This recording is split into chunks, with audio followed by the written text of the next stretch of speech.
Well, good morning, everybody, and welcome to the Daily Wire's live cabinet confirmation coverage. I am your host, Cabot Phillips. All day, we're going to be bringing you live coverage of these all-important Senate hearings, which kick off in just a few moments. So stay tuned all morning, all afternoon. As long as they go, we will be here. But first, we have to start with the latest from those horrific events last night in Washington, D.C. We've all seen the images by now, just terrifying. America is in mourning following what is now the worst airline disaster in more than 15 years. This story is rapidly developing, but here is what we know right now. Last night, around 9 p.m., American Airlines Flight 5342 was making its final approach into Reagan National Airport, one of the busiest airports and busiest runways in the entire country. And it was there that it collided with a military Black Hawk helicopter over the Potomac River. Horrifying video from that scene shows a giant fireball erupting in the night sky before both craft fall into the icy water below.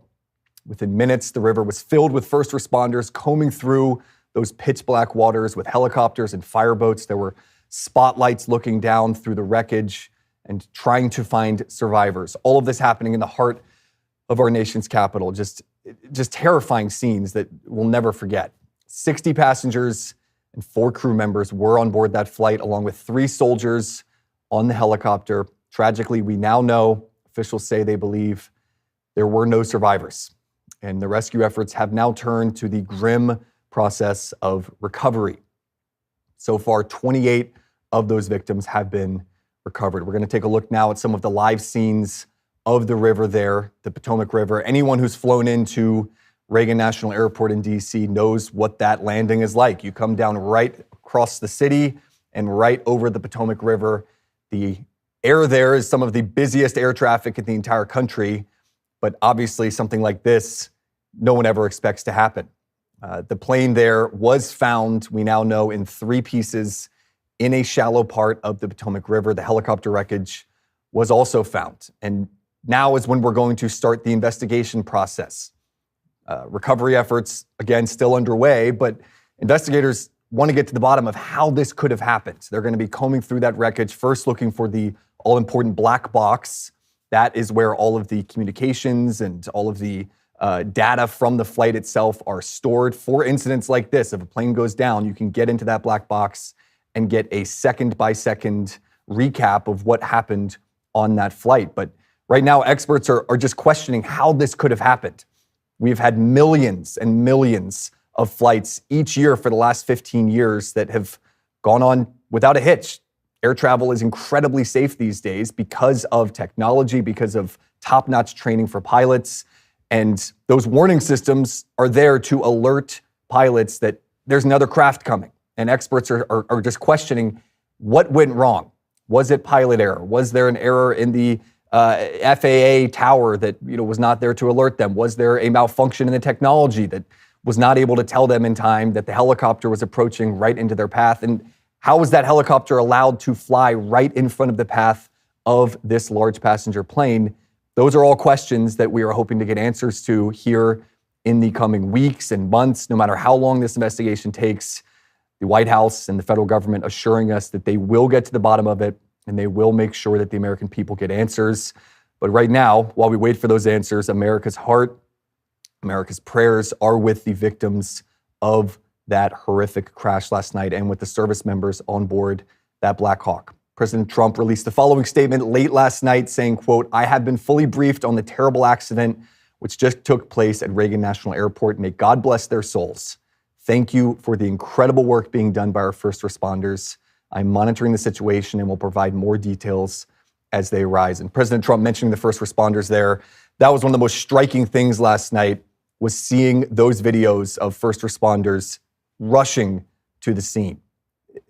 The water is so cold. It was 37 degrees last night when this plane went down. Just 15 or 20 minutes in this water could mean hypothermia for anyone in that water. But first responders getting in that water to try and find any survivors. But again, unfortunately, it looks like we will not have any survivors now. Transportation Secretary Sean P. Duffy said at the Thursday briefing that, quote, "Everything was standard in the lead up to the crash, but obviously something happened here to cause the plane and helicopter to collide. Something went wrong," he stressed again.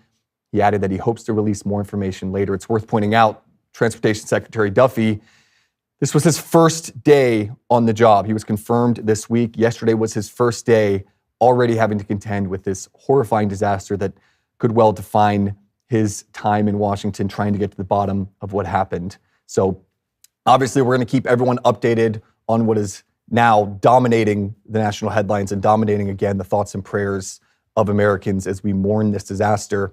But there is still a lot going on in Washington. Business is still moving forward, and the White House, Senate, Congress saying this is a tragedy, but we have to move forward. We have to continue the business of running this country and getting the American people the leaders that they deserve. And that is where today's cabinet hearings come in. Donald Trump won the election. He's retaken the White House, but now a new political fight is underway. And this one will determine who sits on the president's cabinet. Donald Trump has made his picks, but they've each got to win majority approval in the Senate, and that is no easy task. So far, 6 cabinet members have been confirmed, including Secretary of State Marco Rubio, Homeland Security Secretary Kristi Noem. And today, we've got 3 more cabinet nominees stepping to the plate. And by all accounts, there's going to be some fireworks. So let's head now to the White House, where Daily Wire White House correspondent Mary Margaret Olahan is standing by with more information on the crash and on these cabinet hearings. Mary Margaret, good morning. Great to see you. Good morning, Cabot. Great to be with you. So let's start with this horrifying crash last night in D.C. What are we hearing from the White House? What is the mood there as we start the recovery effort and the investigation into what went wrong? Well, of course, this is a horrible, horrible tragedy. I think anyone in Washington, D.C. could hear the sirens last night. Everyone was glued to the police scanner, glued to all of the developments coming out as we learned more and more about this horrific tragedy. The White House has said it's closely monitoring the situation. And as you were just sharing, our new transportation secretary, his first day on the job, included monitoring and assessing this horrible tragedy. I don't think he got very much sleep last night. This morning, he was at a press conference where he shared that there were no survivors, tragically.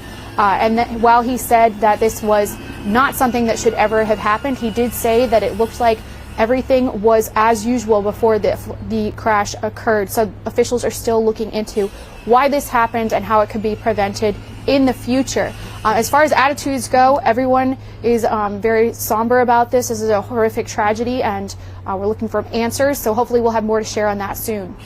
Yeah, and this is one of the difficult parts of working in Washington, working in the White House when these national tragedies take place. There's a mourning period, but at the same time, they have to continue working. They have to keep the country running. And a big part of keeping the country running is getting a cabinet put together. So let's talk about those hearings today for Kash Patel, Tulsi Gabbard, Robert F. Kennedy Jr. What is the vibe in the White House about those hearings? Are they confident that those 3 members will get through, or are there concerns over whether they'll be able to win approval in the Senate? Well, the posture I'm hearing is confidence, confidence, confidence. Everyone is very excited about these nominees. Vice President J.D. Vance, when he talks about them, he'll say, for example, RFK Jr. and Tulsi Gabbard represent these 2 new factions of the Republican Party that we hadn't really seen before. You know, RFK Jr. brought this Maha movement, especially of the, as we jokingly say, the crunchy mom vote. Tulsi Gabbard brought a whole contingent of Democrats who were unsatisfied with the Democrat Party and the way things were going. And the posture has been, Donald Trump was elected by the American people. The American people chose him. So the senators and lawmakers who have a say in deciding the cabinet should follow that mandate and pick Donald Trump's representatives. And that's very much the posture we're hearing here at the White House. And if that does not happen, there's been a lot of talk about what will happen to the senators who do not follow this mandate. As you know, Cabot, we talked to Charlie Kirk in December. He had a lot of thoughts about how to remove senators who do not follow Trump's mandate in this way. So this is a very interesting moment in time. We're hearing from Tulsi Gabbard that she's going to have a lot to say on transparency, also Kash Patel. But, you know, we got these embargoed excerpts from Tulsi Gabbard on her remarks today. She talks a lot about how the people who are so vociferous in wanting her not to be a member of Trump's cabinet, those people just would prefer her to be a puppet, according to her. Those people have issues with her refusal to take stances that the Democratic Party has embraced in the past that she's not comfortable with. As for Kash Patel, he's promising to completely overhaul the FBI. He's promising very severe transparency in that area as well, which many Americans voted on. You know, Americans do not want a weaponized FBI, a weaponized DOJ. They are begging for transparency, and that's why we're told that they elected Donald Trump. You mentioned the fact that a lot of Republicans, strategists, a lot of folks in the White House, even Nicole Shanahan, RFK's former running mate, coming out and saying any Republican who votes against Donald Trump's cabinet can expect a primary challenge when they are up for re-election. So I'm interested in your take. The White House obviously publicly expressing confidence that these three members or these three cabinet nominees will get through. What is your sense, though, behind closed doors? Is there one in particular between Patel, Gabbard, and Kennedy that folks are unsure about their prospects of actually winning the votes necessary? Well, Tulsi Gabbard is in a tight spot. The committee that will be speaking with her today has, I believe, 9 Republicans and 8 Democrats, and she needs all of those Republicans in order to pass her confirmation hearing. So it remains to be seen whether she can do that. But in general, these are divisive nominees when it comes to lawmakers on Capitol Hill. However, they're very popular with the American public, and Donald Trump and his team are very big fans of these nominees. So, they were on stage with him throughout the campaign. They received standing ovations from many Americans around the country. So it's an interesting dynamic, Cabot, where we have a lot of people who are very excited about these nominees, and then there's some Republican senators who are not on board with them and would like to put a stop to it. Specifically when it comes to Gabbard, I'm hearing that Mitch McConnell, Susan Collins, and Lisa Murkowski are not big fans of her. So it remains to be seen how they'll vote today, and I know you and I will both be watching very closely. Yep, we will, and so will the American people who elected Donald Trump and want to get him the cabinet that they believe he deserves. Mary Margaret Olahan, Daily Wire White House reporter, thanks so much for joining us this morning. Thank you for having me. All right, a lot more coming your way all morning, all afternoon in just a few short moments. Confirmation hearings will get underway. First, kicking things off will be Kash Patel, the nominee for FBI director. And just a few minutes after that, Tulsi Gabbard, who's up for National Intelligence Director. And then the big one, Robert F. Kennedy Jr., Donald Trump's pick for Secretary of Health and Human Services. All day long, this is your one-stop shop for all of those massively important hearings. We will be cutting back and forth between all three of those streams as they take place simultaneously. We're going to make sure you get to see all of the highlights. Anything big that's happening, we will get it to you. If Tulsi Gabbard starts getting into a heated debate with the Democrat senator, we'll cut right to that. If there are protesters trying to shut down Kash Patel, we'll get to that. We saw RFK yesterday getting into a number of what became shouting matches with Democrat senators trying to get their viral moment going after him. We will cut to that. Don't worry, we will get you all of the highlights. There's a lot to keep in mind today. You don't have to have 3 separate tabs open. You don't have to be flipping between channels trying to find the streams. This is where you need to be. All 3 of those streams, we're going to get you everything you need to know. These hearings can be explosive, and we know the Democrats are going to try to get a scalp on the wall right now. All of Trump's nominees who've gotten to this point, getting in front of the Senate, they've all been confirmed. Democrats are going to try their hardest, we know, to keep at least one of them from getting into the cabinet. I'll be watching along with all of you at home, hanging out in the chat as well. So throw any of your questions or requests in there in the chat. I'll make sure to get to those. But it's going to be a packed day here at the Daily Wire. Each nominee will kick things off with an opening statement, and that is when senators afterwards from both parties will get a chance to grill them on their qualifications, plans for the future, personal life, ideology. Everything is on the table. A quick reminder for everyone at home before we get going, how all of this works. So each cabinet appointee first undergoes an extensive FBI background check and ethics investigation. From there, they head to the Senate. That is where we are today, starting with hearings in front of whichever committee oversees their specific department. So each of them will be in front of a smaller committee before they can actually get to a floor vote. That is the part we'll be watching today. If they can win majority approval from the committees that they appear before today, their nomination is then sent to the Senate, where another debate takes place before a final vote is held. At that point, they just have to get a majority of the votes. But really, the Republicans don't need a majority. They can just get to 50, because if there is a tie Vice President J.D. Vance is the tie-breaking vote. And as we saw with Pete Hegseth last week, if there's a 50-50 vote, Pete Hegseth will come and cast the tie-breaking vote. Now, Republicans hold such a slim majority in the Senate and in those committees. The nominees, though, cannot afford to lose more than a few Republican votes because Democrats have made clear they're not voting for most of Donald Trump's picks, especially Robert F. Kennedy Jr., Kash Patel, and Tulsi Gabbard. Again, first up this morning will be FBI nominee Kash Patel. He'll kick things off here any minute now. We're watching the hearing right now to make sure that the moment he begins, we'll get you there. If you're not familiar with Patel, though, get ready because he is one of the most vocal supporters of draining the swamp. He has been for years now, and he has made wiping out the deep state his core mission. Kash Patel has been a terrorism prosecutor in the DOJ. He's been the chief of staff for the Department of Defense. He was the deputy director of national intelligence under Donald Trump. The list goes on. The man has a packed resume. But what Trump supporters are most excited about are his plans for reforming the FBI, the department that he could be in charge of in just a few short days. To give you an idea of his thoughts, he wrote a book last year called Government Gangsters. And this book basically offered a roadmap for reforming the DOJ and the FBI. His plan includes massively shrinking the size of the FBI by eliminating what he calls unnecessary jobs and rooting out the incompetence that he says has plagued government agencies for decades. So again, to give you a better idea of what Patel is all about, what we can expect to hear today, here he is talking a few months ago about his vision for the FBI headquarters in D.C. I think you guys will like this. I'd shut down the FBI Hoover building on day one and reopening it the next day as a museum of the deep state. And I'd take the 7,000 employees that work in that building and send them across America to chase down criminals. Go be cops. You're cops. Go be cops. So Kash Patel potentially making some major changes to the Hoover building there, the headquarters for the FBI in D.C. Now, he'll be sitting down right now in just a few minutes with the all-important Senate Judiciary Committee. That includes Democrat members like Cory Booker, Amy Klobuchar, Adam Schiff, basically a who's who of swamp creatures. So we'll make sure to tune in there once the action starts. I'm sure all of them will have some very fair, unbiased questions for the man who could be the next FBI director. And then right after that, Tulsi Gabbard and RFK Jr., just a few minutes after that, will get things going as well. Gabbard, again, as Mary Margaret mentioned earlier, faces arguably the toughest road of any cabinet nominee.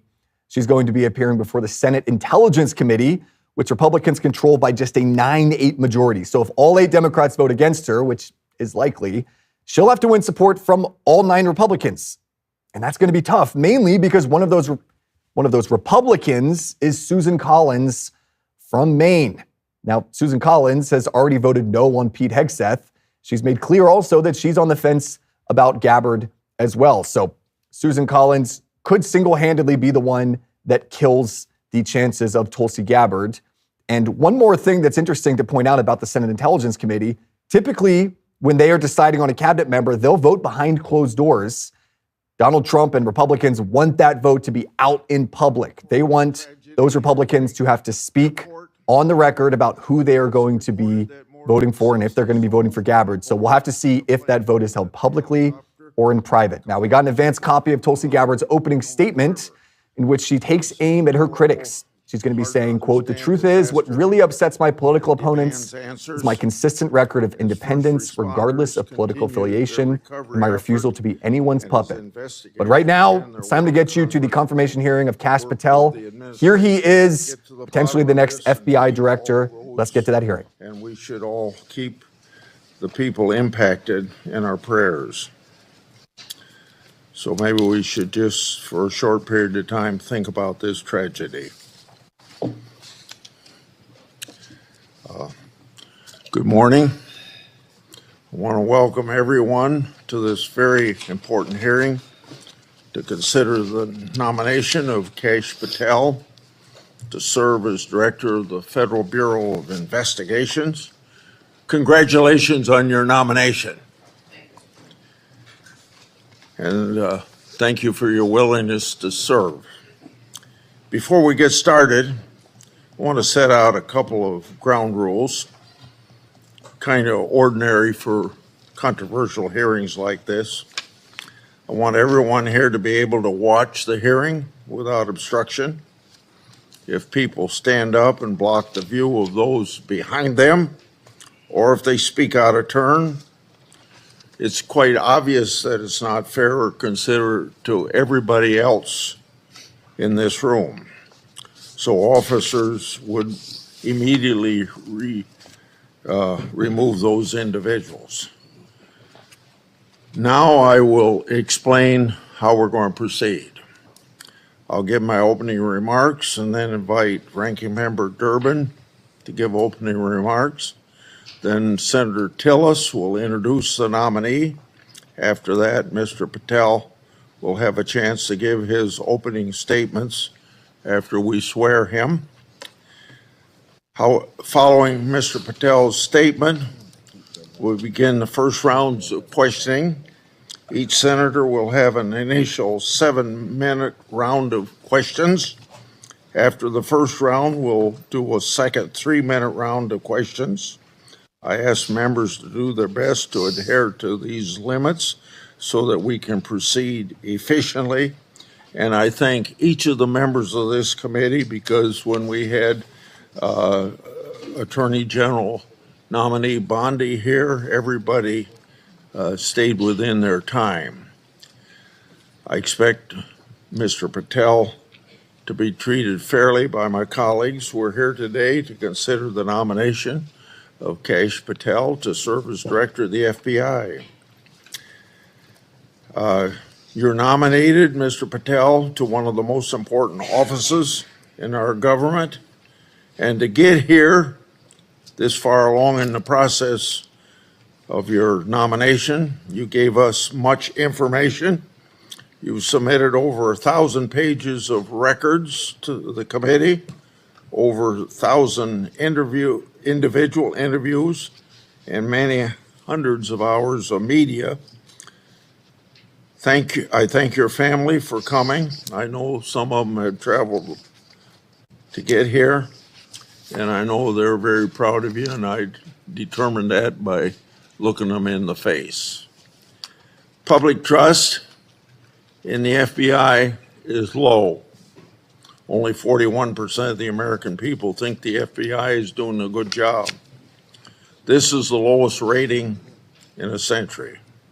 It's no surprise that public trust has declined in an institution that has been plagued by abuse, lack of transparency, and weaponization of law enforcement.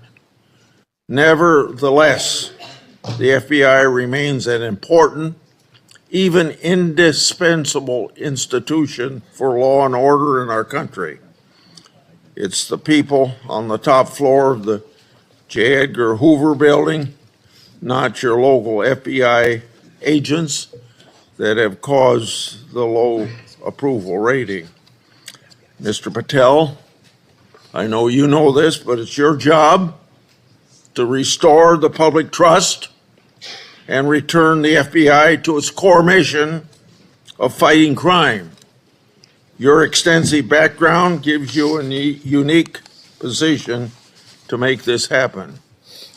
Mr. Patel's career has been a study in fighting unpopular but righteous causes, exposing corruption, and putting America first. For almost a decade, Mr. Patel served as a public defender, defending the constitutional rights of some of the least popular people in this country. After serving as a public defender, Mr. Patel joined the Department of Justice under President Obama as a counterterrorism prosecutor in the National Security Division. In this role, he investigated and he prosecuted many important cases, including the World Cup bombing in Uganda in 2010, for which he received an award of excellence. In 2017, Representative Devin Nunes asked Mr. Patel to join the House Permanent Select Committee on Intelligence to uncover the truth about Russiagate. And Mr. Patel did uncover the truth. It was during this period of time that, if you remember, I first met you, Mr. Patel. Through tireless works, Mr. Patel showed that Crossfire Hurricane was based upon fraudulent, discredited information paid for by the Democratic National Committee and the Clinton campaign. As reward for his efforts to uncover the truth, mainstream media, can you believe this, personally attacked Mr. Patel, and the FBI secretly subpoenaed his records. Now, I know what that is because my staff received similar treating during my investigation. The attacks Mr. Patel faced during his work in the House of Representatives are similar to the ones that he faces today. I expect many of these underhanded attacks will be repeated today. Mr. Patel has been accused of having, quote unquote, an enemies list. This is not a fair characterization, as he stated, quote, there is no revenge list, end of quote. Mr. Patel has identified those he believes have put politics and personal ambition over service to the country. He's called out those who've used the institutions like the FBI to achieve their own personal gain. Mr. Patel has said he believes that people who do this should be named and that Americans deserve transparency so that they can make their own judgment as they did in this last election. Other attacks against Mr. Patel are similarly unfounded. To take just one example, he's been accused of jeopardizing hostage rescues. In fact, those allegations have been repeatedly shown to be false smears. As numerous national security officials have said publicly and on the record, Mr. Patel played a critical role in returning Americans safely home and has done so through hard work and personal cost to him. Mr. Patel has been accused of being unqualified to be FBI director. This suggestion ignores his impressive career at the highest levels of government service. After exposing Russiagate scandal in the Congress, Mr. Patel served in roles such as Senior Director, Counterterrorism at the National Security Council, Deputy Director of National Intelligence, and Chief of Staff to the Acting Secretary of Defense. Mr. Patel managed large intelligence and defense bureaucracies, identified and countered national security threats, prosecuted and defended criminals. He's done this while fighting for transparency and accountability in the government. Mr. Patel has precisely the qualifications we need at this time when the FBI is not being respected by our public. Mr. Patel, should you be confirmed, you'll take charge of an FBI that is in crisis. Recently, my oversight exposed that a special agent in charge of the FBI New Orleans field office was on vacation during New Year's Eve and New Year's Day. Of course, that was also included the Sugar Bowl. Senior personnel should be at their posts, not on vacation, during critical security events. And we all remember what happened at that time in New Orleans. But of course, this FBI agent would find it acceptable to do what he did. In August 2022, an FBI oversight hearing of this committee, Director Wray decided to leave early. I asked him to stay just 1 hour and 20 minutes longer, but he already made up his mind that he was going to leave. Later, under questioning in November of that year by Senator Hawley, Director Wray admitted that he left this committee hearing early so that he could go on vacation.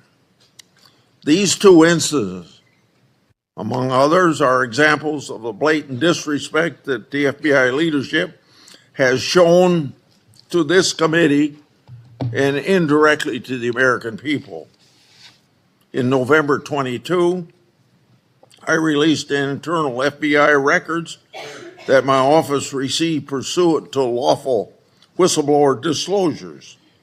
Those records provided data about how hundreds of FBI employees who had retired or resigned to avoid discipline, many of those employees engaged in sexual misconduct in the workplace. Those records also showed lower level FBI employees were punished. Lower level employees of the FBI were punished more harshly than senior level employees. No, fairness was out the window. Over 1 year later, with no response from the FBI, I asked Director Wray about this at a December 5, 23 hearing before this committee. He publicly pledged to get me the data I requested November, a year before. He and his deputy director never followed through. I also questioned Director Wray about improperly classified information relating to Afghan evacuees placed in our country. At that time, approximately 50 evacuees were already deemed potential national security concerns. So what's the number now? The public has a right to know. I've also raised concerns about whistleblower disclosure, saying that the FBI moved agents from child sex abuse cases to those January 6 cases. The FBI under Director Wray never got his priorities straight. With respect to weaponization, I'd like to turn to a letter I wrote July 20 of 2022. That letter noted that Assistant Special Agent in charge, Thibault, was a key official involved in opening the elector case that became the Jack Smith lawfare operation. That's not supposed to happen. An official at Thibault's rank and position isn't supposed to open cases. That's the job of special agents. For those who don't remember, Thibault was the anti-Trump agent that violated the Hatch Act for his political conduct in office. My letter also noted that Richard Pilger, who ran the Justice Department's election crime branch, was involved in the approval. Now I'd like to call the committee's attention to something I'm going to share with you, information about the FBI's that's never been made public before. Do you have those? Oh, yeah, I'm sorry. In my hand are a series of FBI emails. The first is an email that Thibault sent to subordinate agent on February the 14th, 2022. He said, quote, "Here's a draft opening language we discussed," end quote. The draft opening was attached and it included material that would later become part of Jack Smith's elector case. The second email, February 24th, 2022, email from Thibault to John Crabb, a prosecutor in the U.S. Attorney's Office for the District of Columbia, saying, quote, "I had a discussion with the case team and we believe there is predication to include former President of the United States, Donald J. Trump, as a predicated subject," end quote. This FBI case would later be codenamed Arctic Frost. The third email, February 24th, 2022, email from Tebow to John Crabb, noting that the Attorney General and the FBI approval will be sought to open the case. The fourth email, February 25th, 2022, email from Tebow, subordinate agent, saying they added Trump and others as a criminal subject to the case. Tebow responded, quote unquote, perfect. The fifth email, March 22, 2022, from Tebow, emailing a version of an investigative opening for approval. This didn't include President Trump. I want to make clear, that one didn't include President Trump as a criminal subject. The sixth email is on April 11th, 2022, from Tebow approving the opening of Arctic frost. The seventh email is an April 13th, 2022 email from FBI agent to Tebow stating that the FBI deputy director approved its opening. The eighth email on the same date had Tebow emailing John Crabb that the elector case was approved. Crabb responded, quote, thanks a lot. Let's talk next week, end quote. Between March 22nd and April 13th, other versions of the document opening the investigation existed because a ninth email shows that the FBI General Counsel Office made edits on March 25th.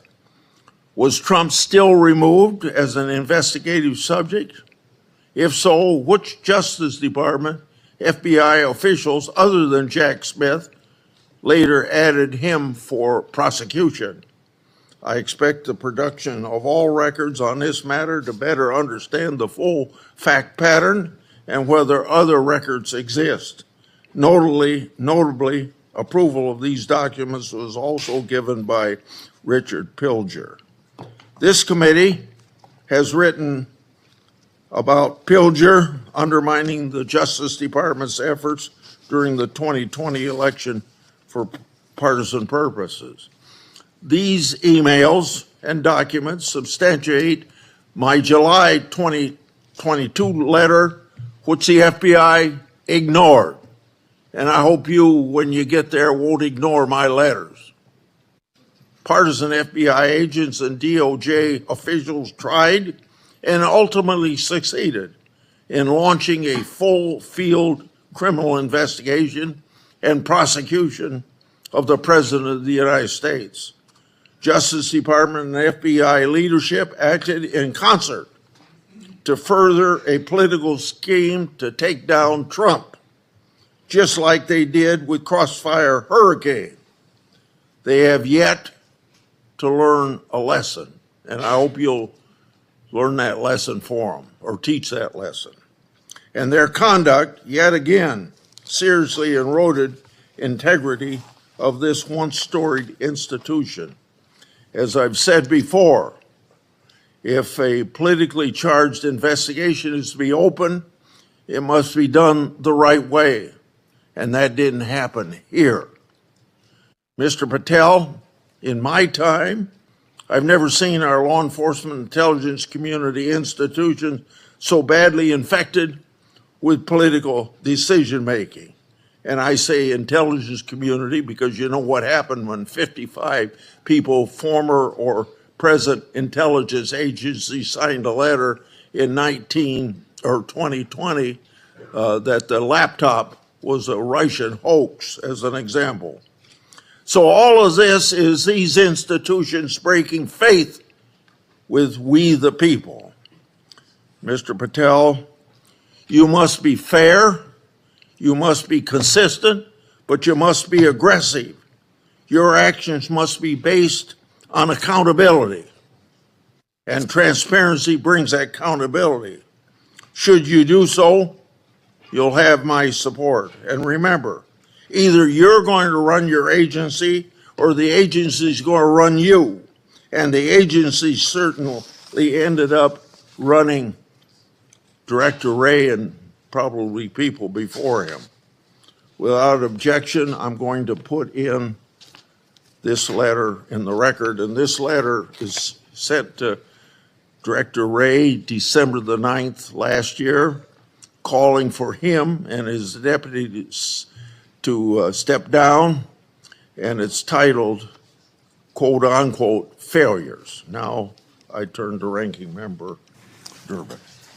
Thank you, Mr. Chairman. I appreciate your commitment to the Judiciary Committee's longstanding bipartisan practice of vetting presidential nominees. A little history. The FBI dates back to the start of the last century, 1908, when then Attorney General Charles Bonaparte organized a special agent force. J. Edgar Hoover became director of the FBI in 1924 and led the Bureau for 48 years, until his death in 1972. He is credited with professionalizing the Bureau and developing its investigative ability. However, with little or no oversight, Hoover also used the Bureau's investigative powers improperly. He infamously directed the FBI to spy on Dr. Martin Luther King Jr., Thurgood Marshall, and other civil rights leaders of the day. In 1975, the United States Senate created Frank Church's committee, and they disclosed widespread abuses by the FBI and other U.S. intelligence agencies. The Church Committee concluded these agencies had engaged in illegal surveillance, and as a result, quote, groups and individuals have been assaulted, repressed, harassed, and disrupted because of their political views, social beliefs, and their lifestyles. And, quote, the intelligence agencies have served the political and personal objectives of presidents and other high officials. The Hoover era of the FBI, the Watergate scandal, and the findings of the Church Committee highlighted the risk of political interference in FBI investigations and led to significant, important reform.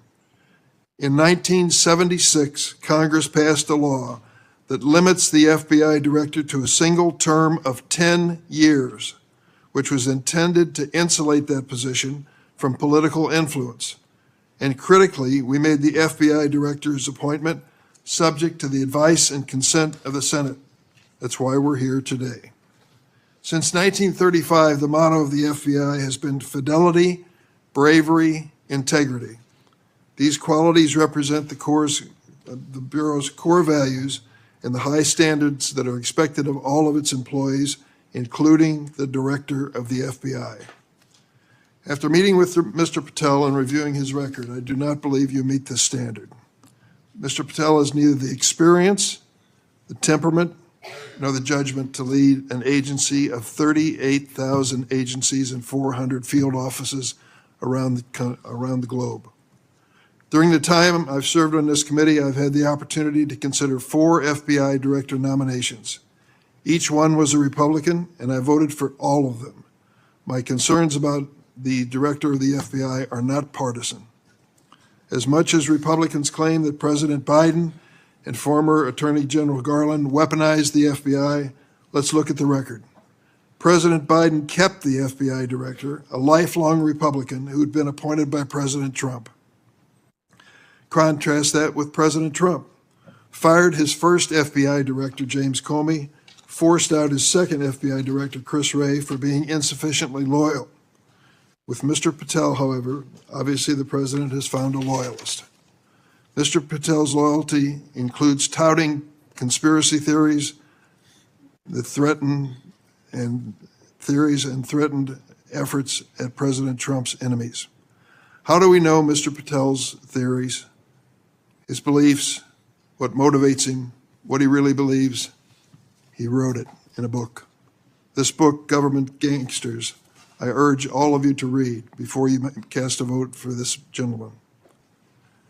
Mr. Patel has published at the back of this book a list of 60 people whom he calls, quote, members of the deep state, 60. This list includes many distinguished public servants who've dedicated their lives to our nation. Among them are Democrats and Republicans, including former Trump administration officials like the former Secretary of Defense Esper. Then there is Mr. Patel's plan to quote, and I quote him, shut down the FBI Hoover building on day one, reopen it the next day as a museum of the deep state. And he has said, quote, we're going to come after people in the media. We're going to come after you. Whether it's criminally or civilly, we're putting you all on notice. Does this sound like the kind of nonpartisan law enforcement professional who should lead the FBI? Not to me. This is someone who's left behind a trail of grievances throughout his life, lashing out at anyone who disrespects him or doesn't agree with him. Don't take it from me. Listen to these Republicans who worked with him during the Trump's first administration. Attorney General Bill Barr, and I quote, I categorically oppose making Patel deputy FBI director. I said it would happen over my dead body. Patel had virtually no experience that would qualify him to serve at the highest level of the world's preeminent law enforcement agency. National Security Advisor John Bolton. I didn't think he was qualified. He demonstrated no policy aptitude at all. I was forced to hire him. President Trump's Deputy National Security Advisor, Charles Kupperman. The idea that Kash Patel is going to be the FBI director is appalling. His legal career is modest at best. His ideas are ludicrous. CI Director Gina Haspel threatened to resign after President Trump proposed making Mr. Patel CIA Deputy Director. Defense Secretary Mark Esper said Mr. Patel lied about whether Nigeria had approved a hostage rescue operation, putting American lives at risk. But Mr. Patel would have us believe that all of these public servants, all Republicans, all from the first Trump administration, and apparently anyone else who's critical of him, are nothing but government gangsters and deep state members. Many of them have made his list of enemies. Just this week, CNN reported that during the Trump administration, CIA officials referred Mr. Patel to the Justice Department for criminal investigation for sharing classified information without authorization. Last week, I asked the Justice Department and intelligence community for information on any criminal referrals relating to misconduct by Mr. Patel. I have yet to receive a response. Mr. Patel's record is clear. He traffics in debunked conspiracy theories that serve or benefit his political beliefs. Let's start with January 6th, and he dedicates a whole chapter in this book on January 6th. That's something that each and every one of us, as witnesses to January 6th, have our own view of. I'll be grateful always to the Capitol Hill police officers who risked their lives defending me, members of Congress, and visitors to the United States Capitol on that day. Mr. Patel posted on social media, quote, January 6th, never an insurrection. Cowards in uniform exposed. End of quote. Let me repeat that. Cowards in uniform exposed. Who was in the Capitol building on January 6th in a uniform? The Capitol Police were. Do you think they were cowards? Many of them risked their lives and some gave their lives in defense of this building. How about the DC police who were here as well? They were in uniform. Cowards, risking their lives as well. Some of them being battered and beaten by these mobsters that came into the Capitol. And Mr. Patel claims that the FBI agency aspires to lead, get this now, was planning January 6th for a year. He says the FBI was planning January 6th for a year. That's a quote.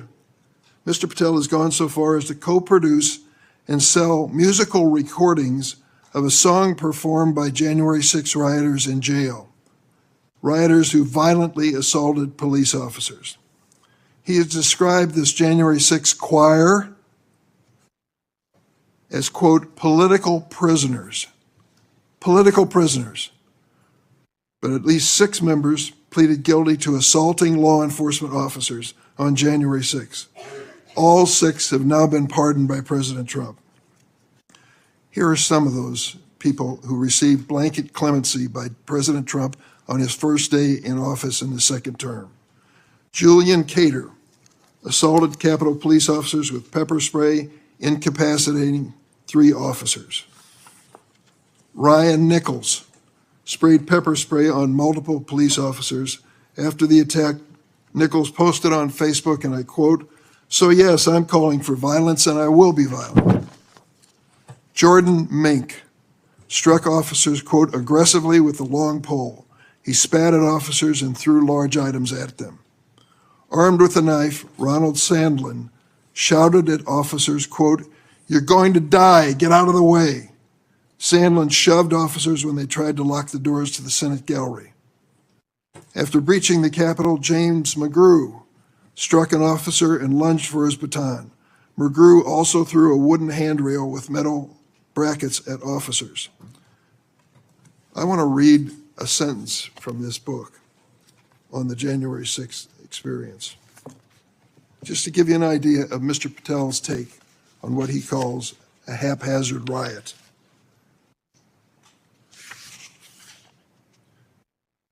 By everything we could see, the crowd at the Capitol was unarmed or armed only with non-lethal objects like bottles, flagpoles, or bike racks.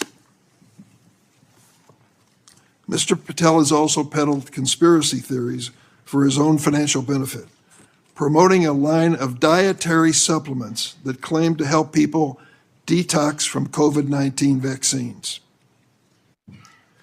During my time on this committee, I was fortunate to get to know and work with former FBI Director Bob Mueller. I met him a few days after 9/11. That's when he took over the FBI.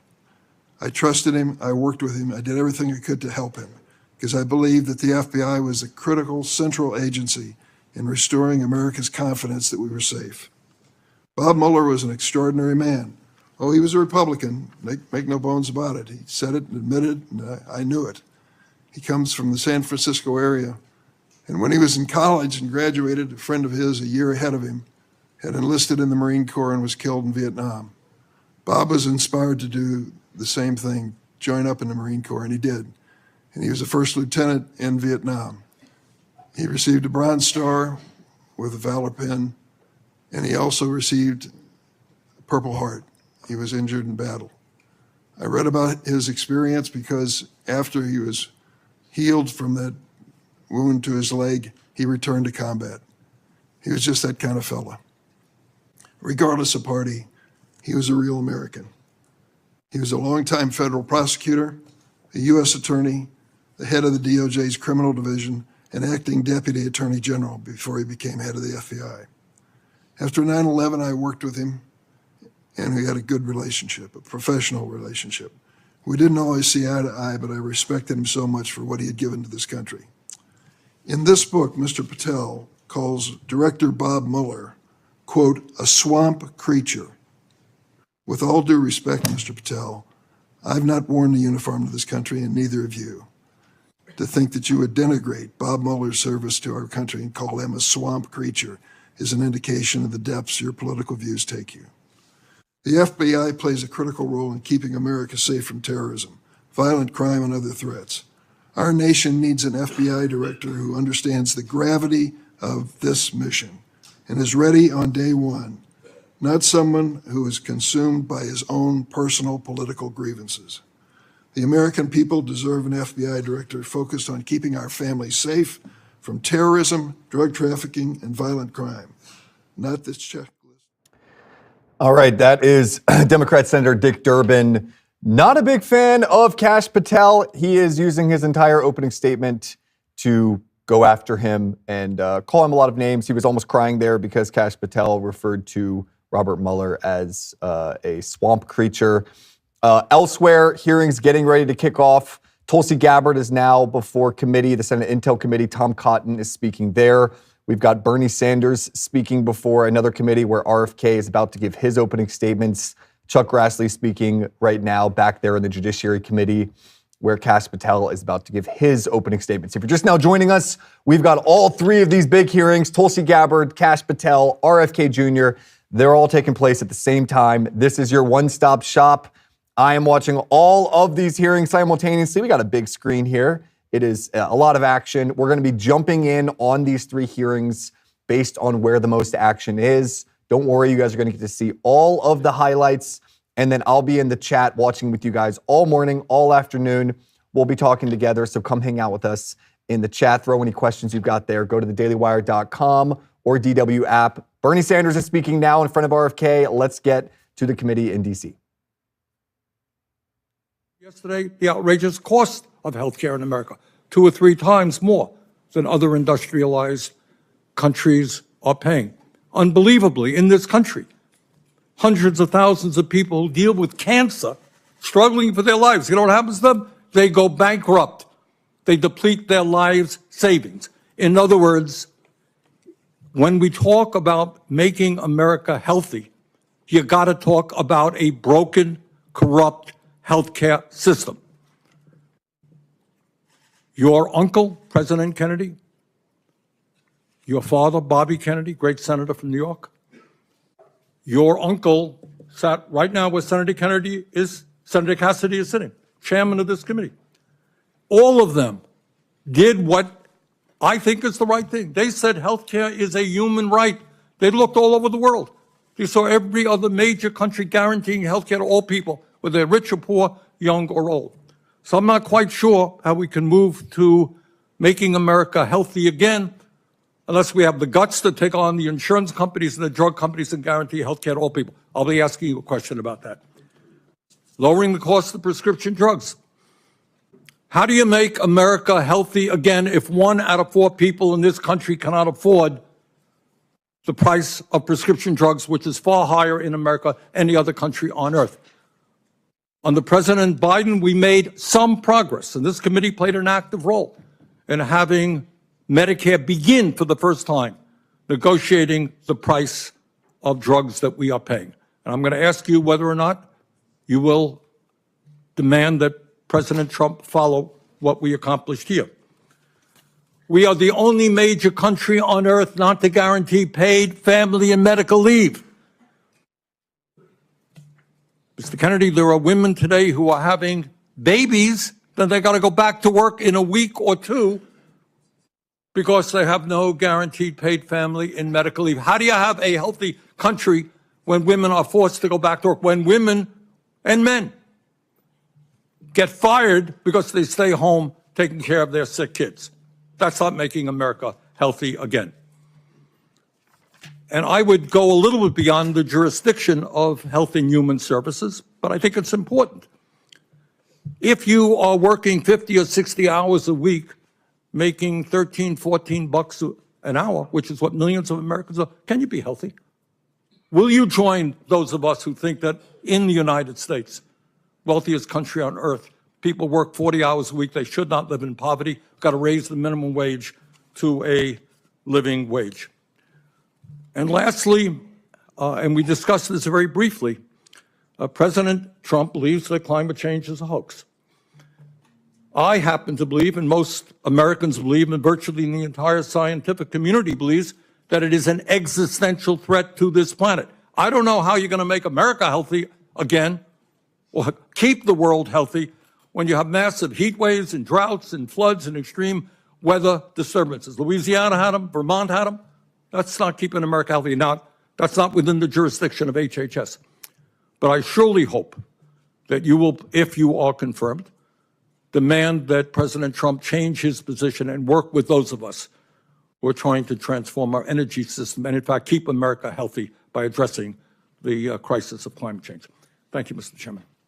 Thank you, Senator Sanders. And now I'd like to welcome our nominee, Mr. Robert F. Kennedy, Jr. Mr. Kennedy has a long career as an attorney and advocate for various health and environmental concerns. He has championed a range of issues like healthy foods and efforts to fight chronic disease, while calling for greater transparency and accountability in our public health infrastructure. Mr. Kennedy has an important opportunity to reform the department and to restore trust in our federal health agencies. I look forward to hearing more about his policy priorities and his plans to advance President Trump's agenda to make America healthy again. I thank you for joining us today, and I'll now turn over to Mr. Kennedy to introduce himself. Is your microphone on? Is your microphone on? Thank you, Chairman Cassidy. Thank you, Senator Sanders. Ranking members, and Ranking Member Senator Sanders and other members of this distinguished committee.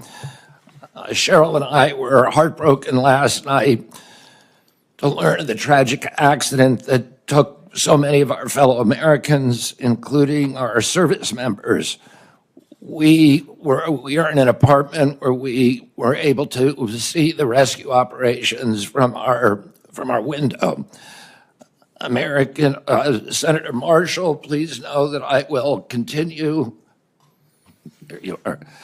I'll continue to pray for you, as I texted you last night, for those who were lost, who called your state home, as well as Senators Kaine and also Brooks.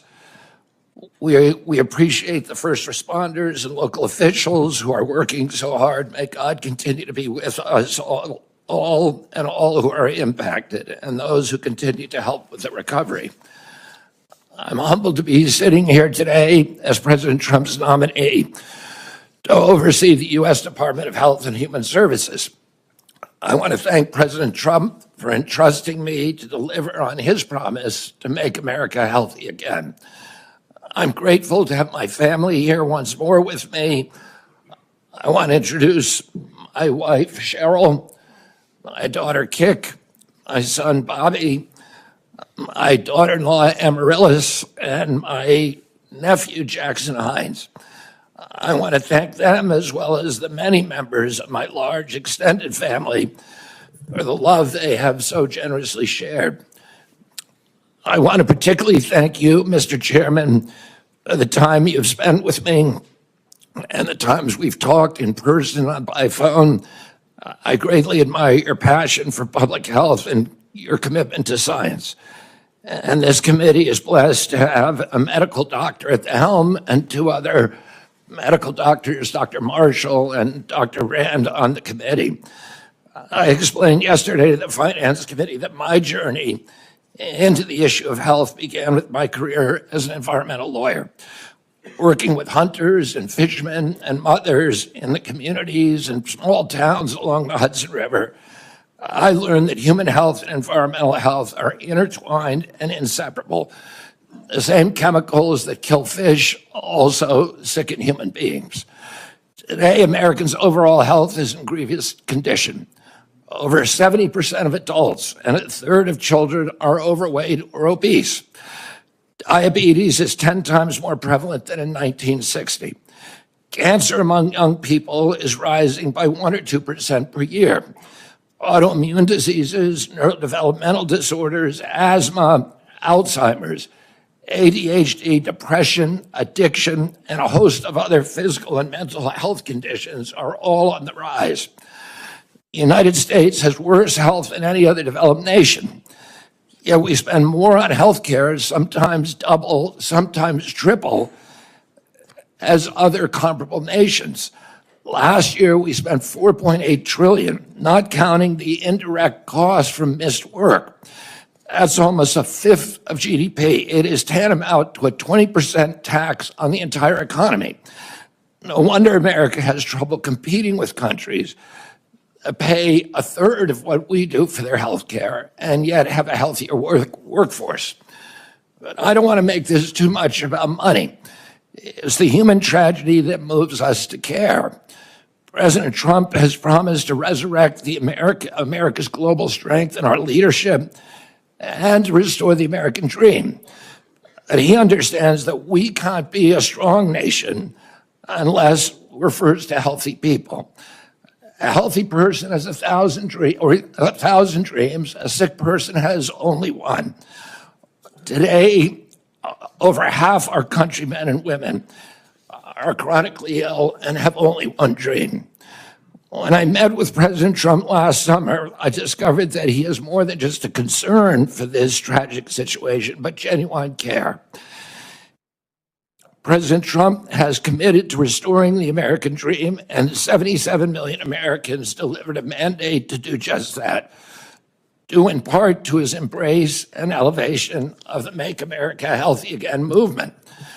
That movement, led largely by Maha moms from every state, many of whom have traveled to be here yesterday and today, Senators, this is one of the most powerful and transcendent movements I've ever seen. The nation is ready for change and recognizes that this is a unique inflection moment. I've promised President Trump that if confirmed, I will do everything in my power to put the health of America back on track. And I've been greatly heartened to discover a deep level of care among members of this committee, both Democrats and Republicans. I came away from our conversations hopeful that we can put aside our divisions for the sake of a healthy America. For a long time, the nation has been locked in a divisive healthcare debate about who pays. Well, when healthcare costs reach 20% of GDP, there are no good options, only bad ones. Shifting the burden around between government and industry and corporations is like changing deck chairs on the Titanic. Our country will sink beneath a sea of desperation and debt if we don't change course and ask the fundamental question, why are healthcare costs so high in the first place? The obvious answer to that question is chronic disease. The CDC says over 90% of healthcare spending goes toward managing chronic disease, which hits lower income Americans the hardest. The president's pledge is not to make some Americans healthy again, but to make all Americans healthy again. There is no single culprit for chronic disease. Much as I've criticized certain industries and agencies, President Trump and I know that most of the scientists and experts genuinely care about American health. Therefore, we will bring together all stakeholders in pursuit of this unifying goal. Before I conclude, I want to make sure this committee is clear about a few things. News reports and many in the hearing yesterday have claimed that I'm anti-vaccine and anti-industry. Well, I'm neither. I'm pro-safety. I'm pro-good science. I worked for 40 years to raise awareness about mercury and other toxics in fish, and nobody called me anti-fish. All of my kids are vaccinated. I believe vaccines have saved millions of lives and play a critical role in healthcare. Nor am I the enemy of food producers. American farms are the bedrock of our culture and our national security.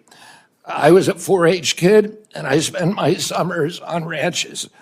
I want to work with our farmers and food producers to remove burdensome regulations and unleash American ingenuity.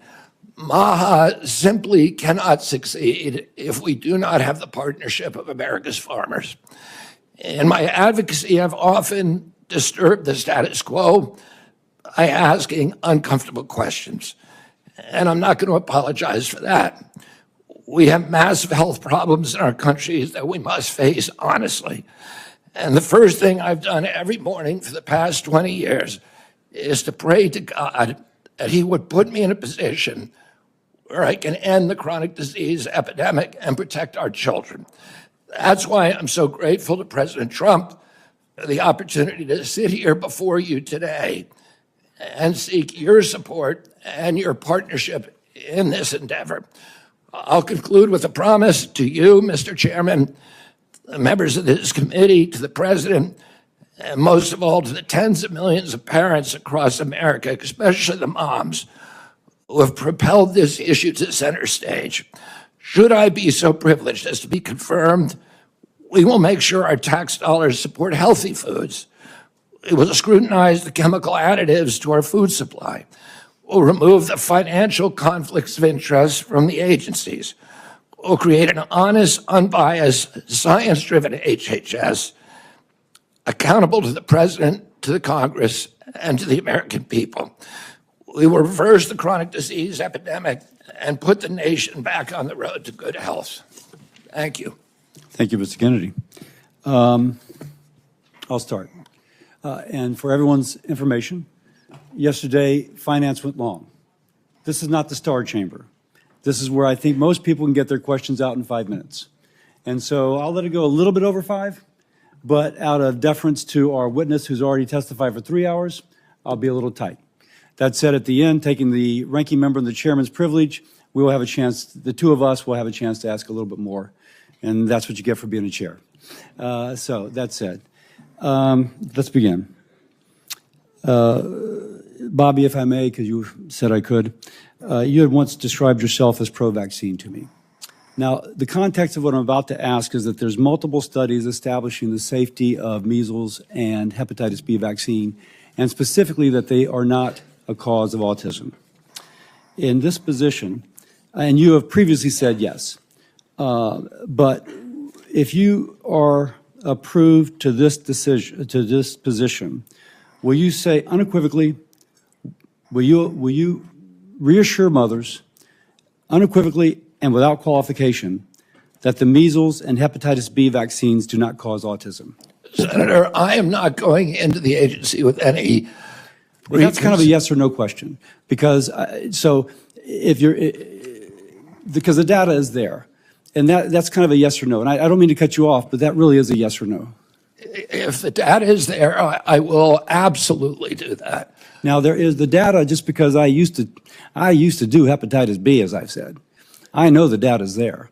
Well, then I will be the first person. If you show me data, I will be the first person to assure the American people that they need to take those vaccines. Now, what concerns me is that you've cast doubt on some of these vaccines recently. I mean, like the last few years, but the data, and I can quote some of it. The data has been there for a long time. I've been out of the game. I've been in Congress for 16 years. And this data was in large measure generated before I came to Congress. So my concern is that if you were making those claims and being so influential, I mean, your bully pulpit is incredible. With that responsibility, that you never acquainted yourself with anything that might contradict that what you were previously saying. So let me ask once more. If the data is brought to you, and these studies that have been out there for quite some time and have been peer-reviewed, and it shows that these two vaccines are not associated with autism, will you ask, no, I need even more? Or will you say, no, I see this, it's stood the test of time, and I unequivocally and without qualification say that this does not cause autism? Not only will I do that, but I will apologize for any statements that misled people otherwise. Thank you. Next. And I just want to pledge to you that I will never stick on a point if somebody shows me data that says I'm wrong. I know that's an interpretation people have, but it's absolutely wrong. I am science-driven and evidence-driven. I think the concern is how persuadable people are. But let me go on because I have limited time. I'm going to hold myself to the same 5 minutes. Yesterday, Senator Bennett in Finance asked you if you had once previously made statements that Lyme disease was created as a military bioweapon, and you said you may have said that once. Do you still believe that Lyme disease was created as a military bioweapon? I've never believed that, Senator. What I said is that that we should always follow the evidence. There were 3 books suggesting that. I have not read them through. What I've said is we should always follow evidence, no matter what it says. So I never have said that definitively Lyme disease was created in a biolab. Okay. Next, again, this will be kind of a yes or no. Do you commit that you will revise any CDC recommendations only based on peer review, consensus-based, widely accepted science, in other words, not personal beliefs or the beliefs of any single person that you or your department may identify? Absolutely, Senator. I am not going to go into HHS and impose my preordained opinions on anybody at HHS. I'm going to empower the scientists at HHS to do their job and make sure that we have good science that's evidence-based, that's replicatable, where the raw data is published. I'm almost out of time, so let me get to another question. All right. Do you promise that FDA will not deprioritize or delay review and or approval of new vaccines, and that vaccine review standards will not change from historical norms? Well, we will have the best vaccine standards with safety studies, and I will not, if the That's a little bit of a different answer than the question I asked, because what is the best could be in the eyes of the beholder. So let me read again. Promise that the FDA will not deprioritize or delay review and or approval of new vaccines, and that vaccine review standards will not change from historical norms. Yes. Great. With that, I will set a good example, and I yield my time to my ranking member. Thank you, Chairman Cassidy. And I'm going to do what I very rarely do, is actually follow up on a question from Senator Cassidy. There have been, as I understand it, dozens of studies done all over the world that make it very clear that vaccines do not cause autism. Now, you just said, if I heard correctly, well, if the evidence is there. The evidence is there. That's it. Vaccines do not cause autism. Do you agree with that? As I said, I'm not going to go into HHS with any preordained. I asked you a simple question, Bobby. The studies all over the world say it does not. What do you think? Senator, if you show me those studies, I will absolutely, as I promised to Chairman Cassidy, I will apologize. That is a very troubling response, because the studies are there. Your job was to have looked at those studies as an applicant for this job. All right. Let me ask you another question about this one, about COVID. Scientists with the Yale School of Public Health and University of Maryland have estimated that the COVID vaccine saved 3 million lives and prevented 18 million hospitalizations. President Trump, someone who I do not often agree with, has said that the COVID vaccine was, quote, one of the greatest miracles of the ages. That's Donald Trump. But Bobby, you had a very different perspective. At a time when thousands of Americans were dying from COVID every week, in May of 2021, you petitioned the Food and Drug Administration to revoke the emergency use of COVID vaccines.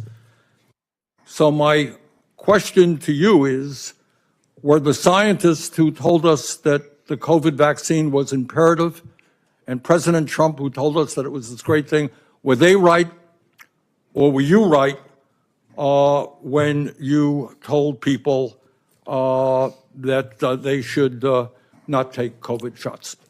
Senator, I filed that lawsuit after CDC recommended the vaccine for 6-year-old children without any evidence that it would benefit them and without testing on 6-year-old children. And that was my reason for filing that lawsuit. Was the vaccine, COVID vaccine, successful in saving millions of lives? I don't know. We don't have a good surveillance system, unfortunately. We don't know? I don't think anybody can say that. If you show me science that says that. You know, Bobby, you say, if I show you, you're applying for the job. I mean, clearly. All right, that is everyone's favorite socialist Senator Bernie Sanders, repeating many of the same talking points that he's always been saying about Robert F. Kennedy Jr. We're going to get now to Kash Patel, who is sitting in front of the Senate Judiciary Committee. He is about to be questioned by, it looks like Dick Durbin, Democrat. Let's get over there and hear from Kash Patel. Unconditional clemency, which was given to him as well. So I guess my question is this. Was President Donald Trump wrong to give blanket clemency to the January 6 defendants? Thank you, Ranking Member. A couple of things on that. One, the power of the presidential pardon is just that, the president. Well, I concede he has the authority. I'm asking, was he wrong to do it? And as we discussed in our private meeting, Senator, I have always rejected any violence against law enforcement, and I have, including in that group, specifically addressed any violence against law enforcement on January 6th, and I do not agree with the commutation of any sentence of any individual who committed violence against law enforcement. So do you think that America is safer because these 1,600 people have been given an opportunity to come out of serving their sentences and live in our communities again? Senator, I have not looked at all 1,600 individual cases. I have always advocated for imprisoning those that cause harm to our law enforcement and civilian communities. I also believe America is not safer because President Biden's commutation of a man who murdered 2 FBI agents, Agent Kohlers and Williams' family, deserve better than to have the man that point blank range fired a shotgun into their heads and murdered them released from prison. So it goes both ways. Leonard Pelletier was in prison for 45 years. He's 80 years old, and he was sentenced to home confinement. So he's not free, as you might have just suggested. He killed 2 FBI agents. That's true, he did, and he went to prison for it and should have. My question to you, though, is do you think America is safer because President Trump issued these pardons to 1,600 of these criminal defendants, many of whom violently assaulted our police in the Capitol. Senator, America will be safe when we don't have 200,000 drug overdoses in 2 years. America will be safe when we don't have 50 homicides in a day. So you just won't answer the question. I I'm am going to say, here. I don't think we're safer. Matthew Huddle was sent back to Indiana. I don't think we're safer with Peter Schwartz. I could go through a long list of individuals, some of whom are wanted in states, members of this committee. Let me move to another topic if I can. Tell me about your J6 choir. What is that?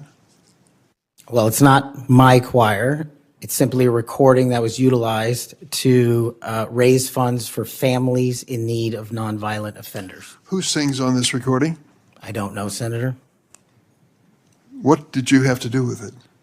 Simply to raise funds to assist families of nonviolent offenders whose kids needed college education payments and whose rent needed being paid. My understanding is that the performers on this J6 choir were the rioters who are in prison. I'm not aware of that, sir. I didn't have anything to do with the recording. You weren't aware of who made the recording? No, Senator. That's interesting. Did you receive any money for selling copies of that music or that recording? Absolutely not. Okay. You do have a foundation, though, do you not?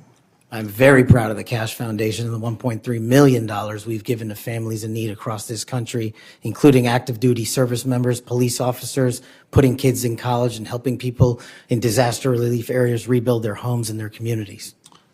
1&0 LLC, are you familiar with that? Sorry? 1&0 LLC?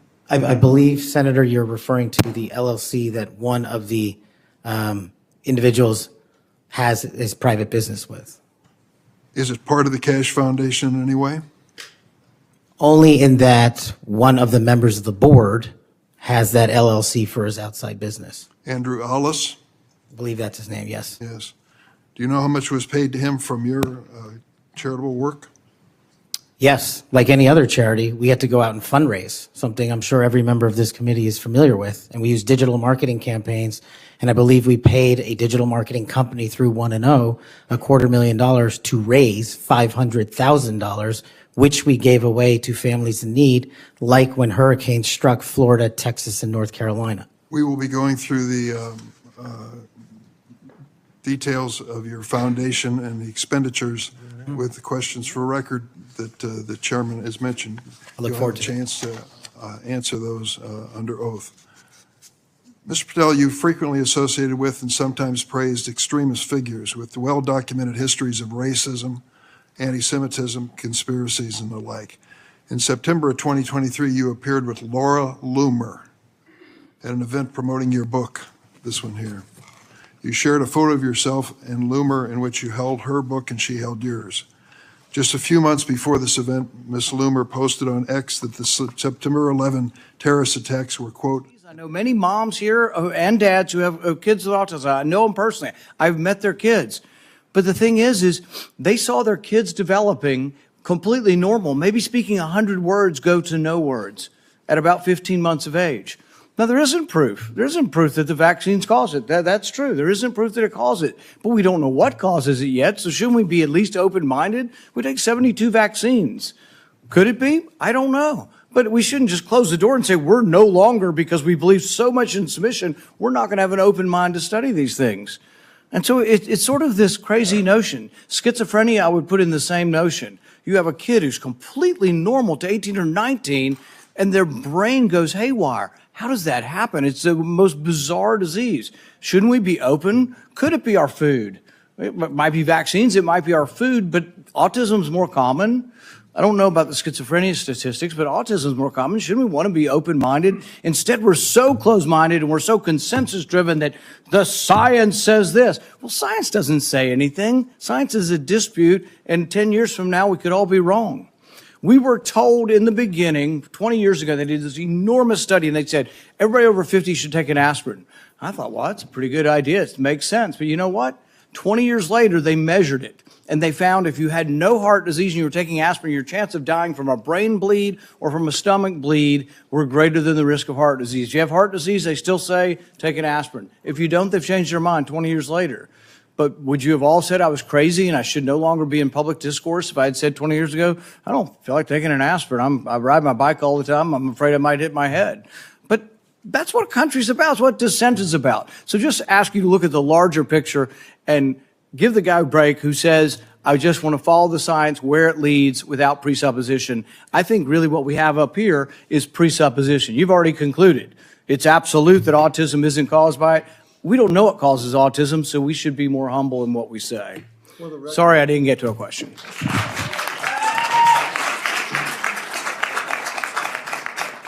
For the record, if a child is born to a hepatitis B mother, that child may have a 95% chance of becoming a chronic carrier. But if the And we vaccinate those people, and nobody's against that. But if the that's a very small percentage and a red herring. That is not what we're talking about. 99.9% of kids don't have a hepatitis B, Mom. And could they wait a while? Could they get vaccinated at 3 months or a year? Yes. So again, for the record, if the mother's hepatitis B status is known, then that can be delayed. The problem is oftentimes, or at least a significant percentage of the time, the mother's status is not known. If she's hepatitis B positive, a vaccine on day one of life prevents chronic hepatitis B 95% of the time. So it really depends upon the knowledge of the mother's hepatitis B status. And when they used to do just, okay, we know the mother's status or not, there was mothers that snuck through. Their status was unknown. We can blame the OBs, yeah, Marshall. But for the record, there is an absolute rationale for that. But you're right. If the mother's status is definitively known, that it can be safely delayed. So now, Senator Murray. Thank you, Mr. Chairman. HHS has really broad and critical responsibility. All right, that is Rand Paul speaking with Bobby Kennedy. I've heard the cries of the chat. You guys want to hear from Tulsi Gabbard. Let's get there right now. Again, Tulsi Gabbard, Kash Patel, RFK Jr., all of them going through their confirmation hearings right now. We're going to be switching back and forth. Stay tuned with us in the chat, DW app, dailywire.com. Let's get now to Tulsi Gabbard. Jihadist groups and strengthening Iran. Here are just a few other examples. The American people elected Donald Trump as their president not once but twice. And yet the FBI and intelligence agencies were politicized by his opponents to undermine his presidency and falsely portray him as a puppet of Putin. Title I of FISA was used illegally to obtain a warrant to spy on Trump campaign advisor Carter Page, using a Clinton campaign-funded false dossier as their so-called evidence.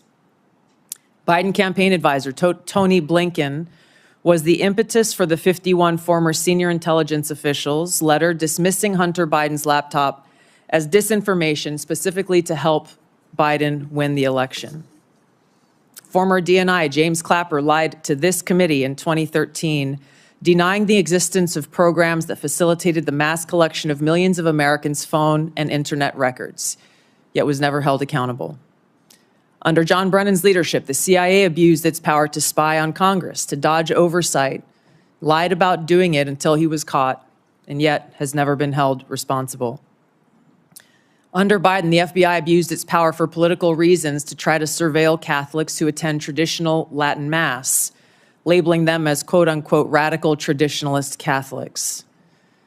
Personally, just 24 hours after I criticized Kamala Harris and her nomination, I was placed on a secret domestic terror watch list called Quiet Skies.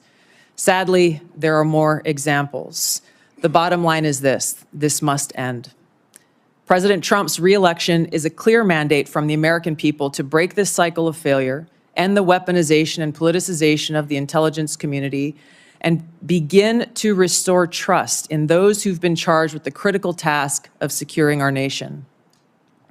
If confirmed as DNI, I will do my very best to fulfill this mandate and bring leadership to the intelligence community with a laser-like focus on our essential mission, ensuring the safety, security, and freedom of the American people.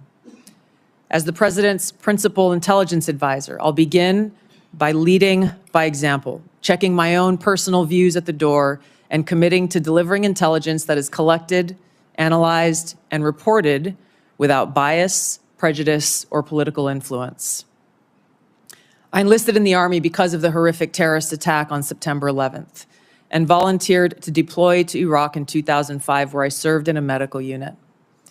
After nearly 22 years in uniform with 3 combat deployments to the Middle East and Africa, I'm now a lieutenant colonel in the U.S. Army Reserve, where I serve as a battalion commander of soldiers in Oklahoma, Missouri, and Arkansas. I served in Congress for 8 years on the Homeland Security, Foreign Affairs, and Armed Services committees.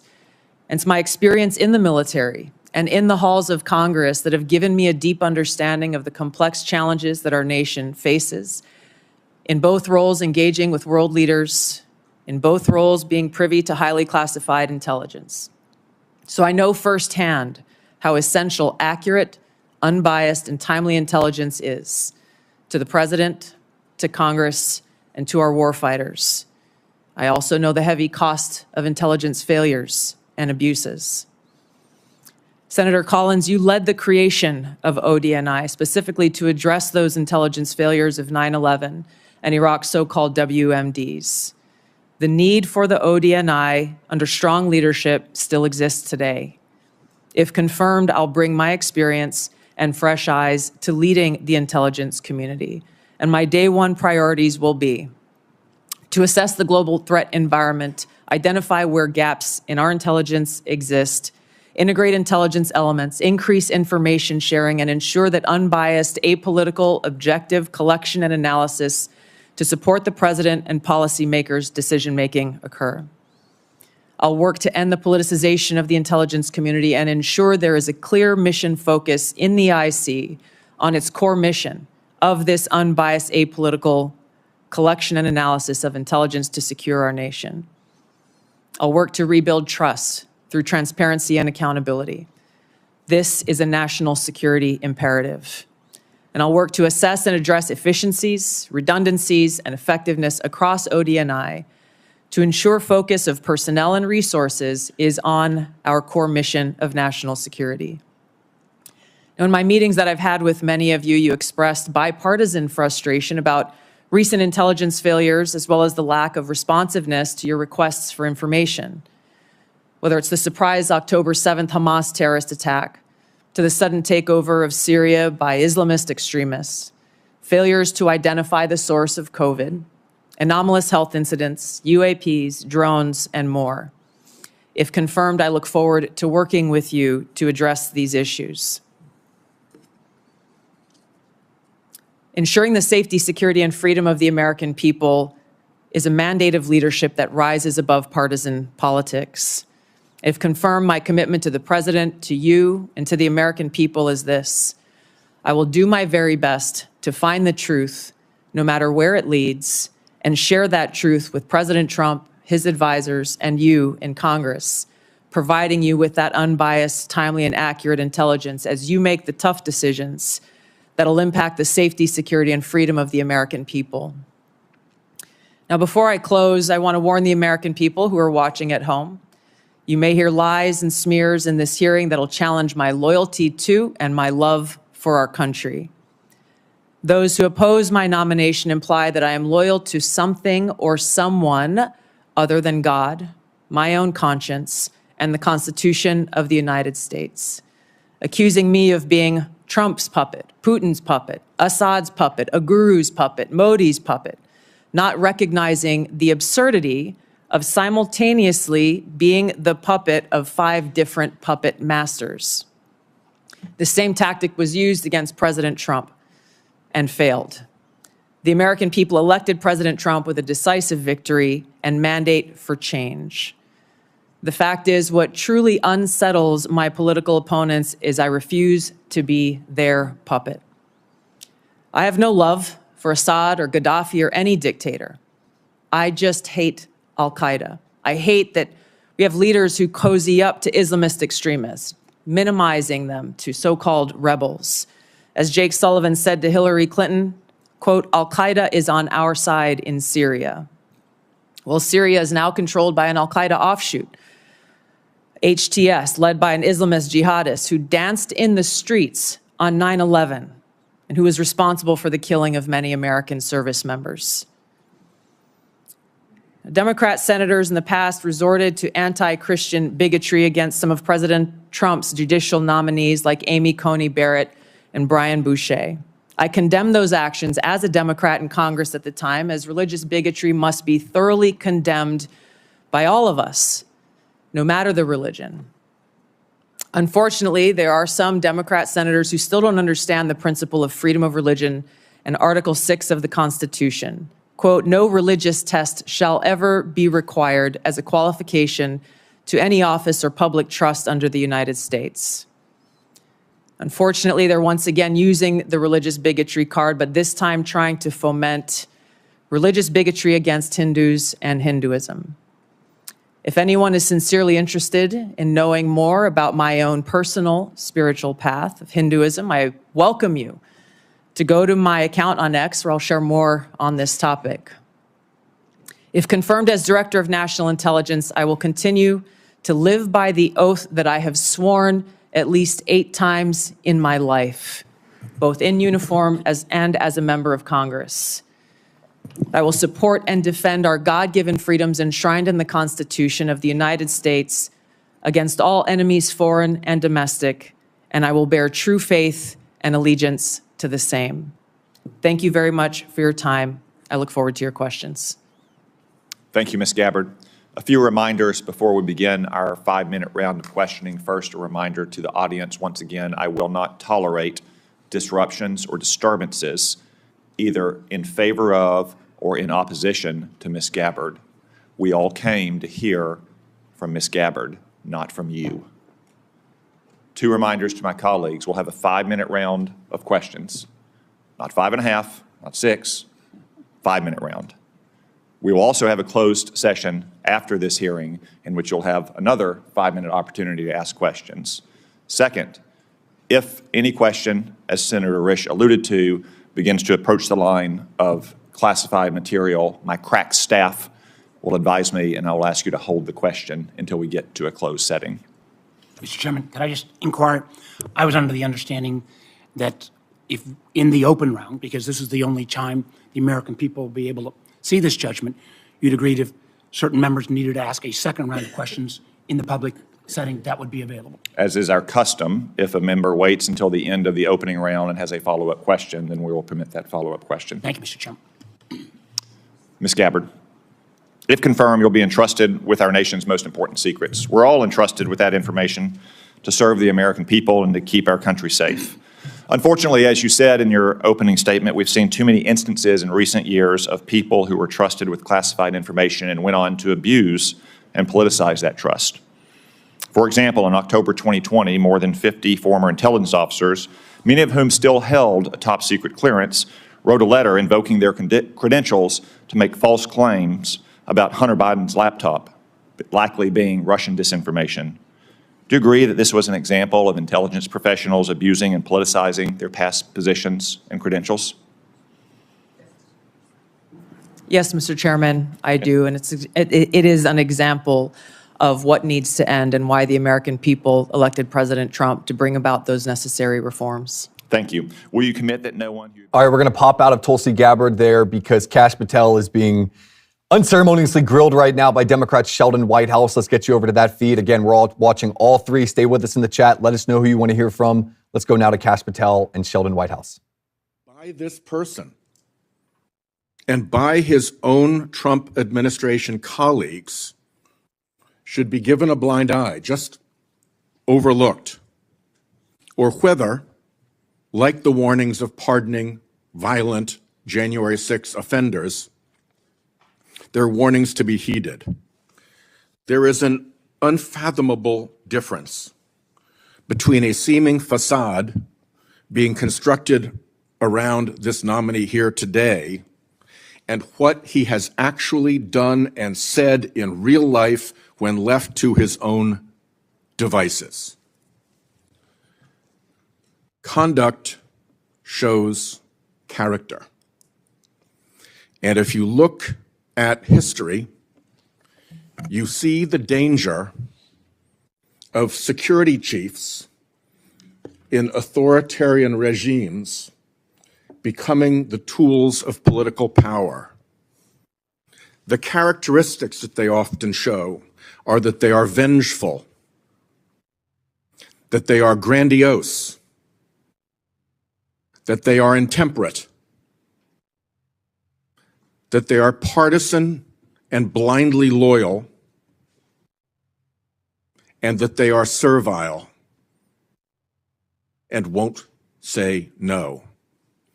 I'm afraid that the history of this nominee's conduct raises those warnings.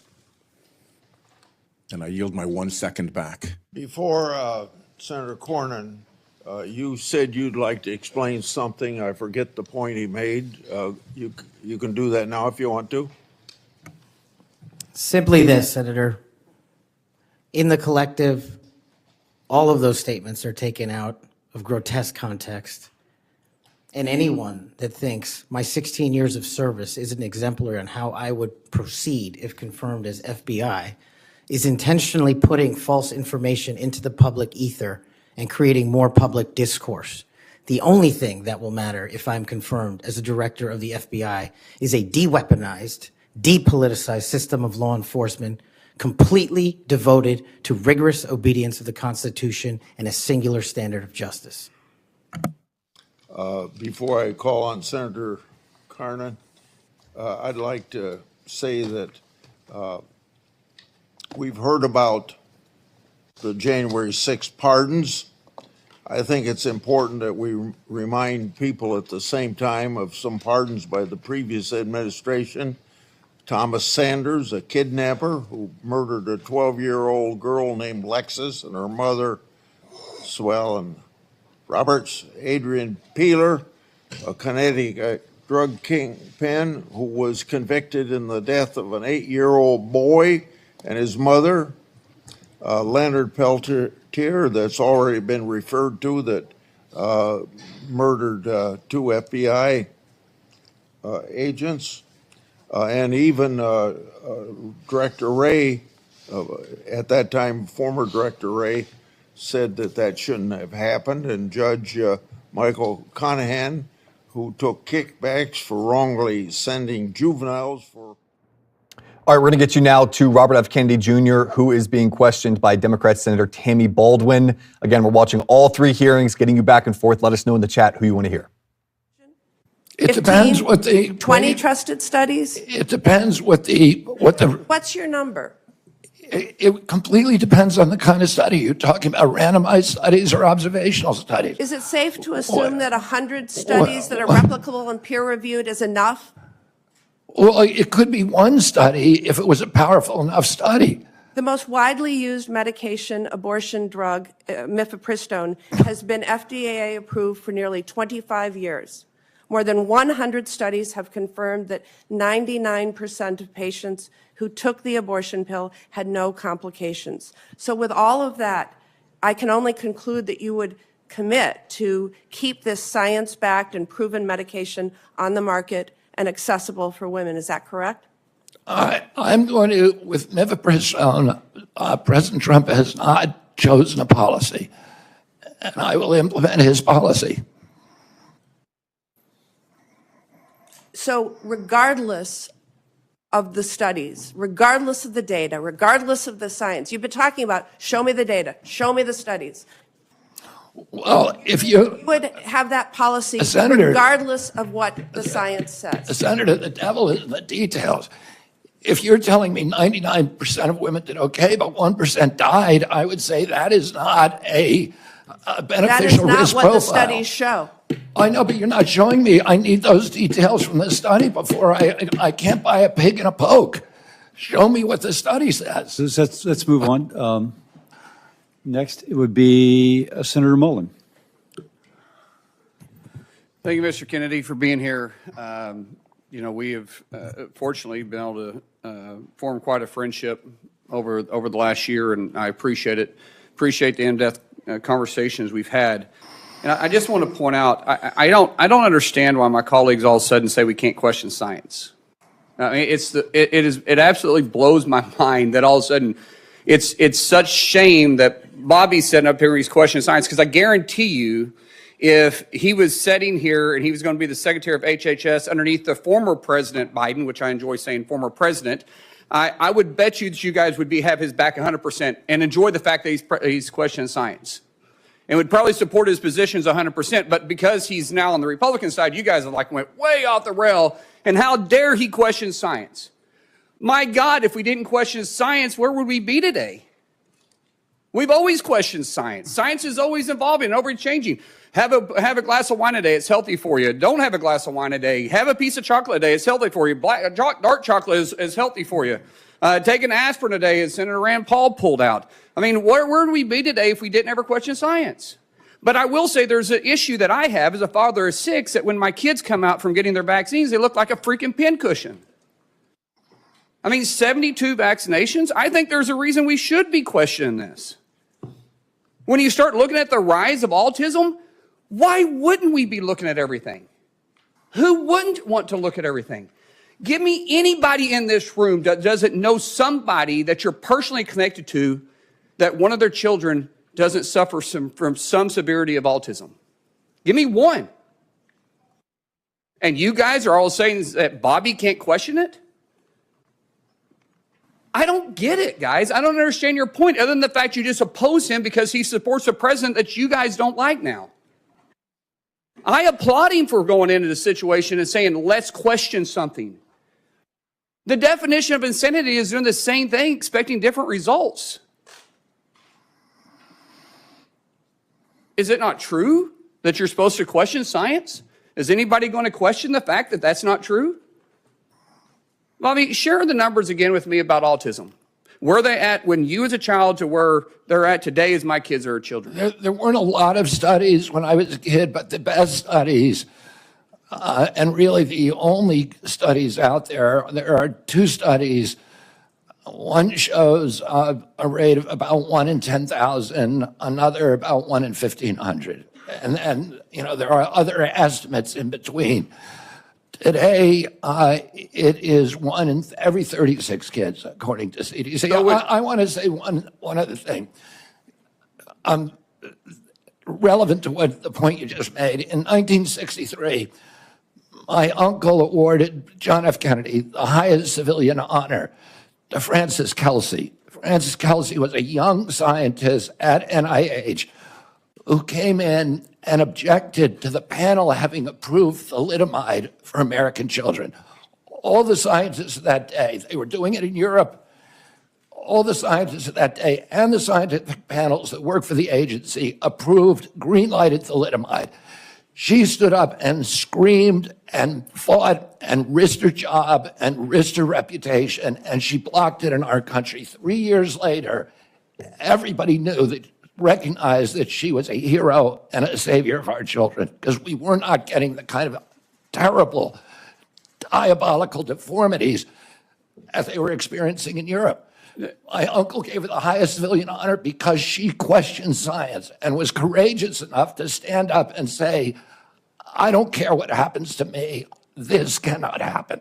And irony is that she was a Democrat at that time and she questioned science. But now all of a sudden, because you're working for Republicans, you're not allowed to question science. Let's go back to this and say let's just use the number of 1 in 10,000 at your age. Now, we're a little bit different in age. I'm not going to say how old you are, but you look great for your age. I will say that 1 in 36, that's not a pandemic, then what is? 1 in 36, and it used to be 1 in 10,000 have autism now? Can any of you guys with a straight face say that we shouldn't look at every aspect to what we're putting in our kids, be it from the food to the vaccines? 1 in 36. That scares the living daylights out of me. With 6 kids, I could have 36 grandkids. I'm just doing the math. I'm the youngest of 7. My family seems to be pretty active in that area. So I'm not necessarily trying to be funny, but I'm being very serious, guys. We should support the fact that Bobby's questioning it. He's not saying he's against it. He's saying he's going to question it and let the studies follow where they will. And God bless you for doing that. Thank you. Thank you, Senator. Senator Kane. Thank you, Mr. Chair, and congratulations on your nomination, Mr. Kennedy. I enjoyed our conversation. Thank you for starting off today acknowledging the pain felt by people in this region from this horrible air tragedy last night. Senator Marshall and Senator Moran, a lot of folks from Kansas, a lot of folks from Virginia, D.C., Maryland, but also when that passenger list comes out and when the 3 soldiers' names are revealed, every office here is going to have some connection to them because you have your staffs who... All right, you guys want to hear from Tulsi? We're going to get you there. Right now, she's being questioned by Susan Collins, maybe the most important Republican in the Senate right now because she can decide whether to move Tulsi Gabbard on to a committee vote. She's already voted no against Hegseth. Will she vote no on Gabbard? Let's have a listen. Give our adversaries classified information. So let me ask you this. Ms. Gabbard, do you still support providing individuals who have access to top secret information with the ability to make their own decisions regarding whether that information should be publicly disclosed, even though disclosure may cause tremendous harm to our country or our allies? Senator, we cannot and should not have individual vigilantes within the intelligence community making their own decisions about how and where and when to expose our nation's secrets. The intent of the legislation that you have pointed out was pointed towards ensuring due process for those who are charged under the Espionage Act in a court of law. This is a law that has been abused in some cases and used for political purposes. President Obama charged more people under the Espionage Act than all other presidents combined. If confirmed as the Director of National Intelligence, my sole focus and goal would be our nation's security, which includes ensuring the security of our nation's secrets. And I would work to make sure that we don't have any disclosures or vigilantes taking it upon themselves. There are numerous legal paths that will protect this information for those who feel they have concerns.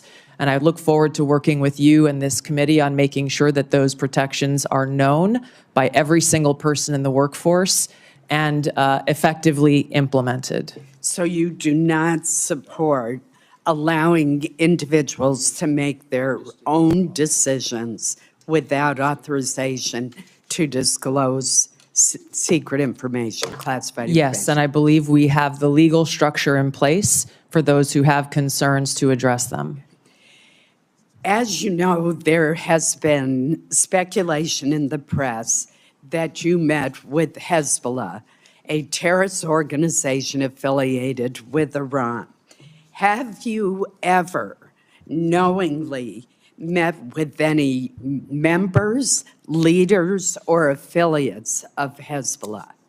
No, and it is an absurd accusation. Let me ask you one final question in the short time we have left.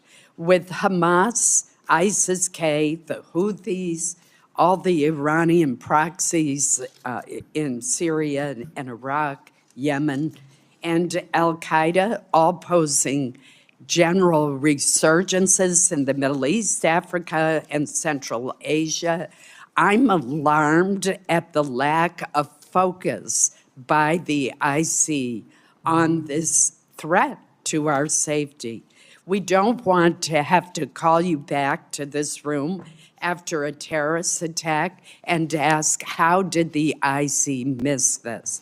Great power competition, China, Russia, definitely pose threats to our country, but the terrorist threat is arguably the most imminent threat, according to former FBI Director Chris Wray.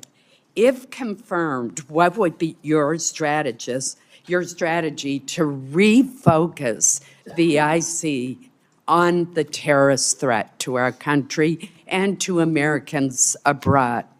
Thank you, Senator. I agree with your assessment, and this speaks to the need for the ODNI to exist, to redirect those resources, identifying the gaps in intelligence so that we are able to get ahead of these threats instead of coming around after the fact and trying to assess Why did we not know about this sooner so that we could have taken action to prevent it? Thank you.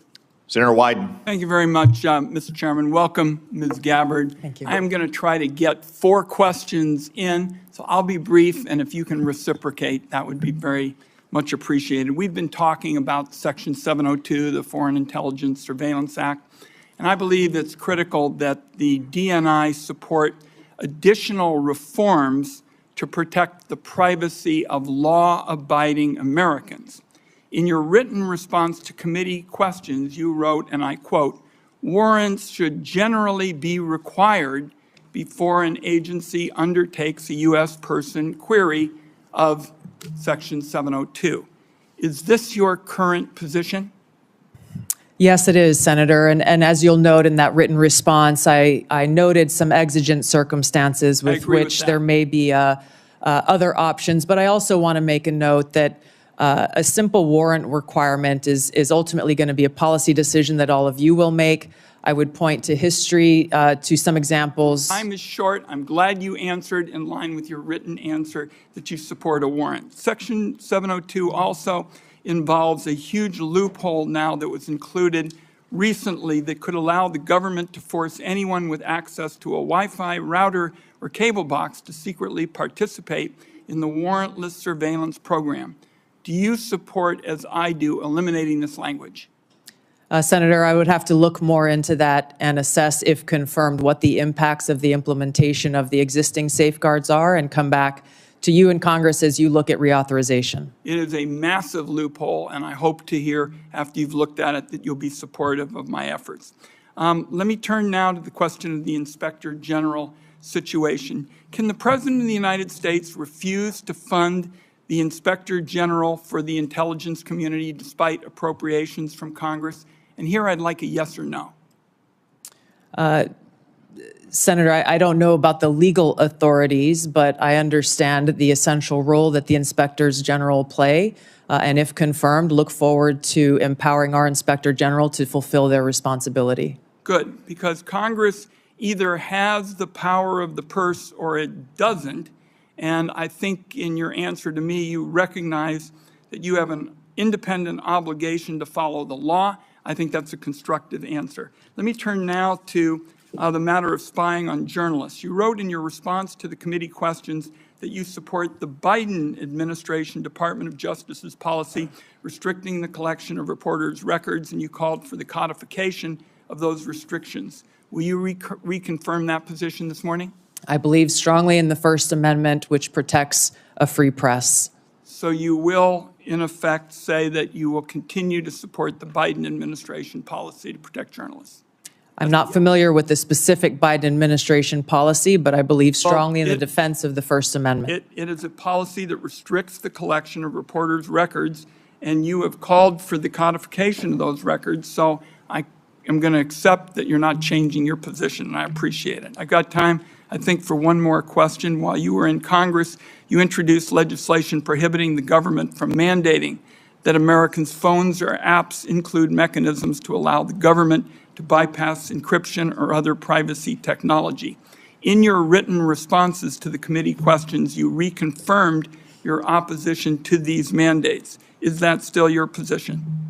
Yes, these back doors lead down a dangerous path that can undermine Americans' Fourth Amendment rights and civil liberties. You are being very helpful by moving so quickly. Let me turn to whistleblowers. You wrote in your response that whistleblowers must have clear, protected channels to report concerns, including the unauthorized transmittal of classified information to appropriate entities such as members of Congress. Do you agree that IC whistleblowers must have a clear path to this committee and that they don't need permission from agencies to talk to us? That's a yes or no. Senator, the answer is clearly yes. I would like to state a few other actions I would take if confirmed as Director of National Intelligence is, number one, make sure that we don't have illegal and unconstitutional programs within the intelligence community, making sure that we enact security clearance reform to limit access to our nation's top secrets, make sure that every single person in the workforce understands their rights as whistleblowers and the legal channels to take, which would include coming directly to you as members of Congress, as well as establishing a direct hotline to myself should they choose to take that path. One last question, if I might. Would you support the declassification of the committee's full report on the CIA's torture program? Senator, I believe in transparency. I have not seen this, and so cannot make an honest assessment for that answer. Thank you, Mr. Chairman. Senator Cornyn. Welcome, Ms. Gabbard. Congratulations and thank you for your service to our nation. I hope you will take to heart the chairman's comments about the exploding bureaucracy, not only in the government generally, but in the office of the Director of National Intelligence. This is a critical role to be played, but unfortunately that role is not made easier or more effective by such a large, unwieldy bureaucracy. Do you believe that the President of the United States should get all of the lawfully collected intelligence that's available in order to inform his judgments as Commander-in-Chief? Senator, not only is the answer a strong yes, I would say that it is the Director of National Intelligence responsibility to make sure that the President has access to all the intelligence so that he can make the best informed decisions for our country. And you will be the one actually briefing him on a daily basis, correct? That's correct. And the President's daily brief, and we've heard that that is composed of about 60% of it's composed of information gleaned by collection under Section 702 of the Foreign Intelligence Surveillance Act. I've heard your comments to Senator Wyden and others. You and I talked about the importance of getting dissenting views in front of the President so that we don't have groupthink, which can be very dangerous, particularly in the intelligence collection areas. And I appreciate your agreeing that presenting the policymakers, including the President, with dissenting views is very important. Are you aware that overwhelmingly the courts that have looked at a challenge to Section 702 based on the Fourth Amendment and any potential warrant requirement have overwhelmingly said that the Fourth Amendment is not implicated by search of lawfully collected intelligence? I am aware, yes, Senator. And do you disagree with that? What I began to say in answer to Senator Wyden's previous question on this issue is, number one, the decision about a warrant requirement will be yours to make, not mine as the Director of National Intelligence. You'll be the Director of National Intelligence, and people will be wanting to hear from you about what we should do as policymakers.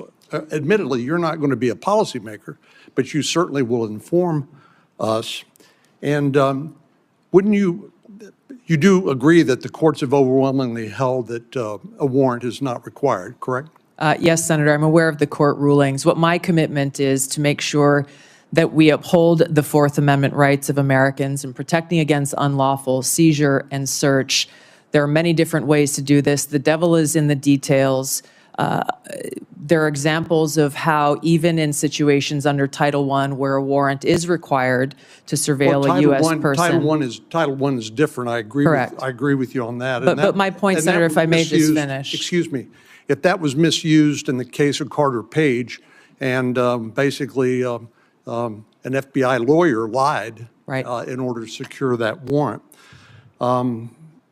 Which is why there are safe. What would be necessary to be shown in order to establish probable cause to a judge in order to obtain a warrant? Again, Senator, that's not for me to say. That would be for you all to decide and for the Attorney General to weigh in on. Do you know what the elements of probable cause are and whether that's a practical and workable solution? This is the center of the debate, the high standard of probable cause that's required to get a warrant, and why this will continue to be a conversation, again, with the Attorney General weighing in and all of you in Congress making this policy decision. The CIA director, John Ratcliffe, said during his testimony before this committee that he believed that a warrant is not only required by law, but is actually impractical. Do you disagree with that or agree with that? All right, Chris Murphy is now questioning Robert F. Kennedy Jr. And then in just a few minutes, Donald Trump will be taking the stage live in D.C. We'll get you to Trump, but for now, let's hear Bobby Kennedy and Chris Murphy in D.C. Committee that investigated CDC's vaccine program in 2003. Senator Burton was chairman of that committee. And he said that that certain individuals in that program had written off a generation of kids because of, quote, misplaced institutional loyalty to the CDC and because of entanglements with the drug company. Let me finish. Let me finish what I'm saying. You made some grave accusations. Pedophilia to the administration of vaccines? No, it wasn't pedophilia. It was a perfect metaphor. Well, if you have 1 in 36 kids who has neurological injuries, and if that is, linked, that's something that we should study. Is it a perfect metaphor? It's not a perfect metaphor, but there's no metaphor that's perfect. But I am pro-vaccine. I am going to support the vaccine program. I want kids to be healthy. And I'm coming in here to get rid of the conflicts of interest within the agency, to make sure that we have goals. All right, a lot of news breaking right now. We're going to cut now to the White House where Donald Trump is about to speak. Let's hear from him.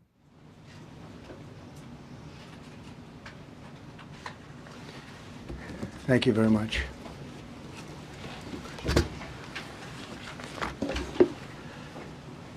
I speak to you this morning in an hour of anguish for our nation. Just before 9 p.m. last night, an American Airlines regional jet carrying 60 passengers and 4 crew collided with an Army Black Hawk helicopter carrying 3 military service members over the Potomac River in Washington, D.C., while on final approach to Reagan National Airport. Both aircraft crashed instantly and were immediately submerged into the icy waters of the Potomac. Real tragedy.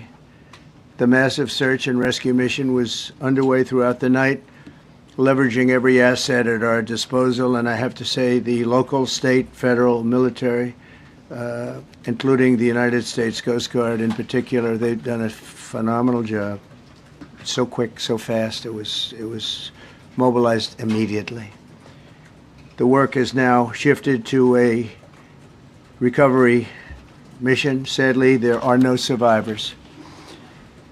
This was a dark and excruciating night in our nation's capital and in our nation's history, and a tragedy of terrible proportions. As one nation, we grieve for every precious soul that has been taken from us so suddenly, and we are a country of we are in mourning. This has really shaken a lot of people, including people, very sadly, from other nations who were on the flight. For the family members back in Wichita, Kansas, here in Washington, D.C., and throughout the United States and in Russia, we have a Russia contingent, some very talented people, unfortunately, were on that plane. Very, very, very sorry about that. Whose loved ones were aboard the passenger jet. We can only begin to imagine the agony that you're all feeling. Nothing worse.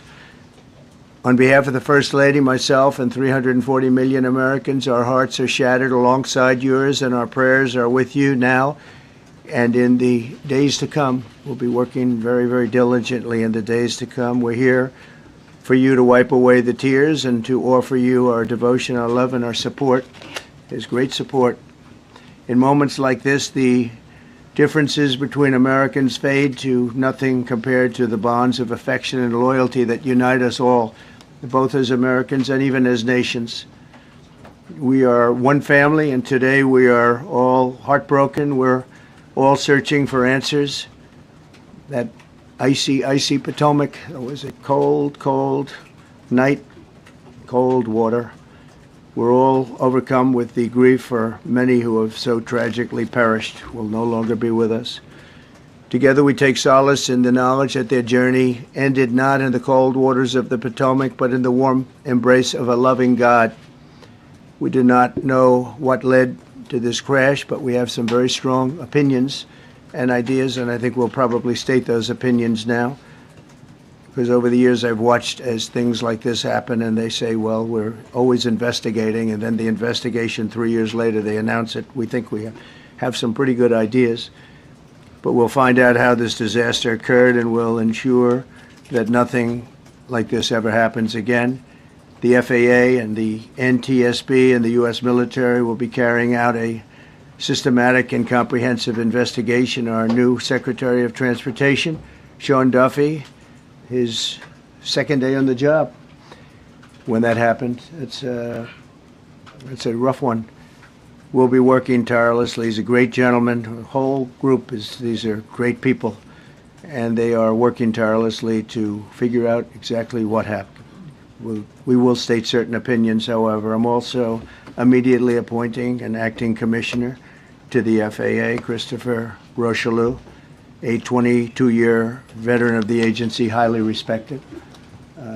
Christopher, thank you very much. Appreciate it.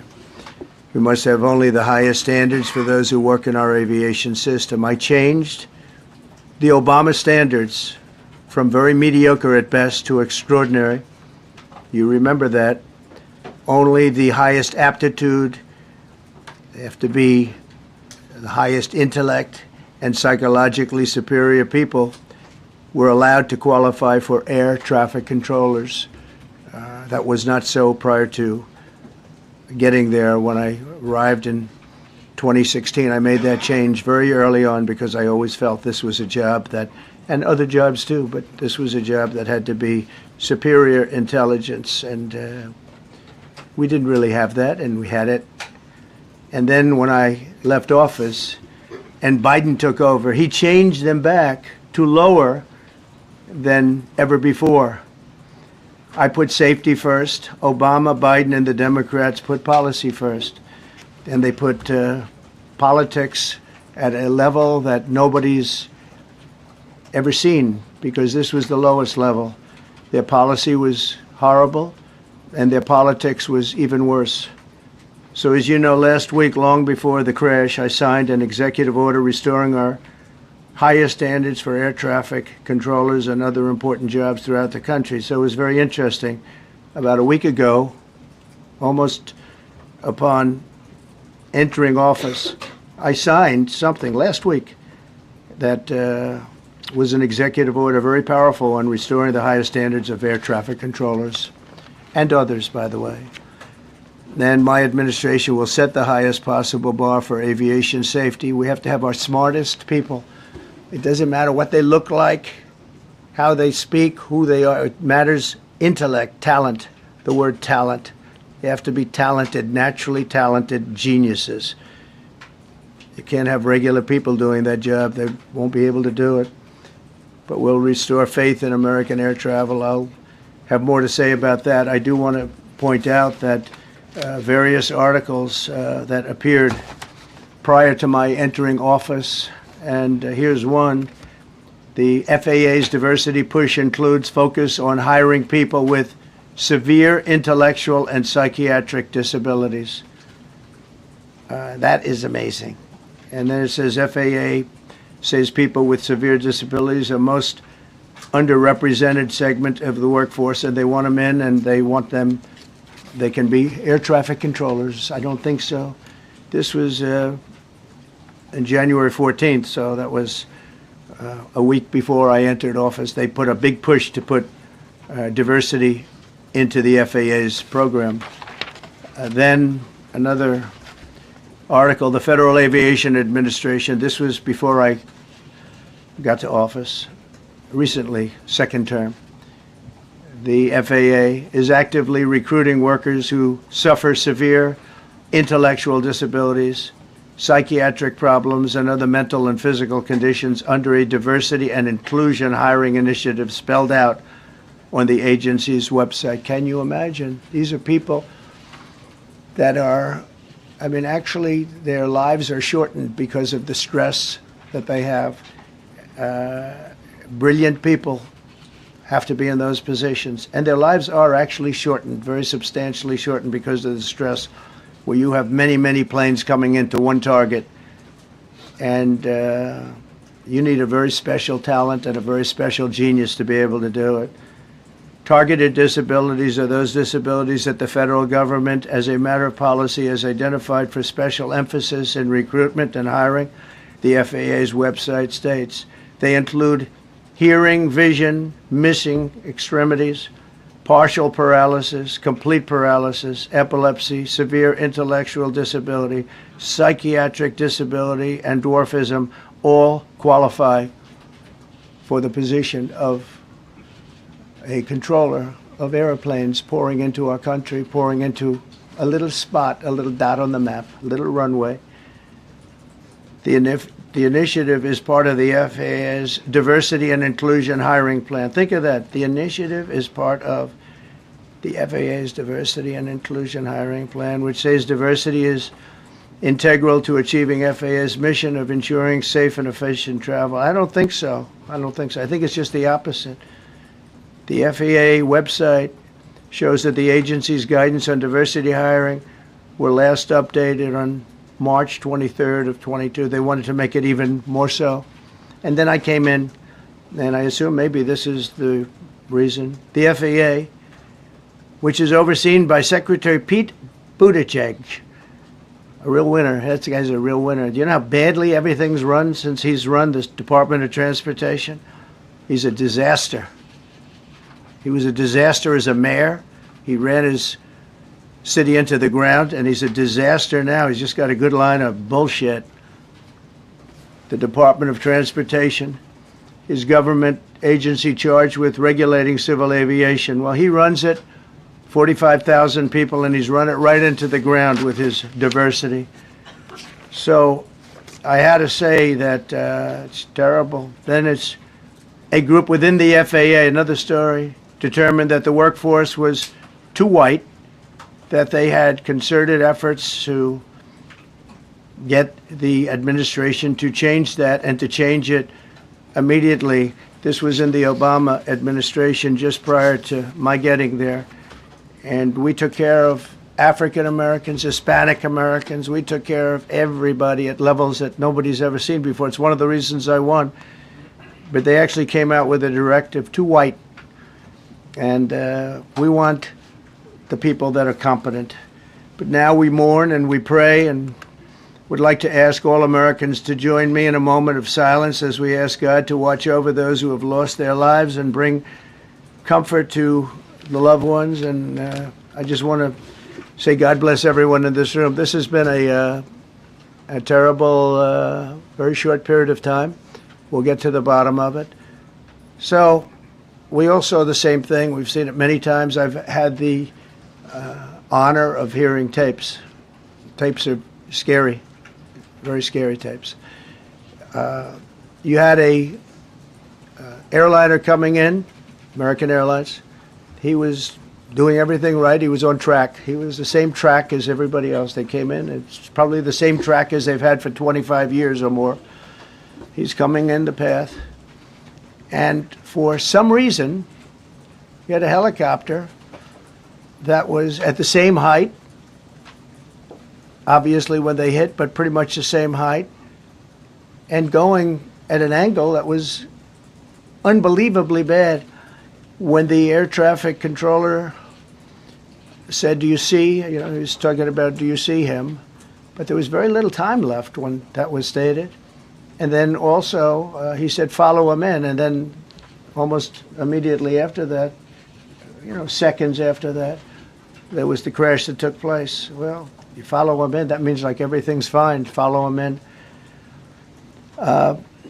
You had a pilot problem from the standpoint of the helicopter. I mean, because it was visual. It was a very clear night.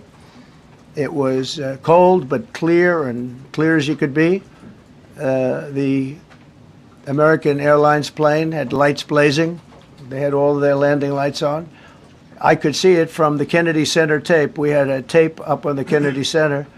That seems to be the primary. Thus far, I'm sure we'll see other tapes because it's such an area where there are a lot of cameras looking up into the air, into space. So we'll probably see many other shots of it before too much time goes by. But we had a situation where you had a helicopter that had the ability to stop. I have helicopters. You can stop a helicopter very quickly. It had the ability to go up or down. It had the ability to turn. And the turn it made was not the correct turn, obviously. and it did somewhat the opposite of what it was told. We don't know that that would have been the difference because the timing was so tight. It was so little. There was so little time to think. But what you did have is you had vision. The helicopter had vision of the plane because you had vision of it all the way, perfect vision of it all the way from at Kennedy Center where the tape was taken. And for some reason, there weren't adjustments made. Again, you could have slowed down the helicopter substantially. You could have stopped the helicopter. You could have gone up. You could have gone down. You could have gone straight up, straight down. You could have turned. You could have done a million different maneuvers. For some reason, it just kept going and then made a slight turn at the very end, and by that time it was too late. They shouldn't have been at the same height, because if it wasn't the same height, you could have gone under it or over it, and nobody realized, or they didn't say that it's at the same height. At the same height, it still wouldn't have been great, but you would have missed it by quite a bit. Could have been 1,000 feet higher. It could have been 200 feet lower, but it was exactly at the same height, and somebody should have been able to point that out. So all of this is going to be studied, but it just seems to me, from a couple of words that I like to use, the words common sense, some really bad things happened, and some things happened that shouldn't have happened. So you had a helicopter going in an identical direction. You had a helicopter that was at the exact same height as somebody going in essentially the opposite direction. You had a plane that was following a track, which is a track that every other plane followed. And I don't imagine, I know I've heard today that they might have been following the preceding plane, which was pretty close, but not that close, the preceding plane. But you wouldn't have even been able to see that because of the direction that the helicopter was coming in at. So you had a confluence of bad decisions that were made, and you have people that lost their lives, violently lost their lives. We're going to take a few questions. I'd like to ask our new Secretary of Transportation to say a few words. Sean Duffy, great gentleman, just started. It's not your fault, and I know you agree with me very strongly on intellect and even psychological well-being of the air traffic control. It's such an important position, and I think I can't emphasize stronger. I changed it when I first ran in 2016. I changed it. We had the highest standard that you could have, and then they changed it back. That was Biden, to a standard I read it to you. That was from one of your papers. One of the people in this room actually wrote that. And then I changed it back a few days ago. And unfortunately, that was, we'll see. We don't know that necessarily it's even the controller's fault. But one thing we do know, there was a lot of vision, and people should have been able to see that, at what point do you stop? At what point do you say, wow, that plane's getting a little bit close? So this is a tragedy that should not have happened. Please, Sean. Thank you, Mr. President. And I would just note the President's leadership has been remarkable during this crisis. We have had a whole of government response, local, state, federal, and when you see that kind of cooperation, it begins with the leadership in this body. So thank you for that, Mr. President. You make our jobs a lot easier. You made an important point that when we deal with safety, we can only accept the best and the brightest in positions of safety that impact the lives of our loved ones, our family members. And I think you make a really important point on that, Mr. President. That is the motto of your presidency, the best and the brightest, the most intelligent coming into these spaces. I want to take a moment and extend my condolences to the families of the loved ones. We commit to them that we are going to get to the bottom of this investigation, not in 3 years, not in 4 years, but as quickly as possible, with the NTSB, who is here today, as well as the FAA. What happened yesterday shouldn't have happened. It should not have happened. And when Americans take off in airplanes, they should expect to land at their destination. That didn't happen yesterday. That's unacceptable. And so we will not accept excuses. We will not accept passing the buck. We are going to take responsibility at the Department of Transportation and the FAA to make sure we have the reforms that have been dictated by President Trump in place to make sure that these mistakes do not happen again. And again, I want to thank you for your leadership, Mr. President, and I appreciate the confidence you placed in me. Thank you. Pete would like to say something. Well, thank you, Mr. President. Again, I want to echo what the Transportation Secretary said about your leadership. From the moment we found out about this, we were in contact with the White House trying to determine exactly what happened. I would echo it as well. No excuses. We're going to get to the bottom of this. We first and foremost, from the Defense Department, want to pass our condolences to the 64 souls and their families that were affected by this. Never should happen. And certainly the 3 service members, the 3 soldiers. A young captain, staff sergeant, and a CW2, chief warrant officer, on a routine annual retraining of night flights on a standard corridor for a continuity of government mission. The military does dangerous things. It does routine things on the regular basis. Tragically, last night, a mistake was made. And I think the president is right. There was some sort of an elevation issue that we have immediately begun investigating at the DOD and Army level.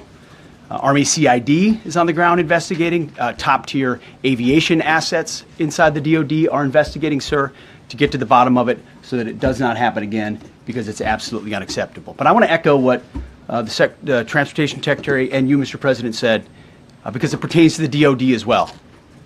We will have the best and brightest in every position possible. As you said in your inaugural, it is colorblind and merit-based. The best leaders possible, whether it's flying Black Hawks and flying airplanes, leading platoons, or in government. The era of DEI is gone at the Defense Department, and we need the best and brightest, whether it's in our air traffic control, or whether it's in our generals, or whether it's throughout government. So thank you for your leadership and courage on that, sir, and we'll stand by you on it. Thank you. Very much. JD, please. Well, thank you, Mr. President, for your leadership. I just want to reemphasize something the President said, and you've heard from the Secretary of Transportation and of Defense. There really was a whole of government response. We were all on the phone. We were all communicating yesterday, trying to get to the bottom of this immediately, but also try to communicate with the American people about what happened. Something the President said that I think bears reemphasizing, which is that when you don't have the best standards in who you're hiring, it means, on the one hand, you're not getting the best people in government, but on the other hand, it puts stresses on the people who are already there. And I think that is a core part of what President Trump is going to bring and has already brought to Washington, D.C., is we want to hire the best people because we want the best people at air traffic control, and we want to make sure we have enough people at air traffic control who are actually competent to do the job. If you go back to just some of the headlines over the past 10 years, you have many hundreds of people suing the government because they would like to be air traffic controllers, but they were turned away because of the color of their skin. That policy ends under Donald Trump's leadership because safety is the first priority of our aviation industry. Thank you, Mr. President. Mr. President, on DEI and the claims that you've made, are you saying this crash was somehow caused and the result of diversity hiring? And what evidence have you seen to support these claims? It just could have been. We have a high standard. We've had a much higher standard than anybody else. And there are things where you have to go by brain power. You have to go by psychological quality. And psychological quality is a very important element of it. These are various very powerful tests that we put to use, and they were terminated by Biden. And Biden went by a standard that's the exact opposite. So we don't know, but we do know that you had 2 planes at the same level. You had a helicopter and a plane. That shouldn't have happened. And we'll see. We're going to look into that, and we're going to see. But certainly for an air traffic controller, we want the brightest, the smartest, the sharpest. We want somebody that's psychologically superior, and that's what we're going to have. Yeah. Yeah, please, go ahead. Mr. President, you mentioned at the top of the briefing that there were several Russian nationals on the flight. Yes. Will the U.S. government be willing to facilitate the transfer of their remains, considering Yes, we the will. fact there is no direct air travel between the two countries? We've already been in contact with Russia, and the answer is yes, we will facilitate. Yes. Please, go ahead. Thank you, Mr. President. The situation in the Democratic Republic of the Congo is getting worse, even though President John Lorenzo has been mediating the conflict between Rwanda and the Democratic Republic of the Congo because he wants to bring peace and stability. The situation is really bad right now. I want to hear from Ms. President if you have any plan in the future to bring peace in the Well, you're Democratic asking me a Republic question of the about Congo. Rwanda, and it is a very serious problem, I agree, but I don't think it's appropriate right now to talk about it, but it is a very serious problem. We don't even yet know the names of the 67 people who were killed, and you are blaming Democrats and DEI policies and air traffic control and seemingly the member of the U.S. military who was flying that Black Hawk helicopter. Don't you think you're getting ahead of the investigation right now? No, I don't think so at all. I don't think with the names of the people, you mean the names of the people that are on the plane? You think that's going to make a difference? Does it comfort their families They to are hear you a blaming group of DEI people that have policies? lost their lives. If you want a list of the names, we can give you that. We'll be giving that very soon. We're in coordination with American Airlines. We're in coordination very strongly, obviously, with the military. But I think that's not a very smart question. But are you I'm blaming- surprised coming from you. Are you blaming Please. Thank you. Please. Thank you, President Trump. Thank you for being here. Based on your analysis so far, do you have a sense of who is at fault, if it was the plane, the helicopter, air traffic control, and can you assure people that it is safe to fly in and out of D.C.? Well, I've given you the analysis, and the analysis was based on vision. You had a lot of people that saw what was happening. You had some people that knew what was happening. There was some warnings, but the warnings were given very, very late. You know, those warnings were given very late. It was almost as they were given. A few seconds later, there was a crash. It should have been brought up earlier.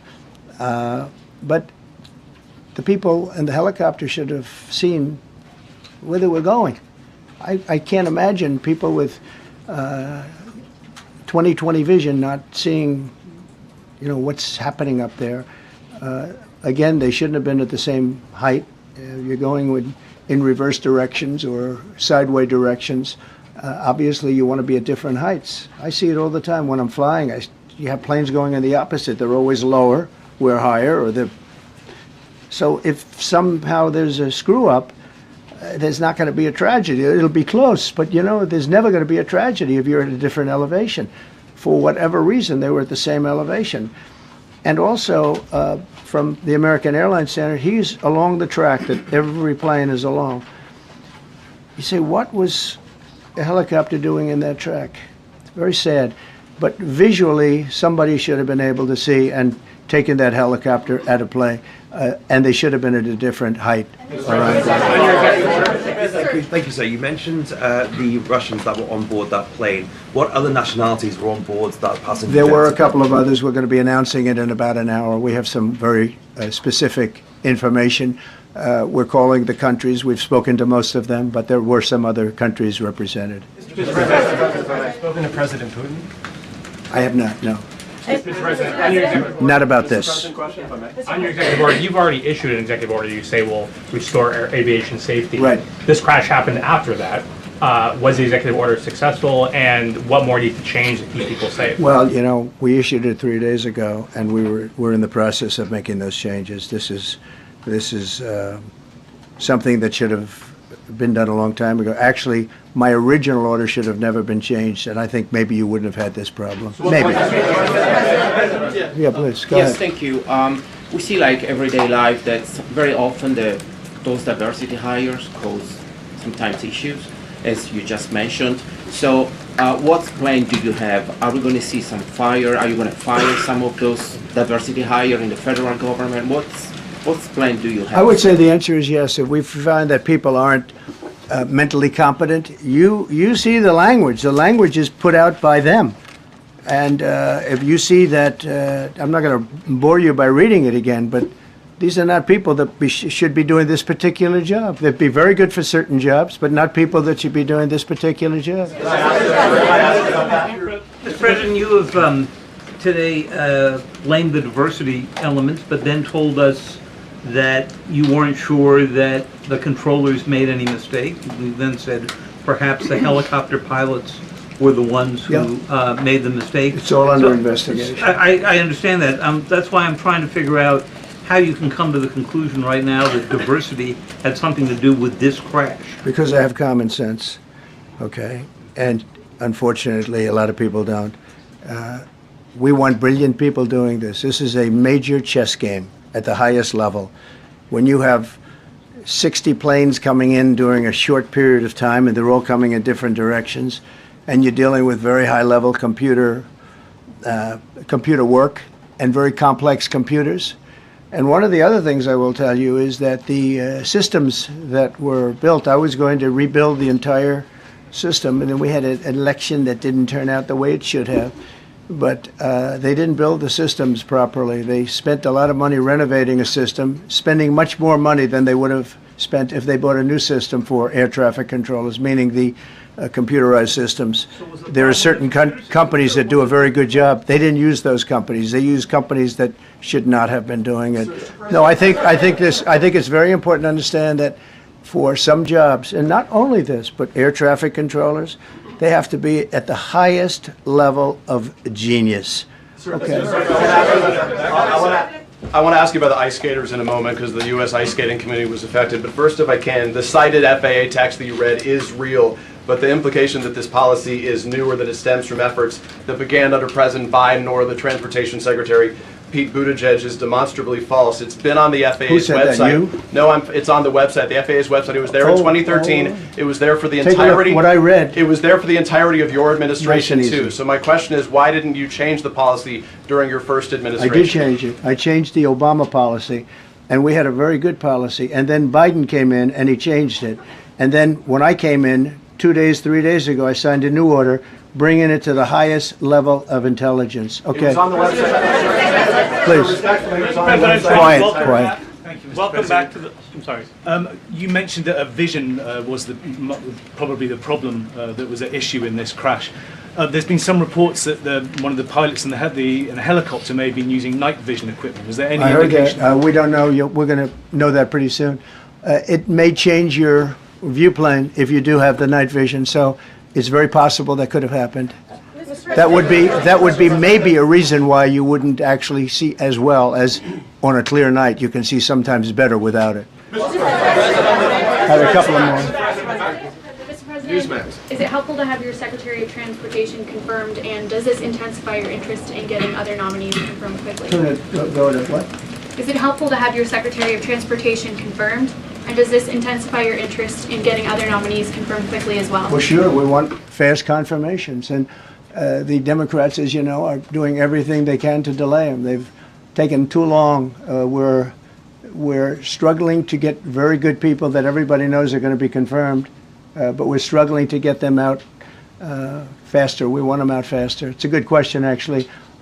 We've been pushing Sean. Everyone knows Sean for a long time. He got many, many Democrat votes, but they want to take as long as they can. They ask questions like some of the questions that Peter would ask that were totally irrelevant and not very good questions, but they want to just keep it going. They want to keep it going as long as possible. I was very honored, actually, that you got so many Democrat votes. That was really good.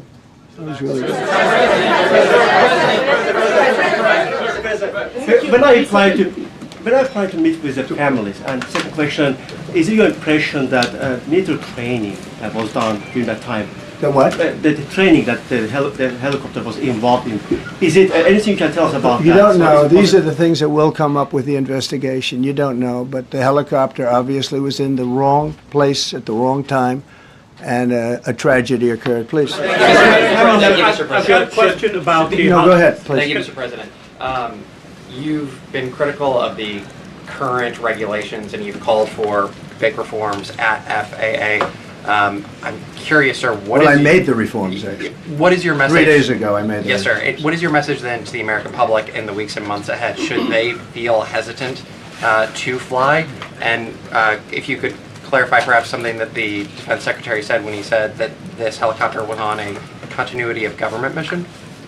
I don't know what that refers to, but they were practicing. They do that. They call it practicing, and and that's something that should be done. It's only continuity in the sense that we want to have very good people, and that has to be in continuity, and that's what they refer to. But it was basically practice, and it was a practice that worked out very, very badly. Okay.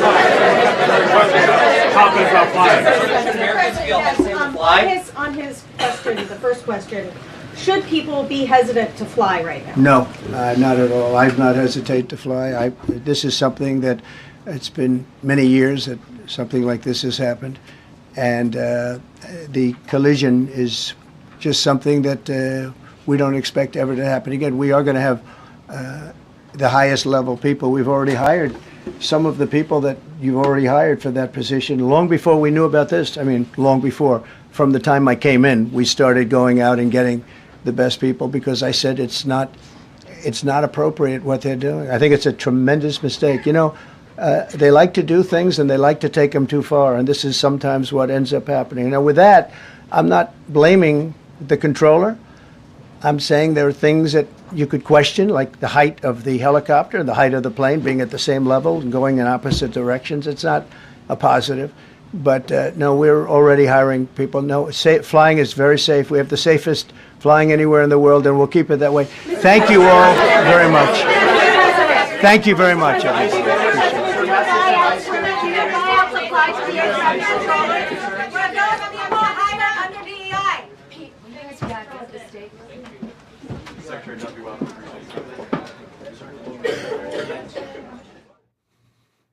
All right, that was President Donald Trump speaking about the horrific plane crash last night in D.C. Quote, "Our hearts are shattered alongside yours. We are here to wipe away the tears and offer our love, devotion, and support." One of the voices you heard there was Daily Wire's own White House reporter Mary Margaret Olohan, who we just spoke to at the start of this stream. She asked President Trump about if the fact that this disaster happened and the role that Transportation Secretary Duffy played, if that gave Donald Trump even more of an incentive to try and get his cabinet members confirmed. Remember, the world is spinning on. Politics, natural disasters, events like this, they're all happening. Trump needs his cabinet to legislate effectively, and events like last night prove it, but he called that a, quote, "great question" from Mary Margaret. So nice job, Daily Wire White House reporter Mary Margaret Olohan on the ground in the White House, asking the important questions, getting you all at home the answers that you want from this presidency. So while we were away, the hearings continuing for Kash Patel, Tulsi Gabbard, Bobby Kennedy Jr. We're going to get you caught up on some of the big moments, and then we'll go back live. One of the things we just missed, though, Kash Patel being questioned by Amy Klobuchar. Listen to this fiery exchange. You don't want to miss it, and then we'll get back live. Did you say that the FBI headquarters should be shut down and reopened as a museum of the deep state? Mr. Chairman, are we allowed to go an extra time? Let's see, you get a second round. Before I call on Senator Lee. Could he just answer the question if he said that the FBI headquarters where they investigate cybercrime and terrorism should be shut down and opened as a deep state? Hey, Mr. Chair. As a museum. Did he say that the headquarters should be shut down? Mr. Chair. I deserve an answer to that question. He is asking to be head of the FBI, and he said that their headquarters should be shut down. Mr. Chair, parliamentary inquiry. You got anything you want to say, Mr. Patel, before I go on to Senator Lee? Simply this.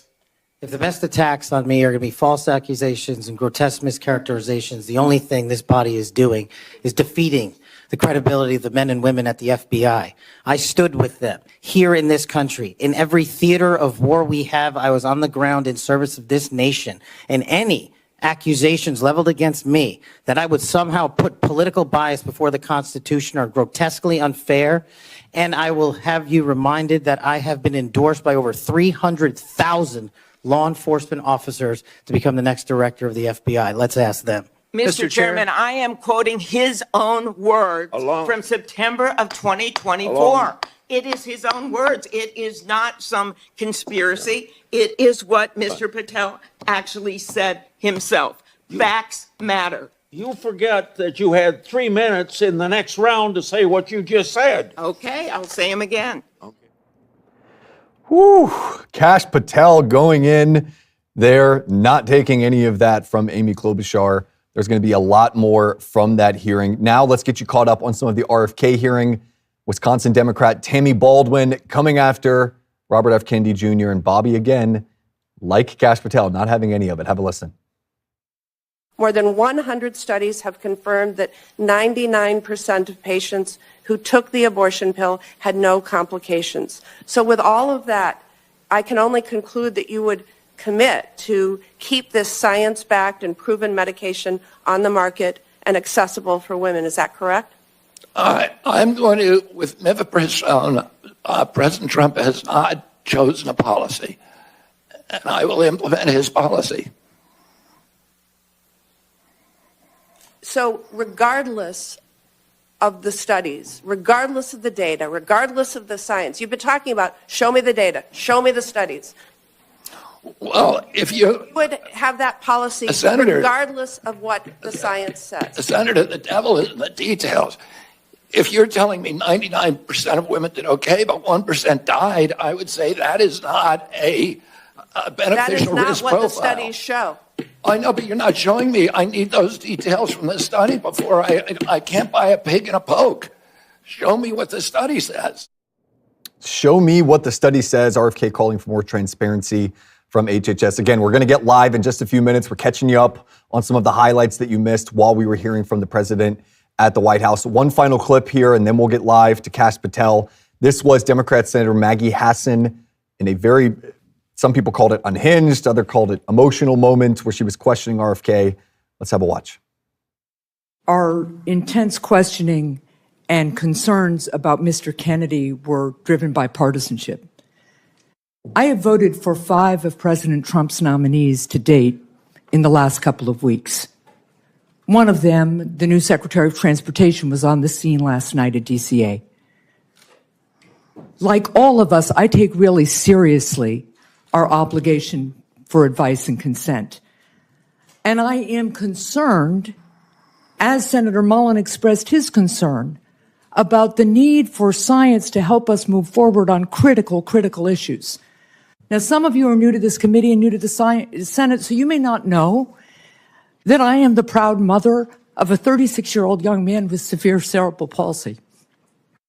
And a day does not go by when I don't think about what did I do when I was pregnant with him that might have caused the hydrocephalus that has so impacted his life. So please do not suggest that anybody in this body of either political party doesn't want to know what the cause of autism is. Do you know how many friends I have with children who have autism? The problem with this witness's response on the autism cause and the relationship to vaccines is because he's relitigating and churning settled science so we can't go forward and find out what the cause of autism is and treat these kids and help these families. Mr. Kennedy, that first autism study rocked my world. And like every mother, I worried about whether, in fact, the vaccine had done something to my son. And you know what? It was a tiny study of about 12 kids. And over time, the scientific community studied and studied and studied and found that it was wrong. And the journal retracted the study. Because sometimes science is wrong. We make progress. We build on the work and we become more successful. And when you continue to sow doubt about settled science, it makes it impossible for us to move forward. So that's what the problem is here. It's the relitigating and rehashing and continuing to sow doubt so we can't move forward. Some people in the chat were saying take a shot whenever you hear the term settled science. That is a favorite phrase of the Democrats to try and keep any questions from being asked about what exactly the science establishment is. Something important to keep in mind there. We're going to get you now live to Kash Patel, FBI hearing before the Senate Judiciary Committee. Let's hear what's going on there. As my FBI agents, the BRIC agents told me, When I was running cases with them across this country and around the world, if you're not ticking off some people, you're not doing your job right. My colleague and friend, Senator Durbin, called you a conspiracy theorist. You remember that? I do, Senator. You were instrumental in revealing that the Trump-Russia election collusion hoax was a hoax, weren't you? Yes, sir. I was the lead investigator.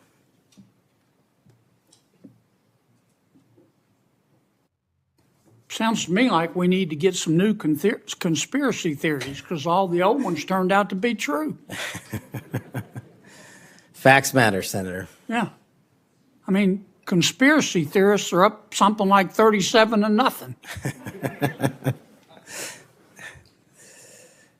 You're not saying that everybody at the FBI is bad, are you? Never said that. I've overwhelmingly said multiple times that 98% of the FBI is courageous, apolitical warriors of justice. They just need better leadership, especially those who participated in these conspiracies that actually turned out to degrade them. Who put away the Unabomber? The FBI. Yep. Who put away Timothy McVeigh and his Stalin's stomach for blood? Brick agents at the FBI.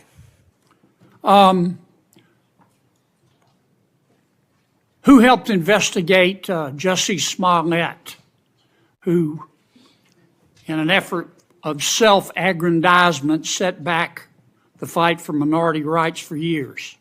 I think that was local authorities. It was the FBI that opened an investigation, wasn't it? Eventually, yes, Senator. There have been or were some bad people at the FBI and the Justice Department, which work hand in glove, weren't there? Unfortunately, yes, Senator. Secretary Clinton's lawyer, a gentleman by the name of Michael Sussman, had a pass to come and go at the FBI building as he wished. Don't you think the American people have a right to know about the details of that? Not just that, but what a political party was doing with the secure compartmented information facility with direct access to the Federal Bureau of Investigation. Mr. Hunter Biden cheated on his income taxes. Didn't pay $1.4 million in income taxes over 4 years. And he filed fraudulent returns. He tried to deduct his hookers as a business expense, for God's sakes. And they hit him with 2 misdemeanors before there was a public outcry. Don't you think the American people are entitled to know the details of that? The American people are entitled to a singular form of justice and the details to every public corruption investigation. You remember Peter Strzok? I sure do. One of the lead investigators for Mr. Mueller's Russian collusion hoax? Yes, Senator. Do you remember when the Inspector General, not his colleagues, turned him in? Inspector General found that Mr. Peter Strzok said, quote, sent an email to his girlfriend, quote, just went to a Southern Virginia Walmart. I could smell the Trump support, end quote. Remember that? He did that while employed at the FBI while working on that investigation. Do you remember when the IG revealed another email by Mr. Strzok to his girlfriend? Mr. Strzok said, quote, I am riled up. Trump is a fucking idiot, is unable to provide a coherent answer, end of quote. You remember that? Peter Strzok said that. You remember when his girlfriend texted Mr. Strzok, quote, Trump's not ever going to become president, right? Right? And Mr. Strzok replied, no, he won't. We'll stop it. I do remember their insurance policy. And then Mr. Strzok testified in front of God and country that never had his political beliefs impacted his work. You believe in the tooth fairy? When I was a kid. You believe Jimmy Hoffa died of natural causes? He's also not in the end zone of Giant Stadium. And then Mr. Strzok got fired, and next thing we know, the FBI and the Department of Justice, after he sued, gave him $1.2 million. Don't you think the American people are entitled to know the details of that? Absolutely. Now, I want you to think hard before you answer my next question.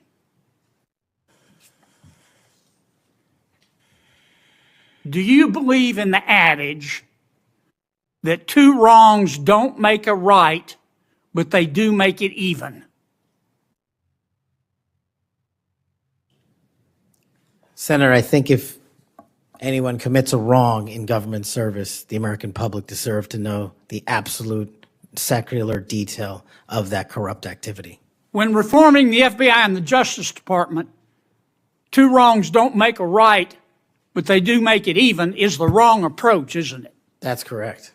And we're going to hold you accountable for that. I hope you do. Now, there's some good people at the FBI. Lots. And there have been and may still be some bad people there. And you've got to find out who the bad people are and get rid of them in accordance with due process and the rule of law. And then you've got to lift up the good people. Don't go over there and burn that place down. Go over there and make it better. Do you commit to us today that you will do that? I commit to you, if confirmed, Senator, every single day, 24/7, 365, the FBI will be the premier law enforcement agency in the world. Thank you, Mr. Chairman. We'll now recess for a 30-minute lunch break. We'll return at approximately 12:40, and we will resume with Senator Booker's questions.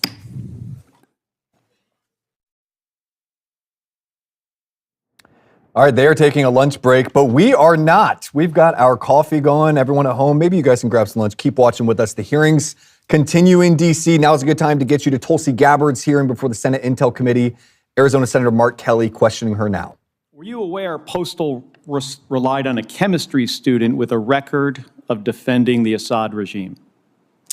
At that time, I was not. I have been made aware since. Do you consider this person or these two individuals now, do you consider them a better source for the chemistry of sarin gas than the U.S. intelligence community? I assess that at the time, the information, I don't know the second person you're referring to, but MIT professor Ted Postel and the inspectors of the OPCW provided some credible questions that deserved examination. Okay, thank you. Did you attempt to weigh Postel's claims against the significant evidence and assessments already conducted by the IC? Yes, I did. Okay, thank you. So here's my concern here, Colonel. When we began this, you described a thoughtful approach to analyzing intelligence and reaching conclusions. This is what we expect of our professionals. But we just kind of walked through how you came to question Assad's use of chemical weapons in these two cases with a different approach. And I don't reject seeking out differing viewpoints. We need to do that. But you started from a place of doubting the conclusions of the U.S. intelligence community, and then you sought out information that confirmed your viewpoint. That led you to embrace the opinions of two individuals that I think we disagree on this. You think they had expertise, I do not, and others do not. But these individuals were sympathetic to Russia and the Assad regime.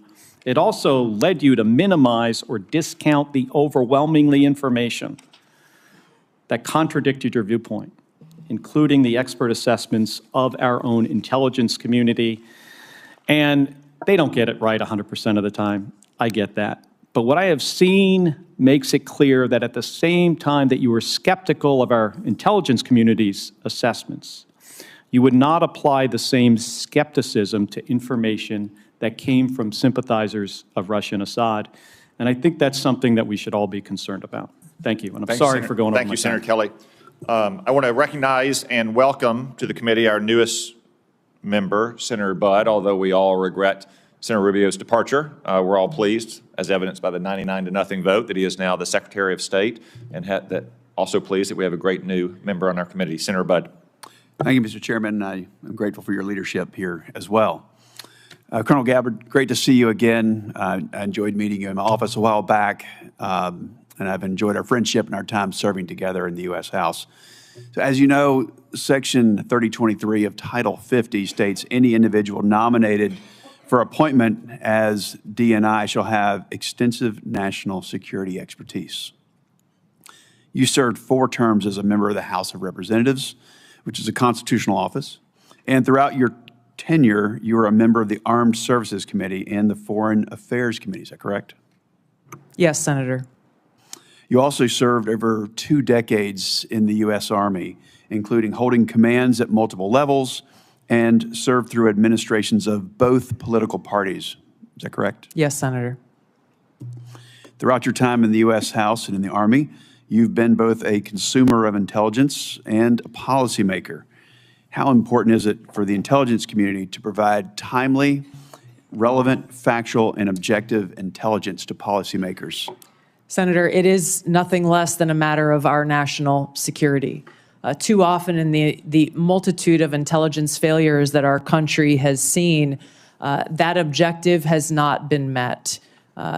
Now, CIA Director Ratcliffe talked about in his testimony before this committee how the CIA's own internal metrics have shown that analytic objectivity has gone down within that organization.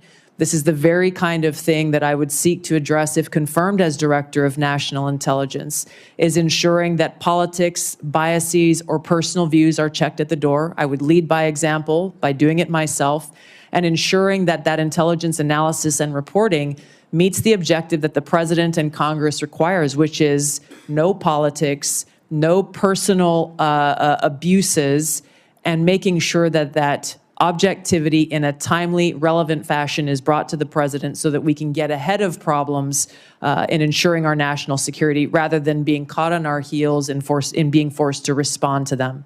Thank you for that. I think it's clear from your background experience that you more than meet the statutory requirements for this position. I want to switch gears a little bit. There's been a lot of discussion today, and I think it's a necessary discussion about your position on 702, Section 702 of FISA. So I've personally had concerns, and I think we even talked about this when we served in the House together, and I actually voted against its reauthorization when I was in the House. However, I recently voted to reauthorize Section 702 with additional safeguards to end the politicization of the tool and to ensure privacy and civil liberties that they're protected. So, Ms. Gabbard, tell us, how has your thinking on Section 702 developed over time, and why? And if confirmed, what will you do to ensure that this new statutory safeguards, that they're fully implemented? Well, Senator, as you pointed out, many of the concerns that we raised when we served in the House of Representatives were centered around the lack of safeguards to protect Americans' Fourth Amendment rights and civil liberties as it pertains to searching of U.S. persons with that incidental collection that occurs under 702. You and I both know and agree that the national security capability that is provided by Section 702 that enables this foreign surveillance on non-U.S. persons overseas is critical, period. My commitment is to make sure that our national security tools are maintained to fulfill that requirement while also protecting Americans' Fourth Amendment rights and protection against unlawful search and seizure. There are a number of those reforms that you referenced, such as the prohibition of abouts collection, which we brought up when we served in the House, making sure that 100% of U.S. persons by the FBI on this incidental collection are reviewed by the Attorney General herself. There are a number of other reforms that I believe strengthen significantly those safeguards, a number of them that I had worked to try to bring into place when I was in the House of Representatives.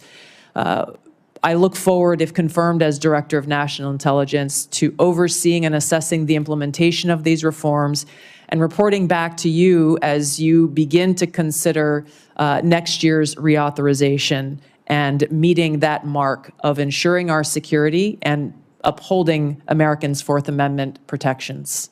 Thank you. Switching gears a little bit, talk briefly, if you will, about the dual task of simultaneously protecting whistleblowers and protecting classified information. Senator, there are... All right, we're going to jump now to the RFK hearing where Republican Lisa Murkowski is questioning him. She's on the fence about a yes vote. This is a very important portion of the testimony. Let's get there now.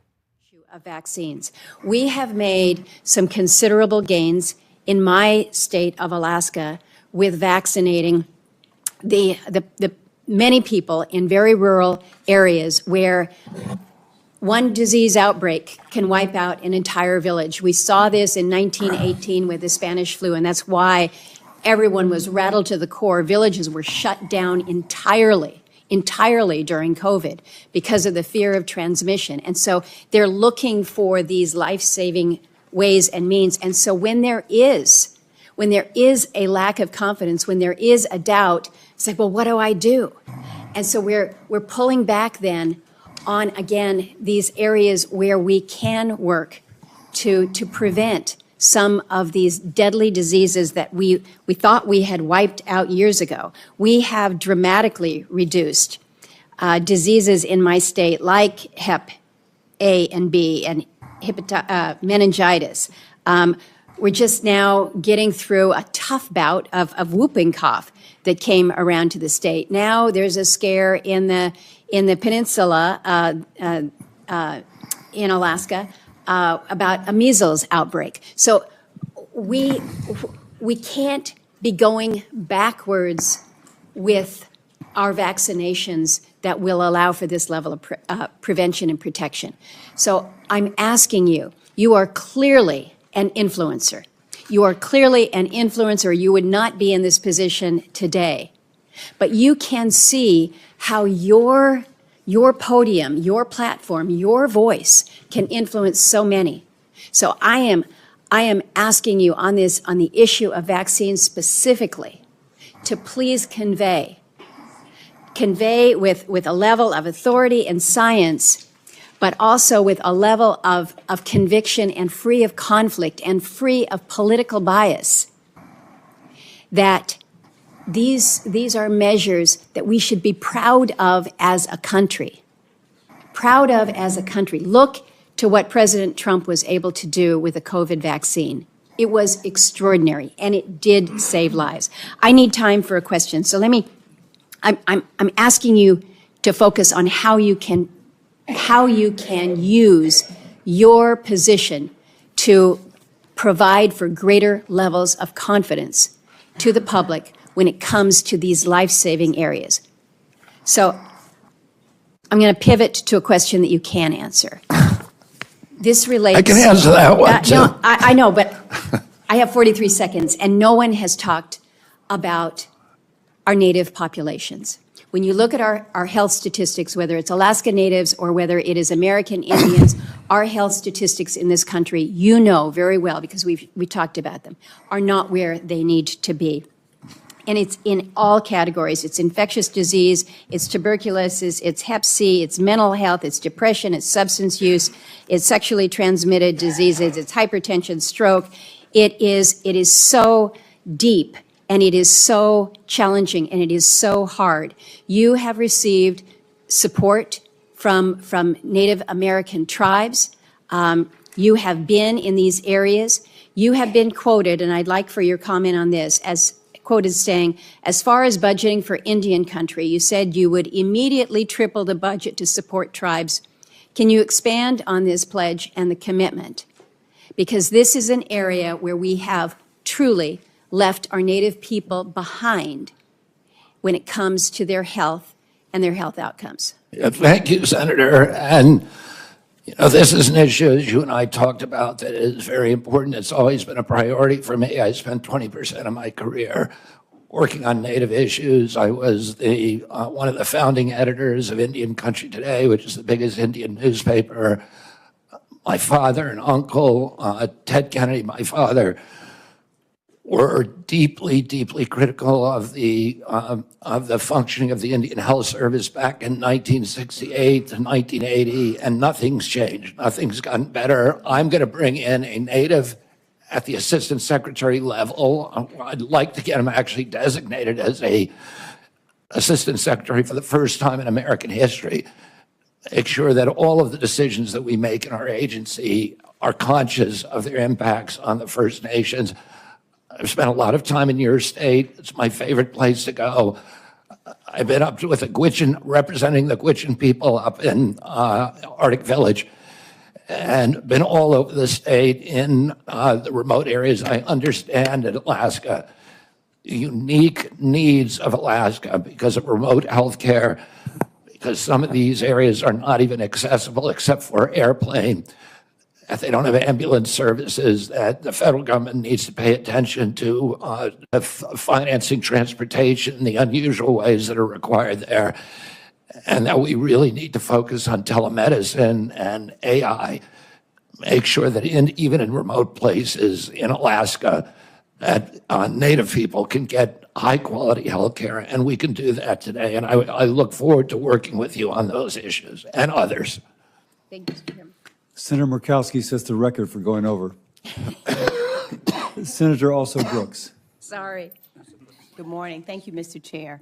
Mr. Kennedy, I was struck by your comments during our meeting last week. What? I was struck by your comments in our meeting last week where you made it abundantly clear to me that you intended to clean house of the professional scientists at the National Institutes of Health, which you know is headquartered in the state of Maryland and employs thousands of hardworking Marylanders. I, for the record, believe in scientists and I believe in doctors and I trust them over politicians without medical degrees. You talked about bad science and bad scientists, and in fact, you specifically said to me in response to my question that you intend to replace the bad scientist with the good scientist. And so I want to ask you, in your opinion, what makes a scientist or a doctor qualified to serve at the National Institutes of Health?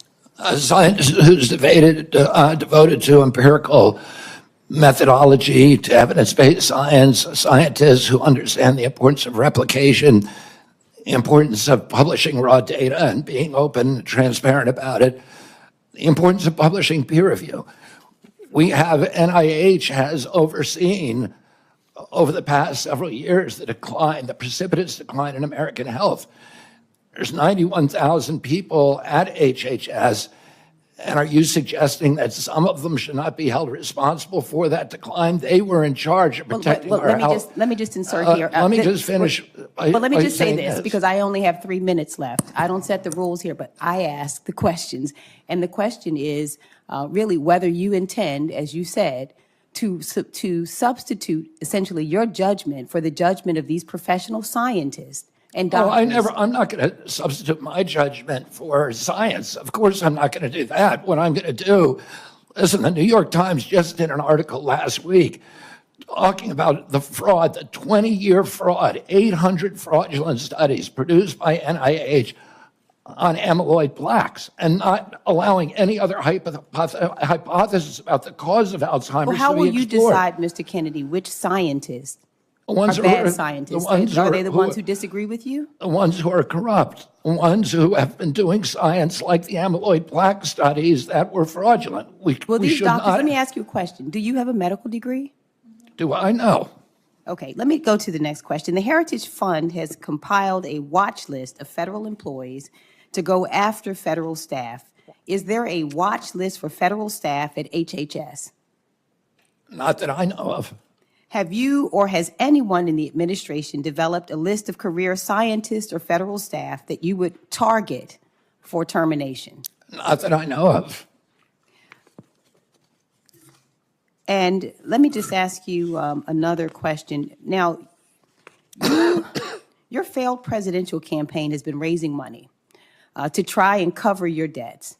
And you were questioned about this yesterday and failed to answer a question that Senator Warren asked you. And so I want to ask you again regarding these emails that you have sent to raise money. How much has your presidential campaign made fundraising off of this administration's complete disregard for the workforce at HHS? Excuse me? I didn't hear the question. The last part. How much money has your presidential campaign made off of fundraising, off of this administration's complete disregard for the workforce at HHS? Zero. Okay, Mr. Chair, I'd like to ask unanimous consent to enter into the record 2 emails from this week and the week before regarding fundraising that you are currently doing through your presidential campaign. Without objection. And finally, I want to ask you, I have you said you were on a show on February 26, 2021, an interview with Dr. Judy Mikovits, where you said the following, and I quote, "We should not be giving Black people the same vaccine schedule that's given to whites because their immune system is better than ours." Can you please explain what you meant?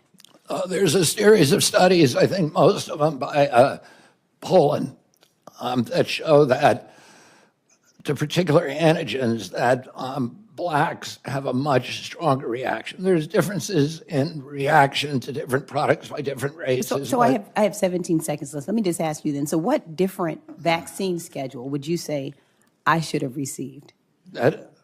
What different vaccine schedule should I have received? I mean, the Poland article suggests that Blacks need fewer antigens.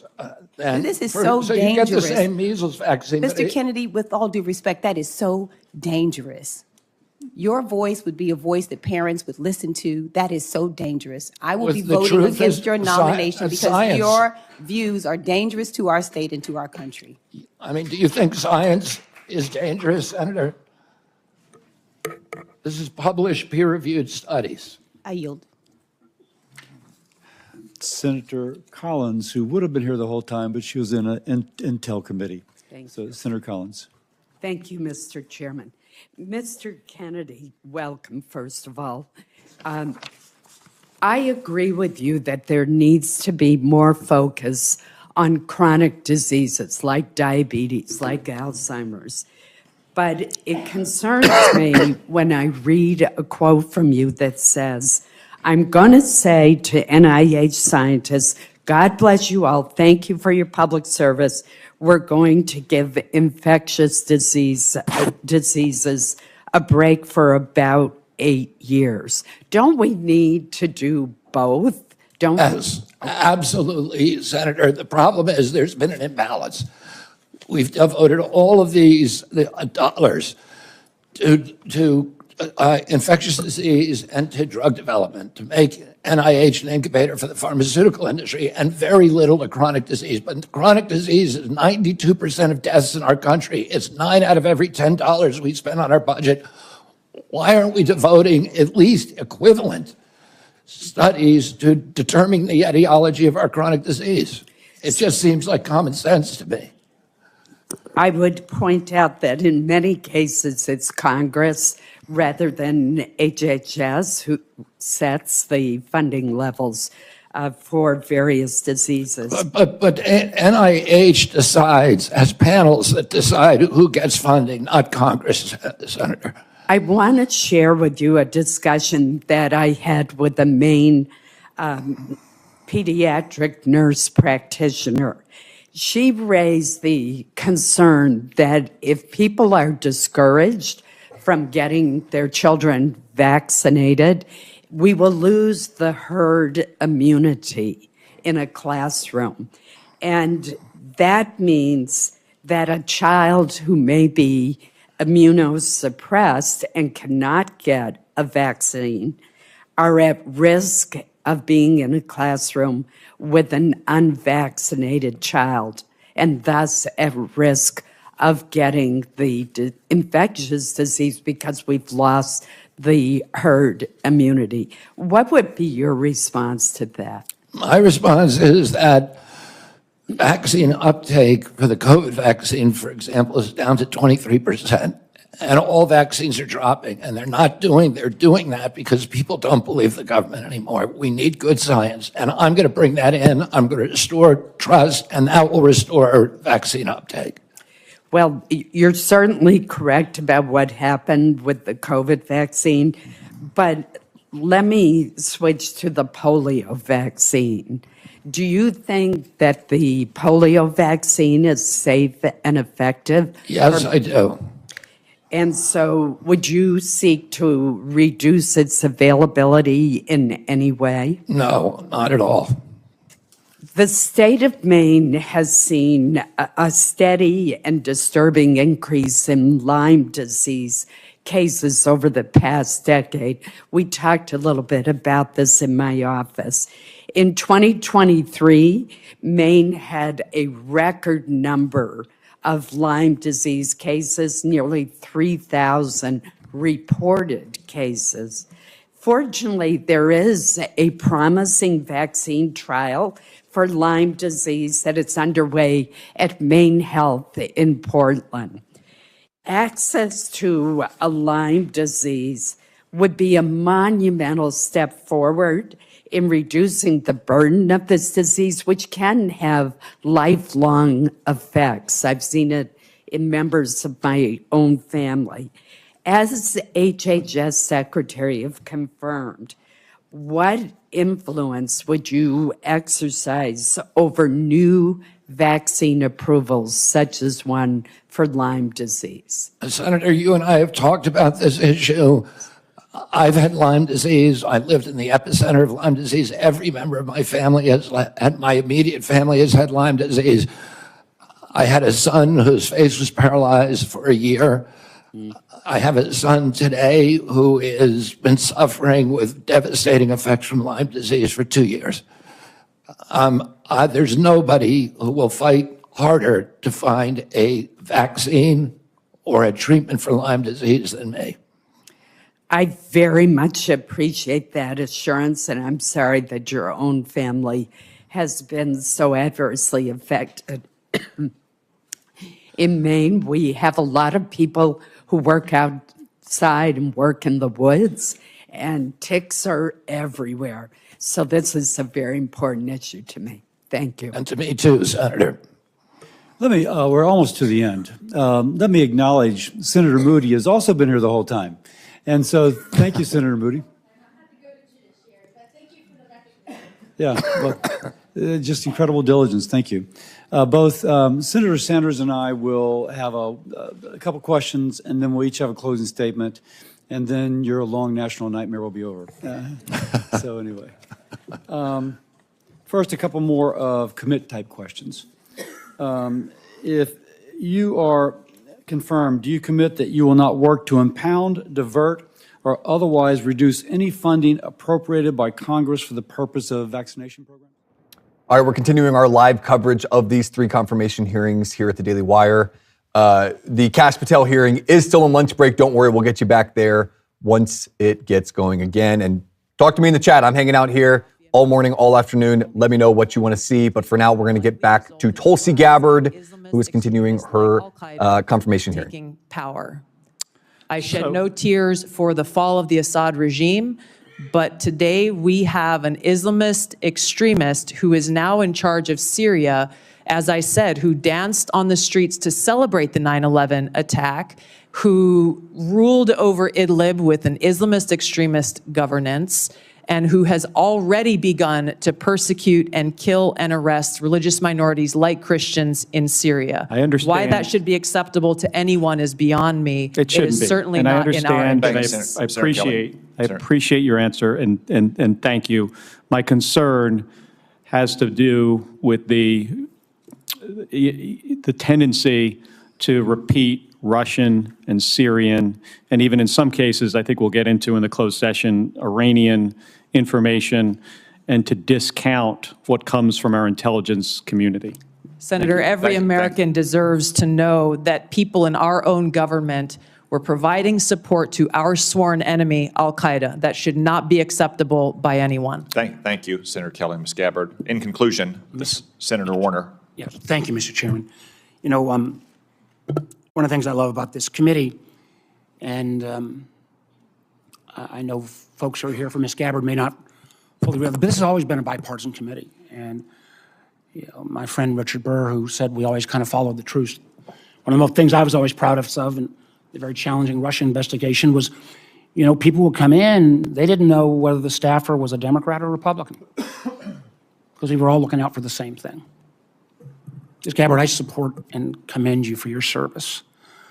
But we have heard this morning taking some individuals' advice on chemical attacks, not taking American intelligence community that, as we subsequently discovered, had iffy ties, not enough due diligence. We've heard this morning on your trip to Lebanon that you weren't fully aware that the folks who originally paid for the trip had these relations and ties to this Syrian party. I know I've asked, and you and I understand on the trip that you said you met with Shia religious figures, and you didn't know who were there, who they were. I can understand that, although I can't imagine Shia religious figures that in the Bekaa Valley that didn't have ties to Hezbollah.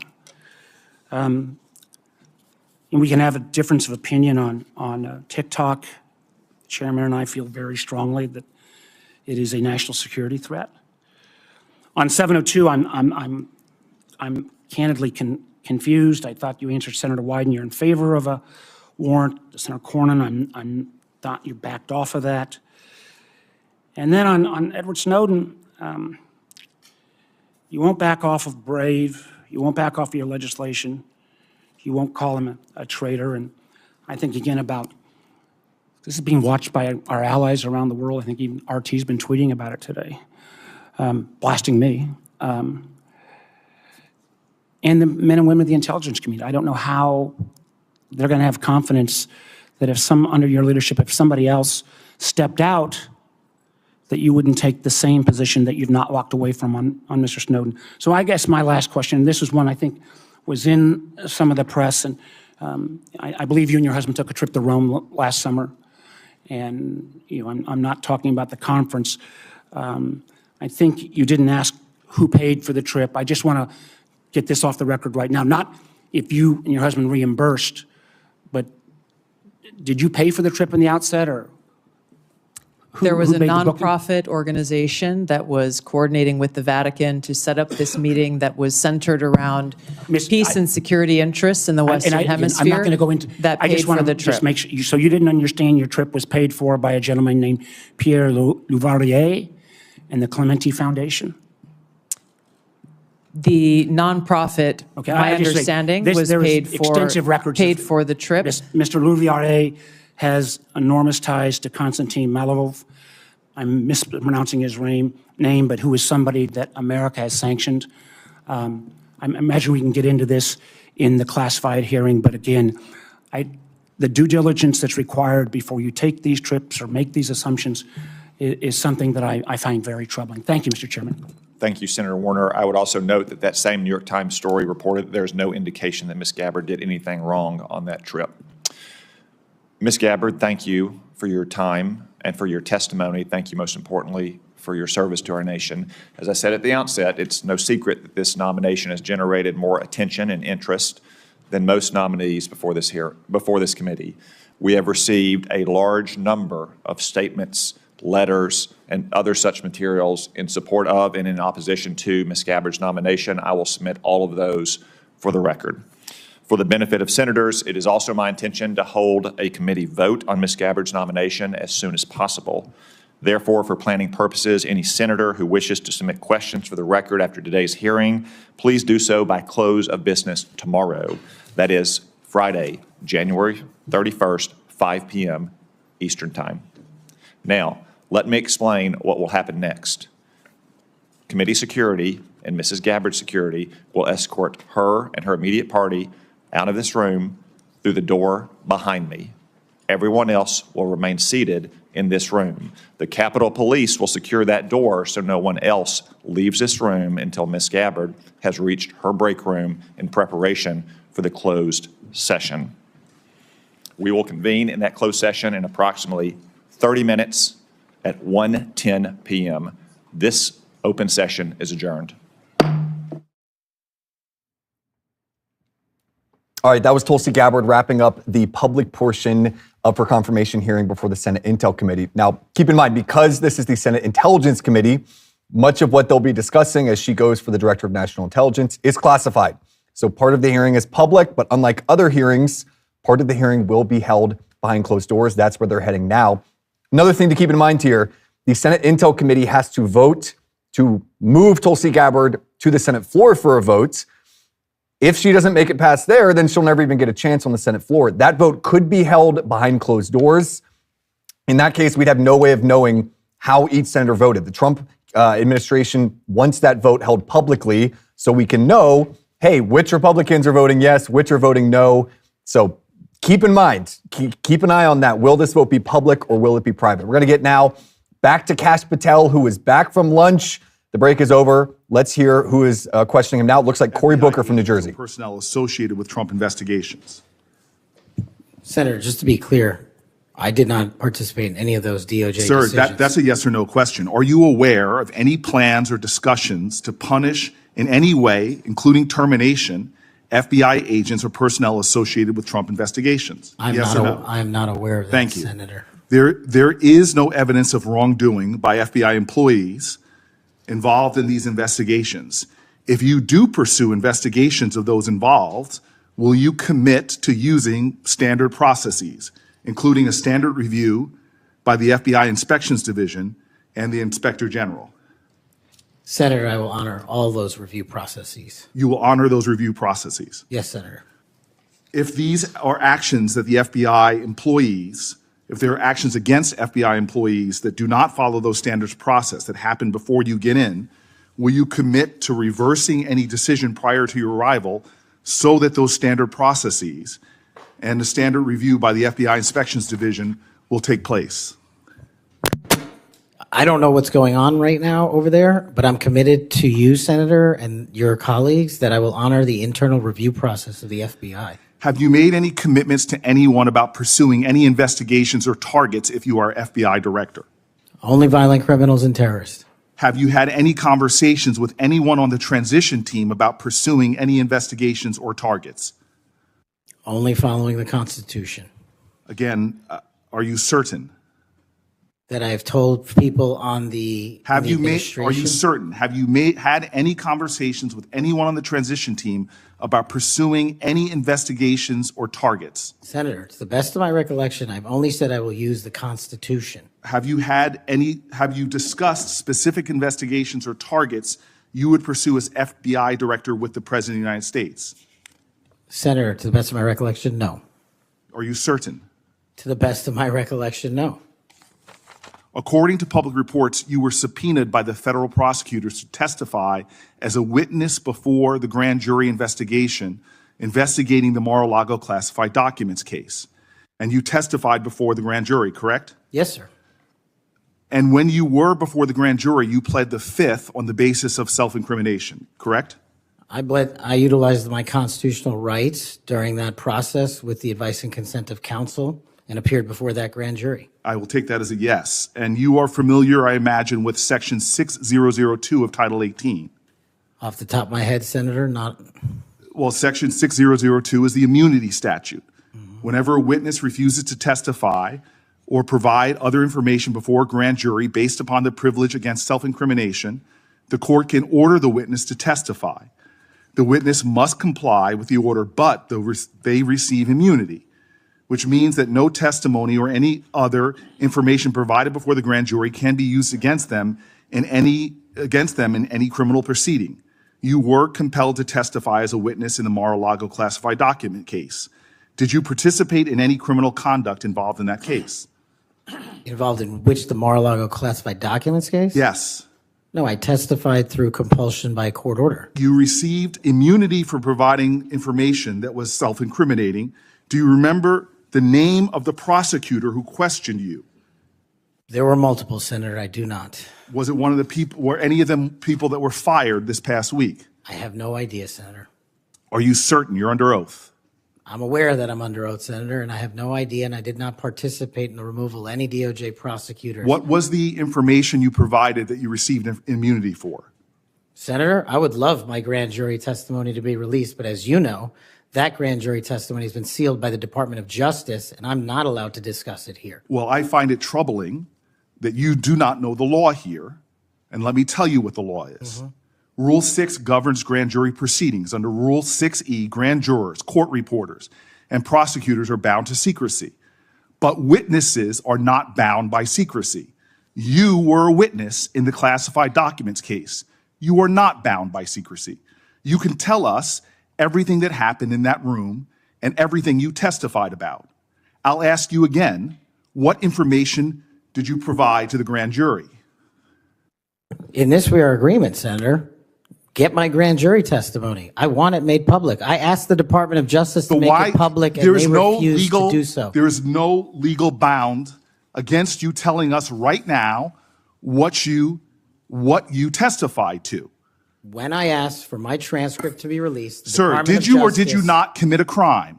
Senator, I did not commit a crime. Then why won't you tell us what you testified to? Because it occurred over the course of 3 weeks. I don't have the ability to recall everything I testified to, but I'm asking you to put my Did you testify transcript to out. witnessing the President of the United States declassifying documents? Senator, what I testified to is best captured by that transcript So in real you're not time. willing to tell Congress, after making many pledges today about transparency, whether or not you testified to witnessing the President of the United States declassify documents. In the name of all the values you have said today, did you or did you not testify to witnessing the President of the United States declassify documents? I testified accordingly and under oath, and I encourage you to get that transcript. And by the law of our land, you are free to tell people, what are you hiding from Congress? Answer the question. Did you testify to witnessing the President of the United States declassifying documents, yes or no? Senator, the grand jury testimony is available to you. I encourage you to make it public. As you likely know, the second volume of Jack Smith's report about the classified document case is not public yet. To fulfill our constitutional duty of advice and consent, the President, on nominations, members of this committee have asked the DOJ to review the report. Do you agree that Congress should thoroughly review its nominees? Yes or no? Yes. Okay. Now, last question and I'll be done. When you and I met, you told me that you wanted to remove 11,000 FBI personnel or move many of them, and you said that again today. You have looked at an org chart to understand what offices and functions that you'll be pulling from. I don't think you've done a serious analysis, but I do think you have an assignment from Donald Trump to gut the FBI. You said yourself, I'll shut down the FBI Hoover building. There are people specifically that you are targeting, I believe. And do you agree that you have already prepared plans to remove certain individuals from their offices? For example, I'm going to save all of you the burden of having to listen to Cory Booker ask the same question 20 times in a row. We're going to get now to Bernie Sanders, who was questioning RFK Jr. Not a nickel from corporate Bernie, tax. you were the single largest From acceptor of workers- pharmaceutical dollars. No, from workers in the industry. 1.5 million. Yeah, out of 200 million. All right, but you have not answered, last question. You have not answered my question. Mr. Chairman, we're 3 minutes. Ask you a question. How do we We're- make America healthy if you don't guarantee health Chairman, care we're to all literally people? 3 minutes over here now. Well, so are other how long people. does it keep going? At some time, you're just battering the witness, Not Bernie. battering the witnesses. I'm Yes, trying you to get are. an And answer. you're getting upset at him. You're going at him just like anybody else would. We'll come to order. Bernie's going over.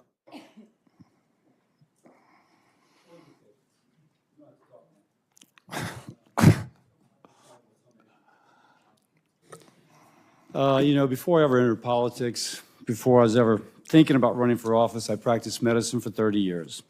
I worked in public hospitals in California, Louisiana, specializing in liver disease, caring for those who otherwise would not have had a specialist. If you will, dedicating my life to saving lives. That is, being a doctor. That ethic guides me now. In my opening statement, I told the story of my patient, an 18-year-old girl with acute liver failure from hepatitis B being air ambulanced to LSU Shreveport Hospital for a liver transplant. Now, let me finish the story. Her mother wasn't allowed to fly in the helicopter, so her mother drove the 3 hours from Baton Rouge to Shreveport. Now, when she arrived, they let her visit her daughter before she went back to the OR. And the mom goes in to say a prayer, squeezes the daughter's hand. The daughter's eyes open, and she said, "Mama?" And the daughter began to recover. Powerful story with a happy ending. But as a doctor, I saw. All right, we're going to get back to Kash Patel because right now Senator Blackburn is asking him about Epstein. Chairman Durbin to subpoena those records, and I ended up being blocked by Senator Durbin and Christopher Wray. They stonewalled on this, and I know that breaking up these trafficking rings is important to President Trump. So will you work with me on this issue so we know who worked with Jeffrey Epstein in building these sex trafficking rings? Absolutely, Senator. Child sex trafficking has no place in the United States of America, and I will do everything, if confirmed as FBI director, to make sure the American public knows the full weight of what happened in the past and how we are going to countermand missing children and exploited children going forward. Thank you for that. I do want to touch on the political persecution. I find it so interesting that they feel like you would carry out political persecution. Your parents are with us today. They fled Uganda and persecution from Idi Amin. And I think that with your background and given your family's history, that you would never move to political persecution. Is that accurate? Yes, Senator, that is. And we appreciate that you would remove any kind of 2 tiers of justice from the FBI because they have practiced that every day for years. Not all FBI agents. There are some good ones, and we certainly want to keep them, but the politics has got to be moved out of the agency. Now, they've tried to frame you as being anti-police. We've discussed that some today. And I know that you grew up working with NYPD officers in your community. And I know that law enforcement groups, including the National Association of Police Organizations, have endorsed your nomination. And on top of that, your brother is a law enforcement officer. Is that accurate? Many of my family are, yes, Senator. How many of your family, sir? Well, I guess the Indians have a different definition of family. We got a really big one, and they're all family. We all love big families. So we got a lot. I appreciate that. But it is accurate to say that in your role, you're going to do everything that you possibly can to protect the men and women who are protecting our communities. That is of the utmost importance. Thank you. I want to go to the Nunes memo. You were the principal author of the Nunes memo. Is that accurate? Yes, me and staff. Thank you. And that did really so much to focus the light on the Russiagate hoax and the political cabal that was for years operated out of the DOJ and the FBI. And I know that there are some that felt like that memo was not accurate. We know now differently. And I'm quoting a comment that was made about that memo and by a member of that House Intel Committee, and I quote, "It was meant only to give Republican House members a distorted view of the FBI," end quote. I find it so interesting. They use the term distorted view. I think the American people who for 4 years under Biden saw the FBI weaponized against them, against parents, against people of faith, weaponized against President Trump. I think they would disagree with that. Do you stand by the good work that you did on the Nunes memo? Our team, and yes, absolutely. And the Nunes memo was accurate in its description of the details, correct? As confirmed by the Inspector General, the Special Counsel, because the Nunes memo only contained sworn information received pursuant to transcribed interviews and production of government materials, including FBI 302s and DOJ memorandum. So the Nunes memo is accurate. Yes, ma'am. Thank you for that. In your new role as director, how will you work to root out 2 tiers of justice at the FBI? The same way I have always done so, ma'am, with the utmost fidelity to the Constitution and integrity to law enforcement.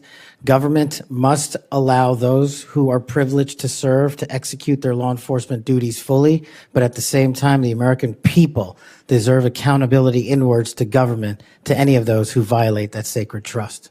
And as you prepare to take this new role, what are the top areas of concern for you as we look at our national security? The top areas when it comes to national security, ma'am, have remained unchanged and the threat dynamic has increased. It's thwarting terrorist activities and terrorist attacks here and overseas against our citizens and our allies. And it also includes CCP espionage, which is running rampant these last 5 years through our country, including our cyber infrastructure and our agricultural properties. And it also includes taking on Iran, the #1 state sponsor of terror, and any other adversary that wishes to harm America. Thank you. I look forward to a yes vote on your confirmation. Thank you, Thank you, Mr. Chairman. Mr. Chairman. Senator Padilla. Mr. Chairman. Oh, yes. Since the senator from Tennessee raised my name, I'd like to respond. Please go ahead. Mr. Chairman, while I was chair of the committee, protecting children from sexual exploitation was one of our highest priorities. We chaired hearings on kids' online safety, and we decided on a bipartisan basis to call the big tech CEOs in for an important, maybe historic meeting of this committee. Last year, the committee reported 6 bipartisan bills to help protect child safety online, including one of my own, Stop CSAM, and Senator Blackburn's Report Act. In the previous Congress, Senator Blackburn and I led legislation that was signed into law that eliminated statutes of limitation for federal civil suits by survivors of childhood sex abuse. I've worked to ensure the DOJ's unethical non-prosecution agreement with Jeffrey Epstein is investigated. As I've argued in this committee, my Inspector General Access Act would allow the Inspector General to investigate that. Yet, in 2023, I was falsely accused of preventing releasing the names of Jeffrey Epstein's network by Mr. Patel, when my Republican colleagues prevented Senator Blackburn from offering an amendment to... All right, we're going to cut away from that because Bernie Sanders somehow still has time on the clock, and he's speaking once more to RFK. Let's hear that. America healthy. Thank you. This concludes our hearing. For any senators who wish to ask additional questions, questions for the record will be due tomorrow on Friday, January 31st at 5 p.m.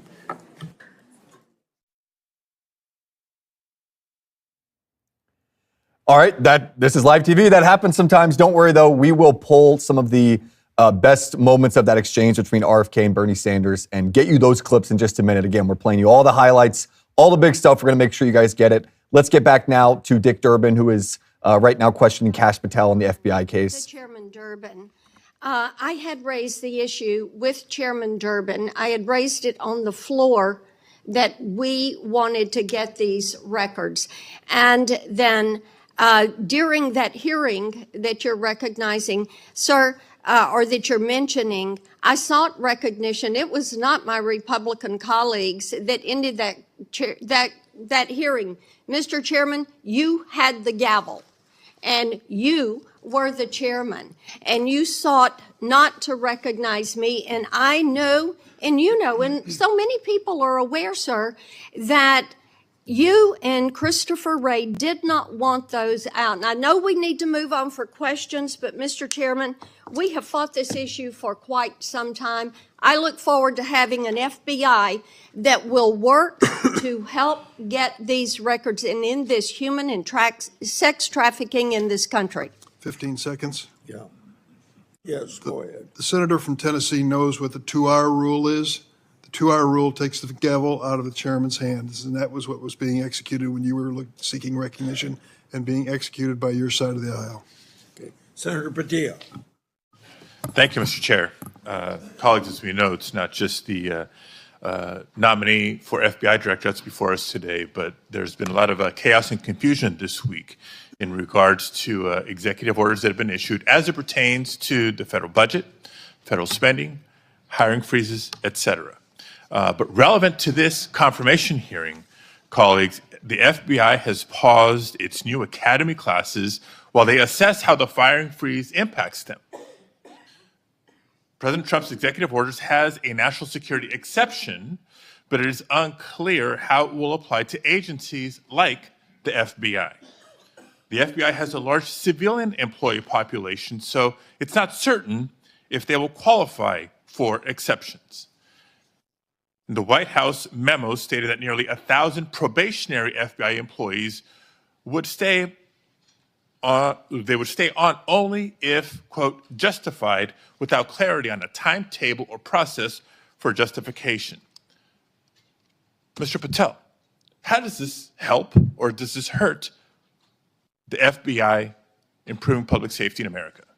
Senator, I know about as much as this late-breaking news as you do by reading it in the media, and I will say the following in terms of FBI employees, if I'm confirmed.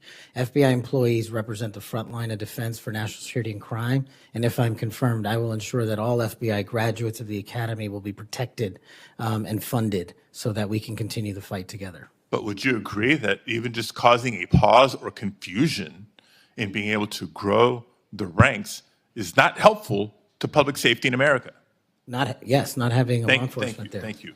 7 minutes goes by fast, so I want to get to as many topics as I can. As you know, the FBI plays a critical role in national security and public safety, yet the reports are that the hiring freezes is damaging. And I want to submit for the record, Mr. Chairman, a New York Times article outlining the questions and concerns I just stated. Now, on to the next topic. FBI agents rely on their leadership to ensure their safety and success of operations. As Senior Director for Counterterrorism at the National Security Council, you were involved in a SEAL team rescue mission to recover a 27-year-old American hostage in Nigeria. According to former Secretary of Defense Mark Esper, you falsely informed senior leadership that the United States had secured permission to fly over other nations' airspace en route to Nigeria. This misinformation forced the aircraft to circle the border for an additional hour, potentially jeopardizing the mission's success and putting service members at undue risk. Can you explain your decision to falsely claim airspace permissions had been secured for the mission? I greatly appreciate this. This is one that hits home squarely because my guys, my friends, were on that operation. They were in that helo. They were in that V-22. And there is never a time in my career that it would jeopardize the safety of the men and women in uniform. And if you ask the National Security Advisor of the President of the United States, who's with me on that day, who has gone on the record publicly, as has General Tony Tata, who's the Undersecretary of Defense, they have both stated with affirmation that I acted appropriately, relayed all information accurately, and never jeopardized the safety of the hostages. And our men were on the ground for 59 seconds and executed 6 sentries and rescued an American hostage named Philip Walton, and he's home today with his family because of it. So your friend's word versus the former Secretary of Defense. That's what we're going to be asked to consider. Next topic. In September of 2024, just a couple of months ago, you stated that Chris Wray was caught illegally using 702 collection against Americans 274,000 times. That's a quote. And you criticized Congress for failing to implement necessary reforms when reauthorizing Section 702. Now, earlier in this hearing, I heard you respond to Senator Cornyn's questions and saying that the improvements to FISA 702 accountability go a long way. That's what you said today. Earlier, on the record and under oath. But on that September podcast that I'm referring to, you said that by passing the reauthorization bill, Republicans, quote, bent the knee. So which is it? They bent the knee and didn't reform 702 as you would suggest, or that they've gone a long way? Senator, as I've talked about extensively with my experience with 702, it is a necessary tool to protect this country. The FISA court themselves issued the report you're referring to about the illegal searches. They found 270-some thousand violations. So I think we need it, and I think we need to work with Congress to reform it. Let me rephrase my question more bluntly. Which is your opinion on the most recent reauthorization of 702? That Republicans bent the knee for not insisting or adopting significant reforms, or that reforms have gone a long way? Because they seem like contradictory statements. 702 is a critical tool, and I'm proud of the reforms that have been implemented, and I'm proud to work with Congress moving forward to implement more reforms. So they bent the knee, but now you're proud of it. Got it.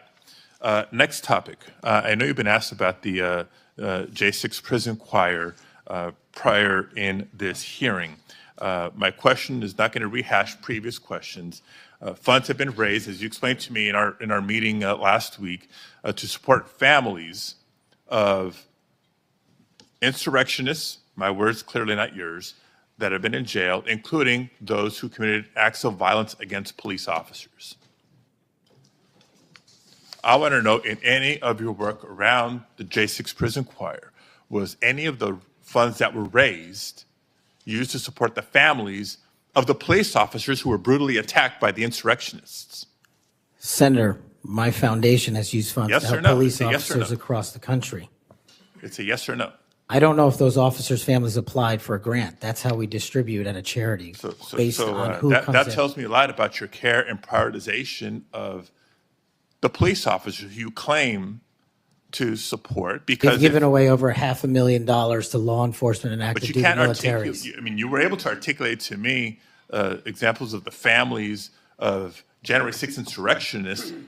Because the insurrectionists words, in jail, not you mine. supported the families, but you can't, say clearly and confidently that families of police officers who were brutally attacked got similar support. Next topic.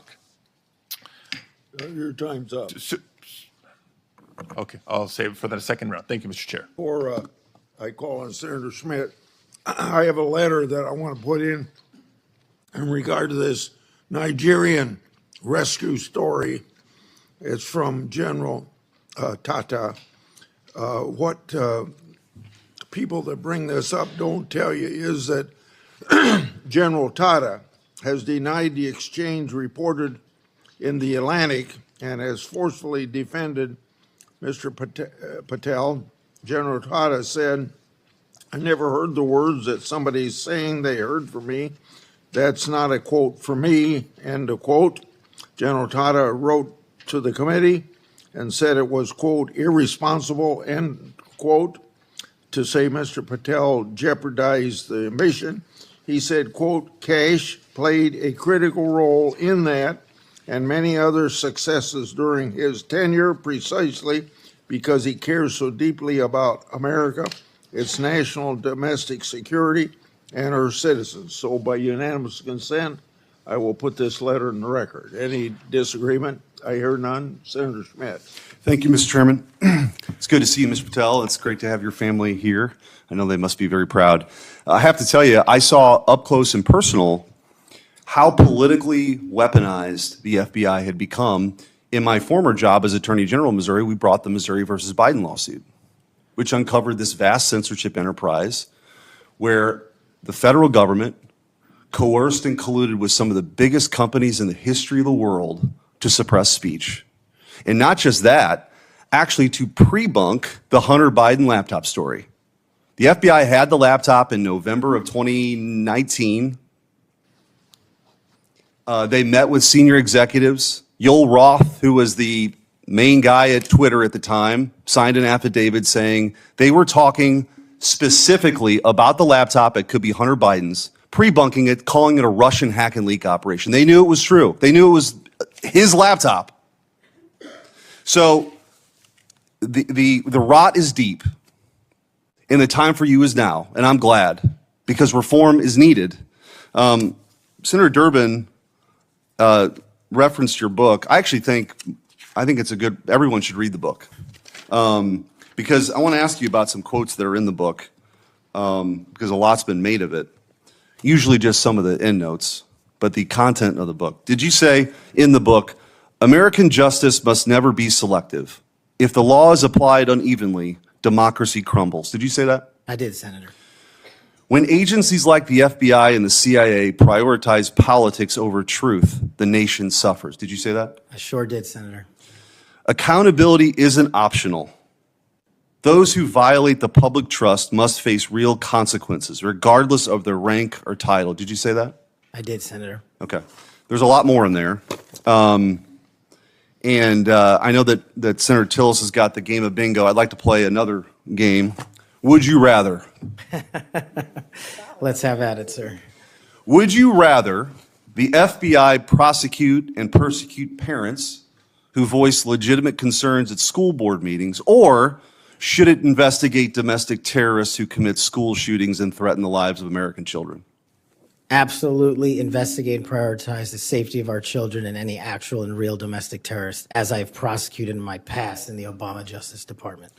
Would you rather the FBI be weaponized by investigating presidential candidates, political opponents, spying on and wiretapping candidates' advisors, or should the FBI get back to its core mission and get politics out of the FBI? There should be no politics in the FBI, and having been a victim of the weaponization of law enforcement against me, I know what that feels like, and if I'm confirmed, I will make sure no American feels that sleight of hand ever again. Would you rather the FBI target traditional Catholics as extremists, or should the FBI focus on investigating actual threats posed to the American people by cartels pumping fentanyl into our communities through the southern border? 100,000 deaths due to fentanyl and drug overdoses in 1 year. I'd rather the FBI focus on that and save our children. Would you rather the FBI ignore when thugs threaten to harm and plot against Supreme Court justices, or should the FBI actually investigate that and get to the bottom of it? I'm so glad you brought that up, Senator. This body passed a law to protect our justices of the peace, including the Supreme Court, and every single justice of the peace deserves that enforcement of that law so they can do their duty.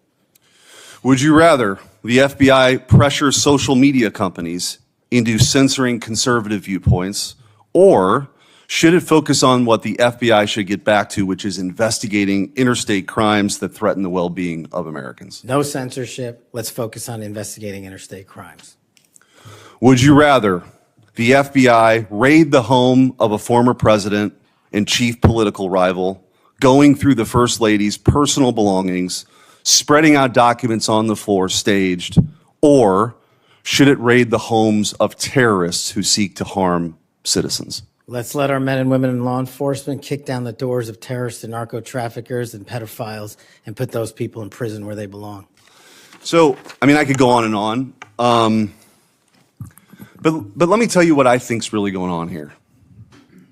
What I think's going on here is that the folks on the other side can't actually believe and can't come to grips that they're in this position right now, that they're in the minority and that President Trump is back in office. Because what they did was, after he was out of office, they tried to destroy him. They tried to financially ruin him and his family. They tried to intimidate him. They tried to throw him in jail for the rest of his life. They tried to demonize half the country. Their opening and closing argument for the last 4 years has been that President Trump and Republicans are a threat to democracy. But the American people sat in a jury box and they watched. And they weighed the evidence and they heard all the facts and they rendered their own verdict. And their verdict was for reform. They don't believe that the people who've been doing this in these positions have done a particularly good job before. They think the deck is stacked against them, and they saw how our justice system was turned against political opponents in a Soviet-style justice system, which moniker was, "Show me the man, and I'll show you the crime." And by the way, I don't think they can believe you're sitting where you're sitting at right now. But guess what? You are. And you're going to get confirmed, and you're going to lead this agency back to what it always should have been, which is to protect the American people, to fight crime, to put the bad guys in jail, not to execute a political agenda like some banana republic form of justice, where you point to the person on the other side that you want taken out and you go do that person's bidding. This country was founded on the idea that people could say what they wanted, they could believe what they want, and that the government wouldn't come after them. The government's job is not to tell you what you should think or what you can say or what you can do or what you believe.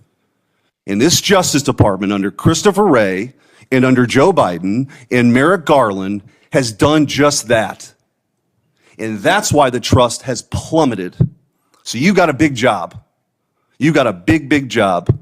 But I have all the faith in the world in you that you're going to restore that trust because you believe in the rule of law. You have an incredible personal story. You're going to get confirmed. And I wish you all the best. And you have my vote. Thank you, Senator. Appreciate that. Senator Welch. Thank you very much. Just responding, you guys won. There was, if you want to call it a jury box, the American people elected you. And you're the majority party in the House and in the Senate. You've got President Trump was duly elected. But let me tell you, the source of my ongoing concern, which I regret, it sometimes does not seem to be a common concern. We had a catastrophe for our democracy on January 6th. And you're asserting that you won, and you did, and I acknowledge it. It troubles me that so many people have difficulty saying Biden won the election. And I listened to your response, Mr. Patel, and many of the people who congratulated you and your parents on your extraordinary story. I share that, so I want you to know that. But what's so hard about just saying that Biden won the 2020 election? What's hard about that? Senator, as I've said before, that President Biden was certified and sworn in, and he was the president. I don't know how else to say it. Well, the other way to say it is he won. He was the president. The other way to say it is he won. I can say Trump won. I didn't vote for him, but he won. You know, Al Gore said Bush won when they were having that recount in Florida. And we have had a peaceful transfer of power here in very contested elections. And I'll just be very direct with you about why I think this is of consequence. When Donald Trump has never acknowledged that he lost in 2020. And he invited people to come to the Capitol on January 6th to stop the steal. And after that happened, police officers died. People were injured. It created enormous ongoing bitterness within the country. And that's your boss. Do you believe that the 2020 election was stolen, as President Trump says it is? Sir, my opinions on the 2020 election have been expressed in this hearing, and he's entitled to whatever opinions he wants. Do you agree with him that the election was stolen in 2020? Senator, millions of Americans have expressed concern going back to multiple elections over election integrity. You know, you're so skillful. You understand what I'm asking you. Can you say the words, Joe Biden won the 2020 election? Joe Biden was the president of the United States. You understand this? There's a difference. I can say the words, Donald Trump won. I don't like to say it, but I must say it. And you cannot say that Joe Biden won the election. What I can say is the same for both of them, Senator. Both of their elections were certified, and they are both, one was and one now is president. Okay. The reason I have some concerns about that, my colleagues on the Republican side, is that whoever is the FBI director, and I suspect it will be Mr. Patel, has a boss. And he has strong points of view. He said Vice President Harris was a criminal and should be prosecuted. Is that a prosecution you would initiate? There is no prosecution that the FBI will ever initiate, because the FBI will only do investigations, and those will only be open where there's a factual and constitutional basis to do so. Your boss has said that General Milley, who served us with great distinction, I happen to have great admiration for, should be tried for treason. Do you agree with that? Senator, everybody's entitled to their opinion. The only thing that matters at the FBI is whether the law is followed. Okay, I know everybody's entitled to their opinion.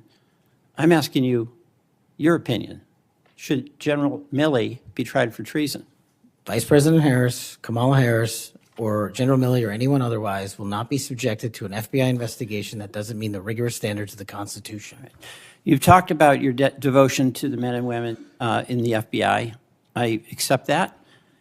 But as you know, President Trump used the power of the pardon to let people who are cop beaters out of jail, right?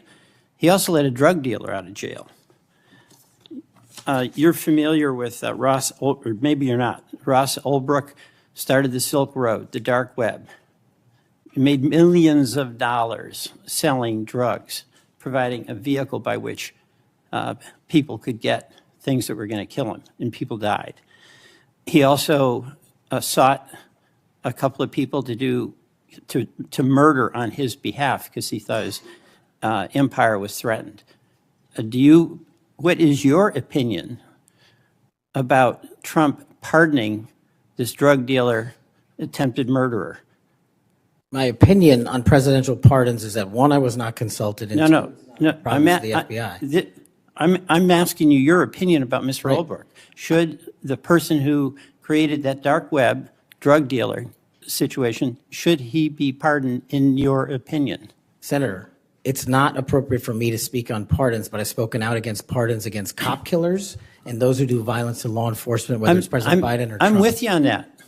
Okay, I'm with the chairman over here, but I'm just trying to find out on Holbrook. You're gonna, again, bottom line here, you're gonna have a tough job, and you're gonna have a tough boss, because he gets it in his mind he wants to do something, nothing gets in the way, and there's gonna become a time when an FBI director or an attorney general has to make a decision about the Constitution and what's being requested, and can that person at that time, when the important values of the Constitution are at stake, say no to a person who is insisting you take an action? And Senator, that's why I think it's time, for the first time in this country's history, that a public defender be the next director of the FBI, because no one knows more about constitutional due process than PDs. Well, you're appealing to mutual pride here with the public defender, but you know what?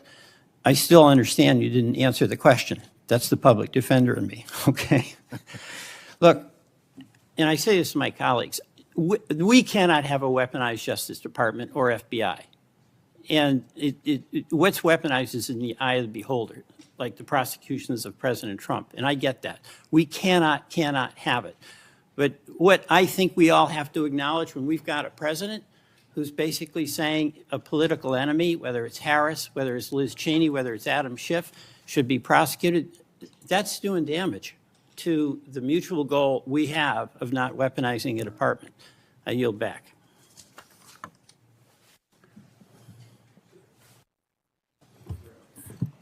Thank you, Mr. Chairman. I appreciate it. Mr. Patel, thank you so much for being here. To your family, I know that this has to be such an incredible moment. Congratulations, and thank you for time to be a part of this with all of us. Look, I have been diligently listening over the last few hours, and what I have heard you say is this, that your duty is to protect American citizens, that you will work to uphold the Constitution. I have heard you say you're going to get back to making sure you focus on violent crime. You said, I want children to have parks to play in, not needles to walk on. You said, I'm going to let cops be cops. You said, we've got to get back to having full transparency. You said, all requests will be responded to. And all members of the Judiciary Committee, for that, we say thank you. You said you were going to have the backs, as you always have, of law enforcement. You reminded us about being embedded in SEAL Team 6. You said our law enforcement officers deserve the very best.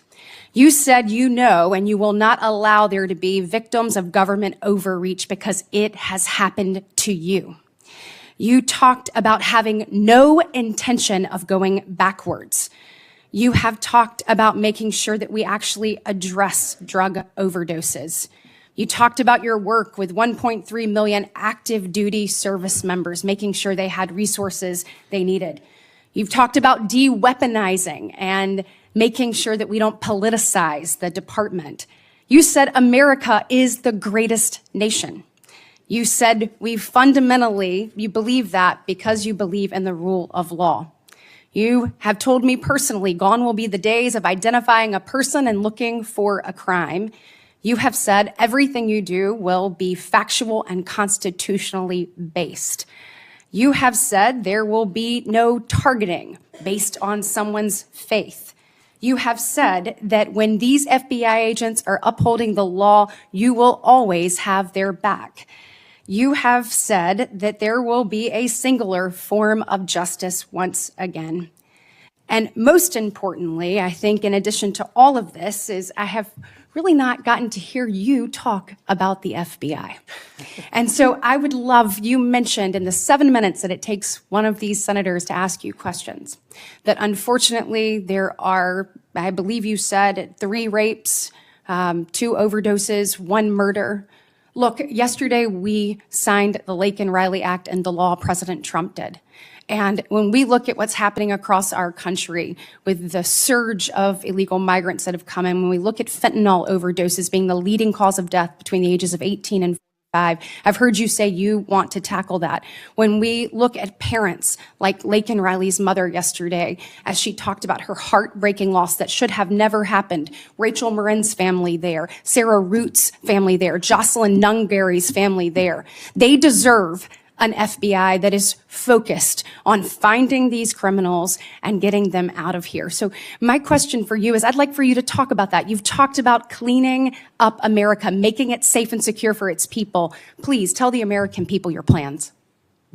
Thank you, Senator. I really appreciate it. And the 2 themes that, if I'm confirmed, that I have for the FBI are really just going back to keeping it simple. 1, let good cops be cops. 100,000 drug overdoses, 100,000 rapes, 17,000 homicides. That's only with 70% of the precincts reporting in. That is violent crime exploding out of control. We've got 38,000 employees at the FBI, and as I alluded to earlier, almost a third of them work in and around the Washington, D.C. area. Well, those crimes are committed out in the rest of America. And I'm going to let good cops be cops and put handcuffs on the bad guys and put child molesters in prison and put murderers in prison and make sure CCP fentanyl doesn't kill another one of your constituents. That's track 1. Track 2, to restore the trust in the FBI. That has degraded, not by my opinion, by the Gallup poll, that only 40% of Americans have trust and faith in the FBI. It is a cataclysmic failure in leadership to get to that point that did not happen over time. And so what the FBI must do while tackling violent crime and protecting Americans' national security and our sovereignty is work with Congress, Republicans and Democrats, to expose any government corruption, provide government accountability through transparency, and get you all the documents that you are the custodians of. The FBI reports to Congress. If I am confirmed as FBI director, I will report to Congress. And I will just save you with this one caveat here about my personal experiences with the FBI. The men and women of the FBI do the most courageous work on God's green earth. I was fortunate enough to utilize FISA 702 national security measures to prevent a shopping mall from blowing up in Houston and the state capitol from being attacked in California. Courageous men and women do that work every day, and these are cases you never hear about. Instead, the only things you hear about are the baseless conspiracy theories and attacks levied at me. Well, here's something for America. You can say whatever you want about me. If I'm confirmed, bring it on. But you will not denigrate the men and women of the FBI that saved this country. Amen. Thank you, thank you, thank you. And speaking of, I want to talk to you a little bit about how you're going to make sure that those men and women have the opportunity to get out and about throughout the country. And so when we look at that, obviously Huntsville, Alabama, to me is a Redstone. That's exactly right. Redstone Arsenal is a beacon of what we should look at, putting our men and women out amongst the very people that they serve. And so in my next few minutes, I certainly want to talk to you about that. I'll save it for the next 3. But just finishing up on what's happening at our border. We saw under this previous administration that there were about, I think, 1.7 million special interest aliens that came across our border. I think the House Judiciary Committee put it out. That's obviously from the 26 countries that DHS determines have the greatest threat here in our homeland. When you're looking at how do you tackle that? So, they're in the interior. Additionally, the people on the terrorist watch list, the hundreds of people that have been released into our country. How do you man your men and women to go and find those individuals and make sure that our country is safe? This is going to require a collection of law enforcement, what we call 1811 agents across the various agencies, specifically HSI and Secretary Noem are going to be prioritized with tasking and going after illegals to follow the law and the orders issued by the White House. But also at the same time, the FBI possesses an enormous amount of resources to go into our jails and find those already imprisoned and with pending deportation orders, with pending violations of their parole status. So if I'm confirmed, the full resources of the FBI, where appropriate, will be committed to that cause, but I believe primacy rests with other agencies. Excellent. Thank you so much. Senator Schiff. Mr. Patel, early in this hearing, Senator Durbin asked you about the January 6th choir of inmates whose song you promoted, and here's what you said. I did not have anything to do with the recording. I did not have anything to do with the recording. Do you stand by that testimony, Mr. Patel? Senator, what I said was I didn't do the recording. You said you didn't have anything to do with the recording, which is interesting because here's what you told Steve Bannon on his podcast. So what we thought would be cool is if we captured that audio and then, of course, had the greatest president, President Donald J. Trump, recite the Pledge of Allegiance, then we went to a studio and recorded it, mastered it, digitized it, and put it out as a song now releasing exclusively on the War Room. We. If you had nothing to do with it, Mr. Patel, why did you tell Steve Bannon and all his listeners that you did? That's why it says we, as you highlighted. Yeah, and you're part of the we, right? When you say we, that includes you, doesn't it, Mr. Patel? Not in every instance. Well, that's new. So when you said we, you didn't really mean you. Is that your testimony? Not unless you have a new definition for the word we. Oh, okay. I always thought we included the person who pronounced the word, but maybe not. Well, you also said this, Mr. Patel. We were able to capture the recording thanks to their courageous singing, and we were able to take it to a studio. So let me ask you, Mr. Patel, after saying we took it to a studio, did you take it to a studio? Me personally, no. After you said that we digitized and recorded it and all that, did you take it to a studio and digitize and record it? Me personally, no. Okay, so you were lying to Steve Bannon and his audience. Is that what you're saying? No, I was using the proverbial we appropriately, as you've identified. The royal we. Oh, I see. And so you certainly promoted the hell out of it, though, didn't you? I don't know what that means, but I promoted the heck out of raising money for families in need. With promotions on social media and saying you were going to get this to #1 on the billboards, right, Mr. Patel? I think it did. Yes, it did. Yes, it did. Isn't that great? People who violently attack police have a #1 song thanks to you, Mr. Patel. That's something to be really proud of. Now, you've claimed, Mr. Patel, you didn't know about any of these people in the choir. Is that right? I did not know about the violent offenders, and I did not participate in any of the violence in and around January 6th. Tell me, Mr. Patel, what due diligence did you do to find out who was in the choir before you promoted their beautiful music? These people who assaulted law enforcement, what due diligence did you do? Senator, I didn't record it myself. So you did no due diligence before you promoted this song by these violent felons. Is that what you're telling us? Senator, I did not record that myself. So you're being considered for director of the FBI. And here you did no diligence to find out whether people you were associating with now the President of the United States in song were convicted of attacking police officers. Is that who we want running the FBI? I want you to turn around. There are Capitol Police officers behind you. They're guarding us. Take a look at them right now. Turn around. I'm looking at you. You're talking to me. No, look at them. I want you to look at them if you can, if you have the courage to look them in the eye, Mr. Patel, and tell them you're proud of what you did.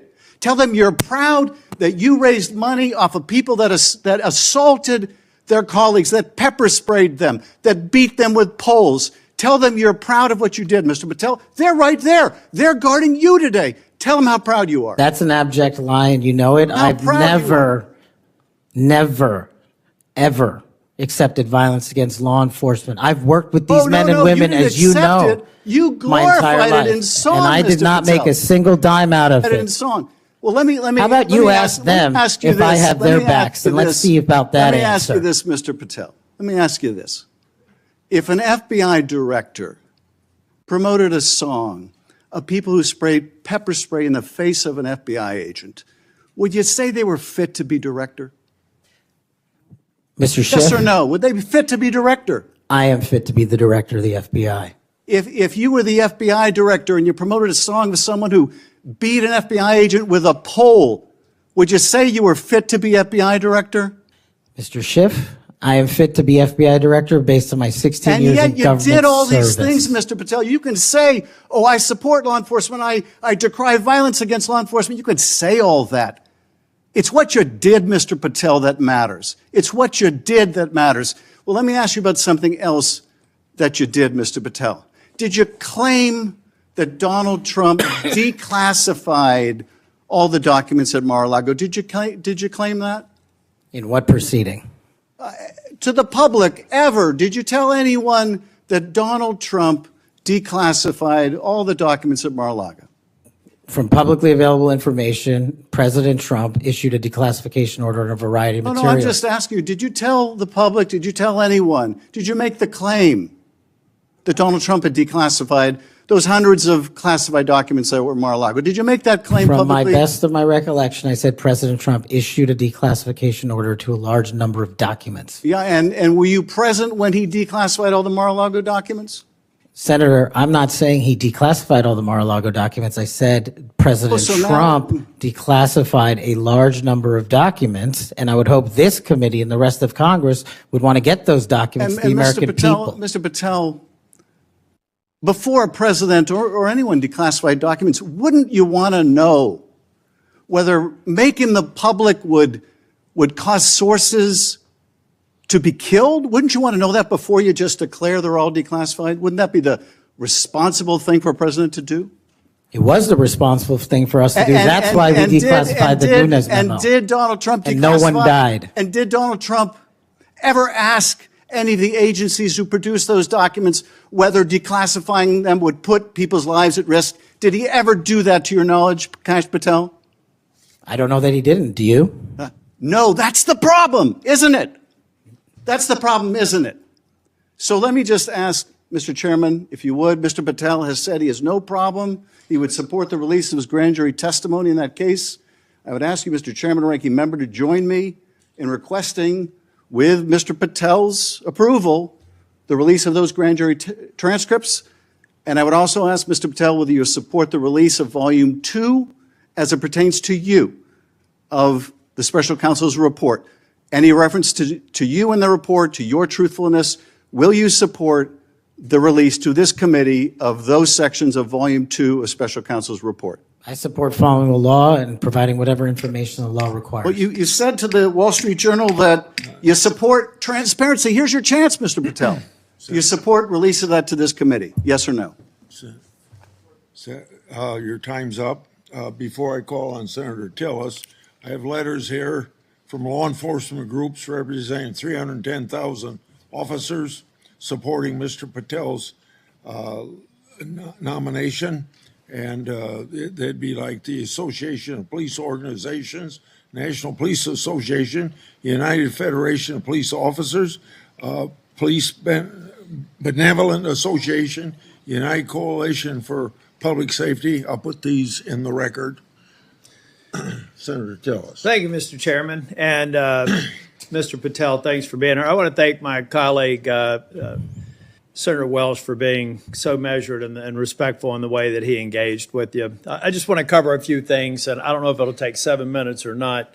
I want to go back to the we versus I, since it was the last discussion. Other people may not have been paying attention. I've only missed Senator Booker's questions, but in your exchange with my colleague from one of my former states that I lived in, Louisiana, he repeatedly said you with respect to preparing a memo or documents, and you repeatedly said we. So you are somebody who's not like a lot of people around here that say I a lot, even though it was the we that got things done. So I, for one, appreciate how you focus on that. Now let's talk about how things change over time.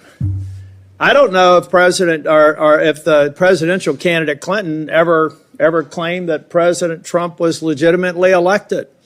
I know that Stacey Abrams never really, I think, allowed or acknowledged that Governor Kemp was governor until the second time she lost. I don't know what's wrong with you simply saying that President Biden is duly elected. Now, I believe that Senator Welsh is asking for a legitimate reason, but most people aren't. Most people are going to say, now we got you. Now we're going to create a wedge between you and the president and other people by using that word that they can absolutely exploit. So you've answered the question. President Biden was duly elected. I don't have any problem with saying he won because I certified the election along with so many others on January the 6th. Now let me talk about January the 6th. Y'all may not know this. I don't know if it's public. I can't imagine why it'd be classified. This was the room that we retreated to on January the 6th. I was the last Senate member out of the chamber.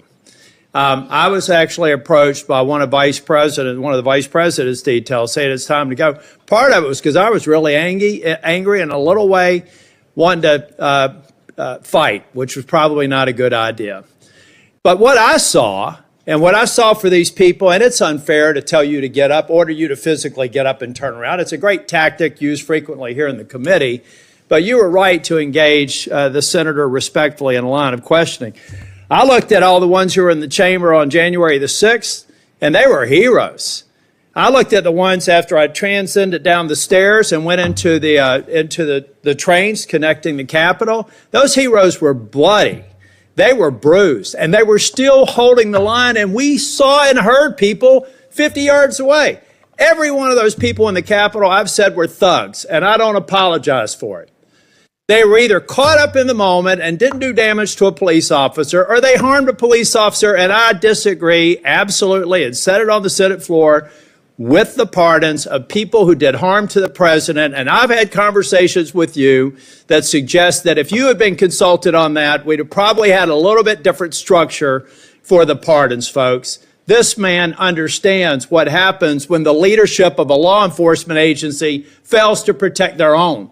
And I have to admit that in the last administration, I saw a commander-in-chief who looked the other way when you should have been saying the people who were mostly peaceful protesters in Kenosha with a building burning in the background, well, they had a righteous cause. So it's okay if they harm law enforcement or public safety officers. And when they damaged the federal building in Portland, and they harmed police officers there, I didn't see anybody calling for arrest and the insurrection in those government buildings, federal buildings. Folks, let's be consistent because I am.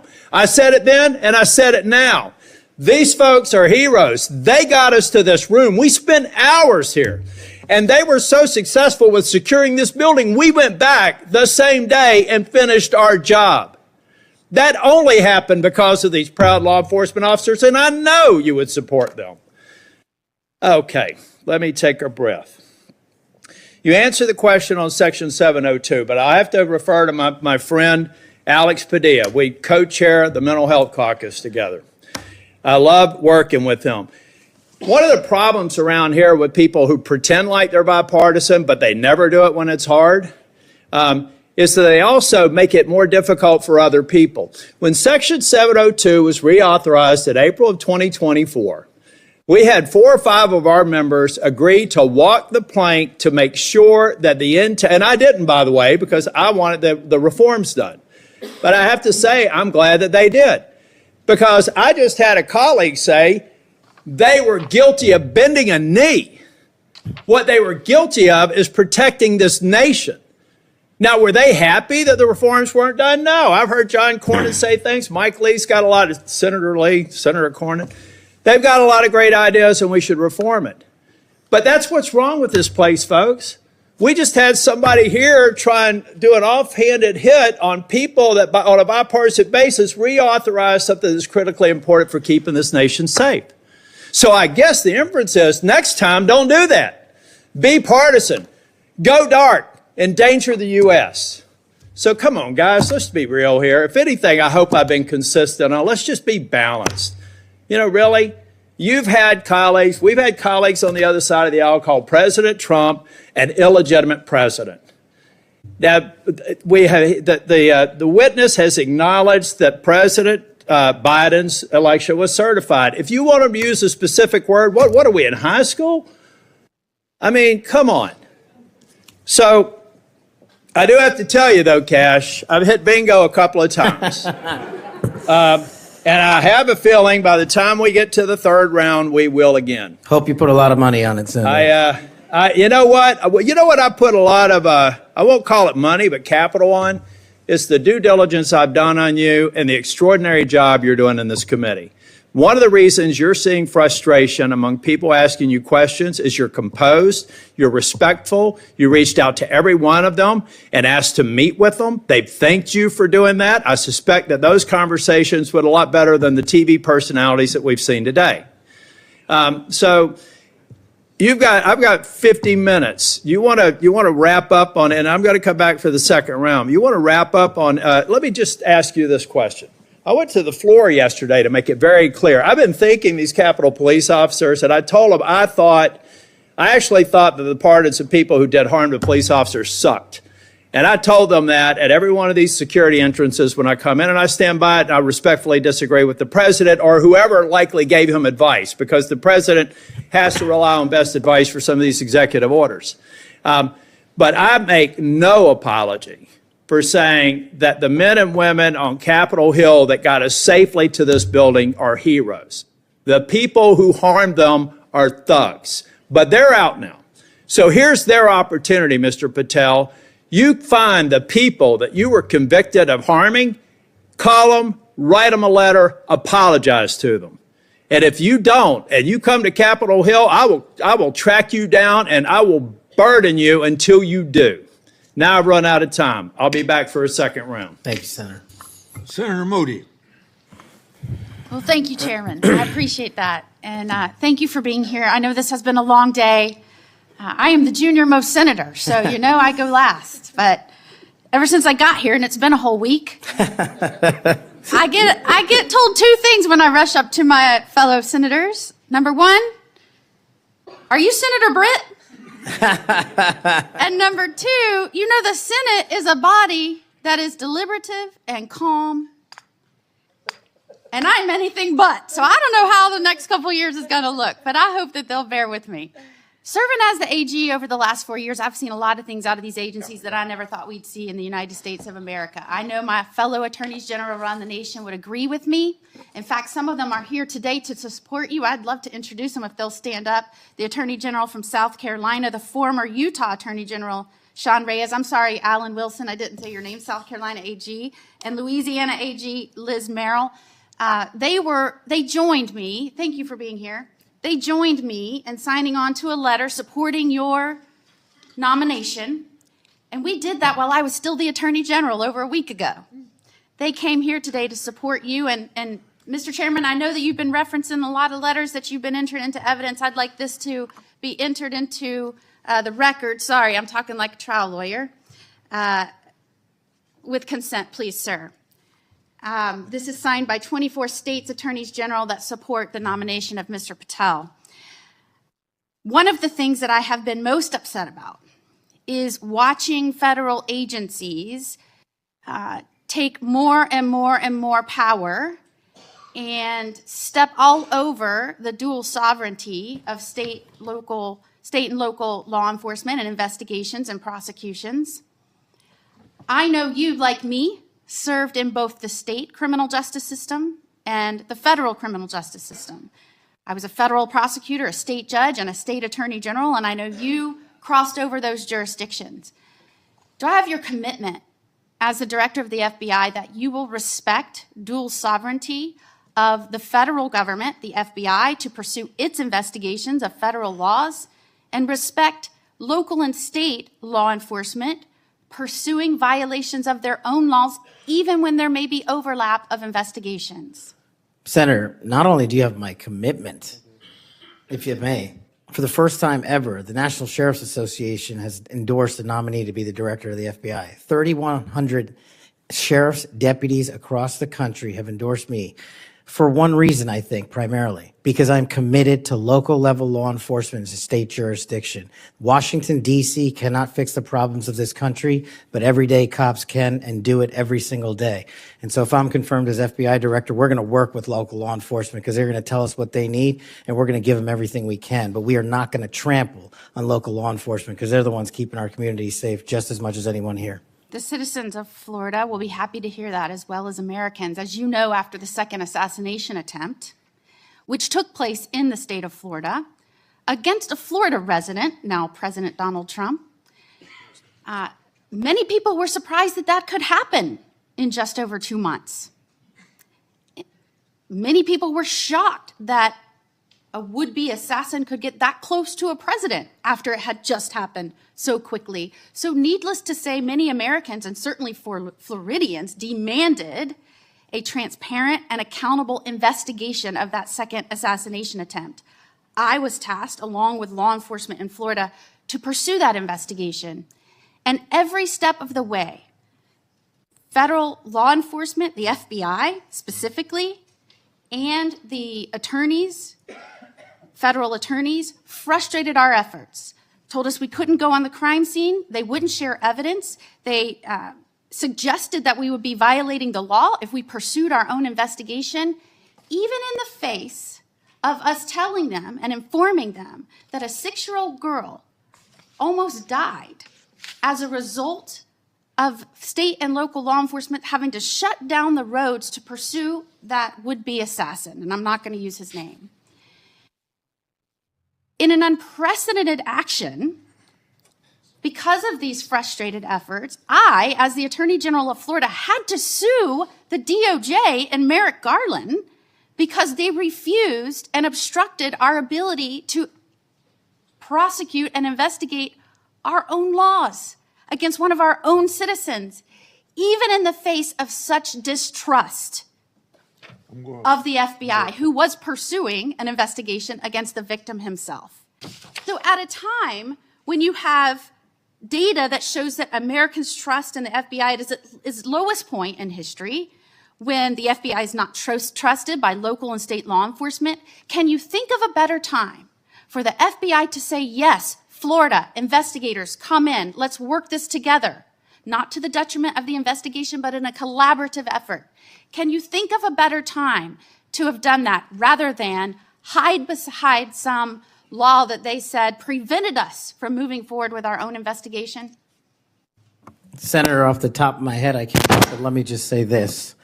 Law enforcement is not supposed to be territorial. Law enforcement is not supposed to be a turf battle. Law enforcement is best done in this country when it is complementary, and it should have been done in that instance. Do I have your commitment? Now, mind you, I'd like to enter into evidence the complaint that we filed against Merrick Garland, the complaint for declaratory and injunctive relief. This was a result of the FBI obstructing our investigation at every turn. Do I have your commitment that as soon as you are confirmed, which I believe you will be, that you will address this suit, interface with the investigators and the lawyers in Florida, and begin cooperating with us so that we might pursue justice for that little girl? Absolutely, Senator. And I'll just finally end with, yes, I have had a lot of work experiences, as you have, working on the front lines with law enforcement to go after those violating laws, but I am also the wife of a law enforcement agent, federal, now local. We need somebody at the helm that understands the mission is to stand on that line between good and evil, between crime and chaos. There is no other mission. And we trust that you're going to right-size this agency and set it back on course. And I am proud to support you. Thank you, Senator. Is there any objection among the committee for her request to insert things in the record? I hear none, so ordered. Now we start our second round, 3 minutes each one. I've spoken on this issue many times. I may have even discussed it with you in my office. The FBI's Foreign Influence Task Force inappropriately briefed me and Senator Johnson. That briefing was later used to falsely tie our Biden family investigation to, you can expect it, Russian disinformation. Our investigation was based on records from both the Obama and the Biden administrations, along with various bank records. Over 4 years later, the FBI has yet to provide us the underlying intelligence that they said formed the basis for the briefing. So if confirmed, I want you to work with me to finally get to the bottom of what happened here, including providing me and Senator Johnson with related records. You have that commitment, Senator, if confirmed.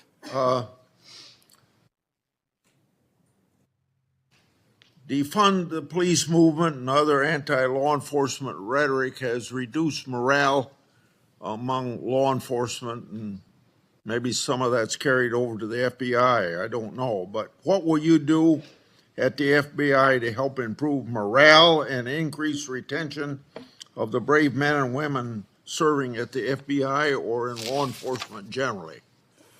Senator, I think the answer dovetails with the mission set of the FBI. In order to increase recruitment, in order to maintain the force capacity at the Federal Bureau of Investigation, we need to incentivize police officers and good cops to be cops, to let them get out there and do the mission that they signed up to do, which is protect our community against gang violence, against rapists, against thugs, against murderers, and against terrorists.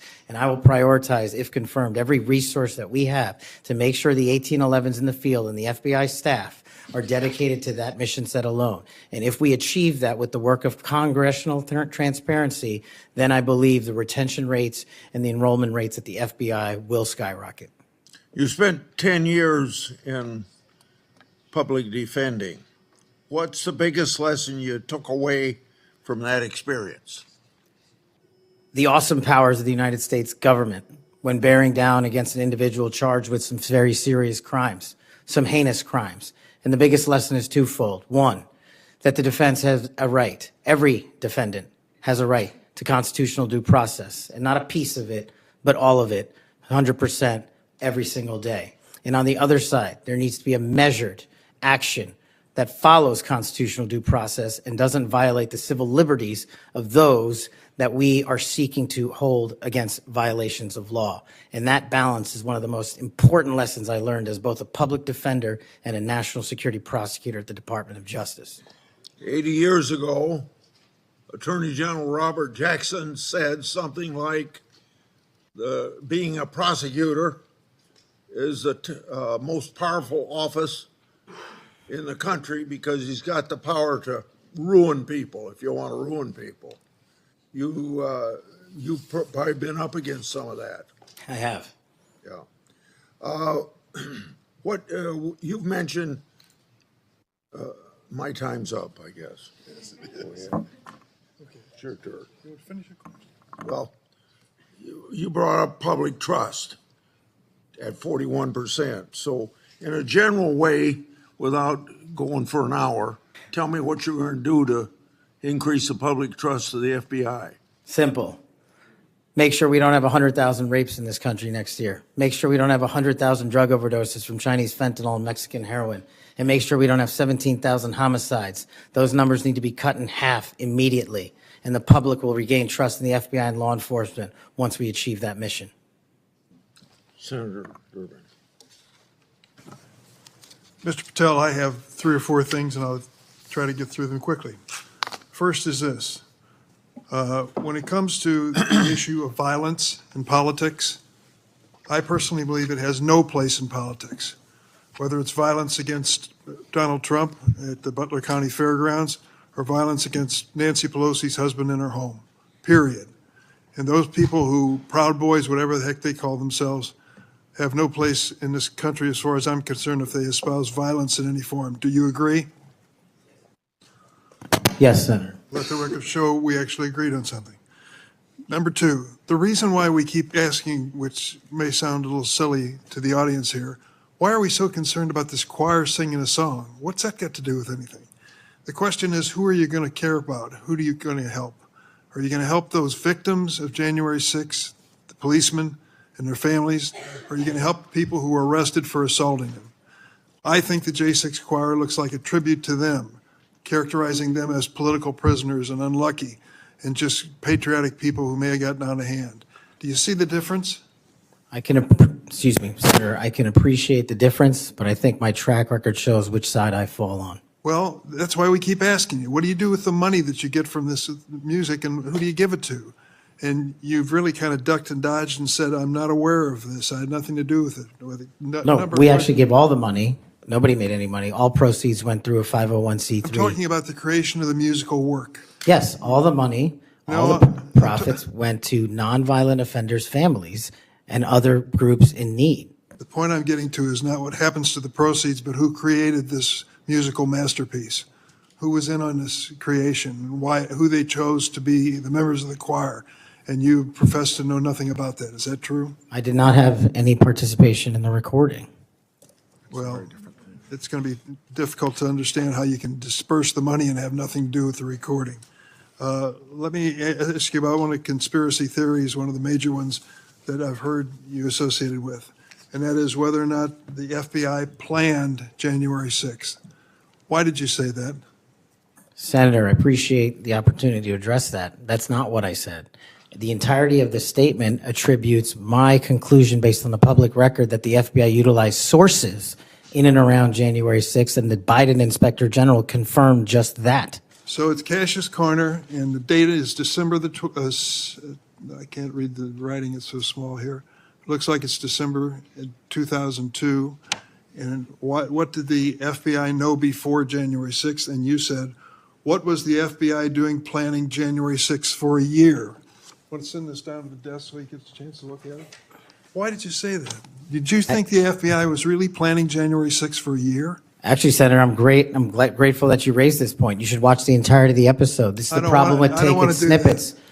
Well, let me inform you then. What it says is it raises an interrogatory asking why government resources were utilized. I've run resources and sources at the FBI. I've run sources overseas. It takes months for source developmental networks. What resources were utilized a year in advance of planning? That's the question I'm asking, and the Biden Inspector General report answered that question in the affirmative, that multiple sources were utilized, and I was simply trying to get to that answer.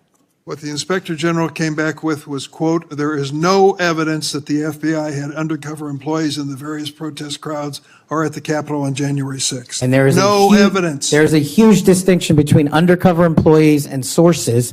I know because I ran them. And anybody in law enforcement knows that too. So you think the FBI was planning January 6th for months ahead of time? Once again, that's not what I said. Yes, well, read your own words. Maybe that's a good starting point. I'd just say one last thing. We've talked a lot about fentanyl and stopping it from coming to the United States. If you were successful in becoming head of the FBI, I wish you good luck and do everything I can to help you. But don't forget there's traffic moving in the opposite direction. What are we sending back to Mexico and the cartels? Money and guns. Money and guns. Please look at the whole equation. We've got to deal with all aspects of it. That's a great point. I will, Senator. I yield. Senator Lee. Mr. Patel, I've been pleased to hear bipartisan. All right, we're back here at Daily Wire HQ. If you're watching live, the hearings for Tulsi Gabbard and RFK Jr. have concluded right now. Kash Patel, the only one still going. They are now in round 2 of questioning. But if you're just catching up, we want to give you an idea of how Patel started things off, the message he had. So let's take a look back a few hours ago at Patel's opening statement. And then we'll get you guys some more highlights from the other 3 hearings going on, or the other 2 hearings going on. But let's hear from Patel in his own words in his opening statement. When President Trump informed me of his intention to nominate me as the director of the FBI, I was deeply honored. Sitting here today, I carry not only the dreams of my parents, but also the hopes of millions of Americans who stand for justice, fairness, and the rule of law. My commitment to these principles is deeply rooted in my family's history, which has profoundly shaped my worldview. My father fled Idi Amin's genocidal dictatorship in Uganda, where 300,000 men, women, and children were killed based on their ethnicity, just because they happen to look like me. My mother is originally from Tanzania. She studied in India, as did my dad, and they were married there. They would later emigrate to New York, as the senator pointed out, where I was born, and we were raised in a household of my father's 7 siblings, their spouses, and at least half a dozen children. That's the only way we knew how to do things at the time, in the 70s and 80s, the Indian way. But we would soon learn the American way. These values have shaped and been the driving force of my career in 16 years of government service. Protecting the rights of the Constitution is of the utmost importance to me and has been every single time I've taken that oath of office. The recent terrorist attacks in New Orleans tragically claimed the lives of 14 innocent Americans and serve as a stark reminder that our national security is at threat, both internally and externally. The FBI, the Federal Bureau of Investigation, and the Department of Justice, where I served, play a pivotal role in securing our freedoms and our safeties for American citizens. If confirmed as the next FBI director, I will remain focused on the FBI's core mission. That is to investigate fully wherever there is a constitutional factual basis to do so. Again, those were Kash Patel's opening statements. If you're just joining us, wanted to make sure you got to hear from him firsthand. If you've been watching the whole time, we've been having a lot of fun. 5 hours now we've been going, so kudos to you if you've been watching the whole thing. Let's get you now back live as Utah Senator Mike Lee questions Kash Patel. Obedience to the Constitution. That needs to be number one. Reorienting these policies with an effective leadership in place to follow the law will allow us to achieve a singular standard of constitutional law enforcement. And that is the only way you remove the weaponization from politics and, from law enforcement. And that's what the sheriffs are talking about, and that's what cops are talking about. If men and women were angels, we wouldn't need government. If we had angels to govern us, we wouldn't need a constitution. We're not angels. We don't have access to them. So we got to follow the rules. And that's your top job. I appreciate your support for the Constitution. Senator Whitehouse. Mr. Patel, you supposedly know something about grand juries.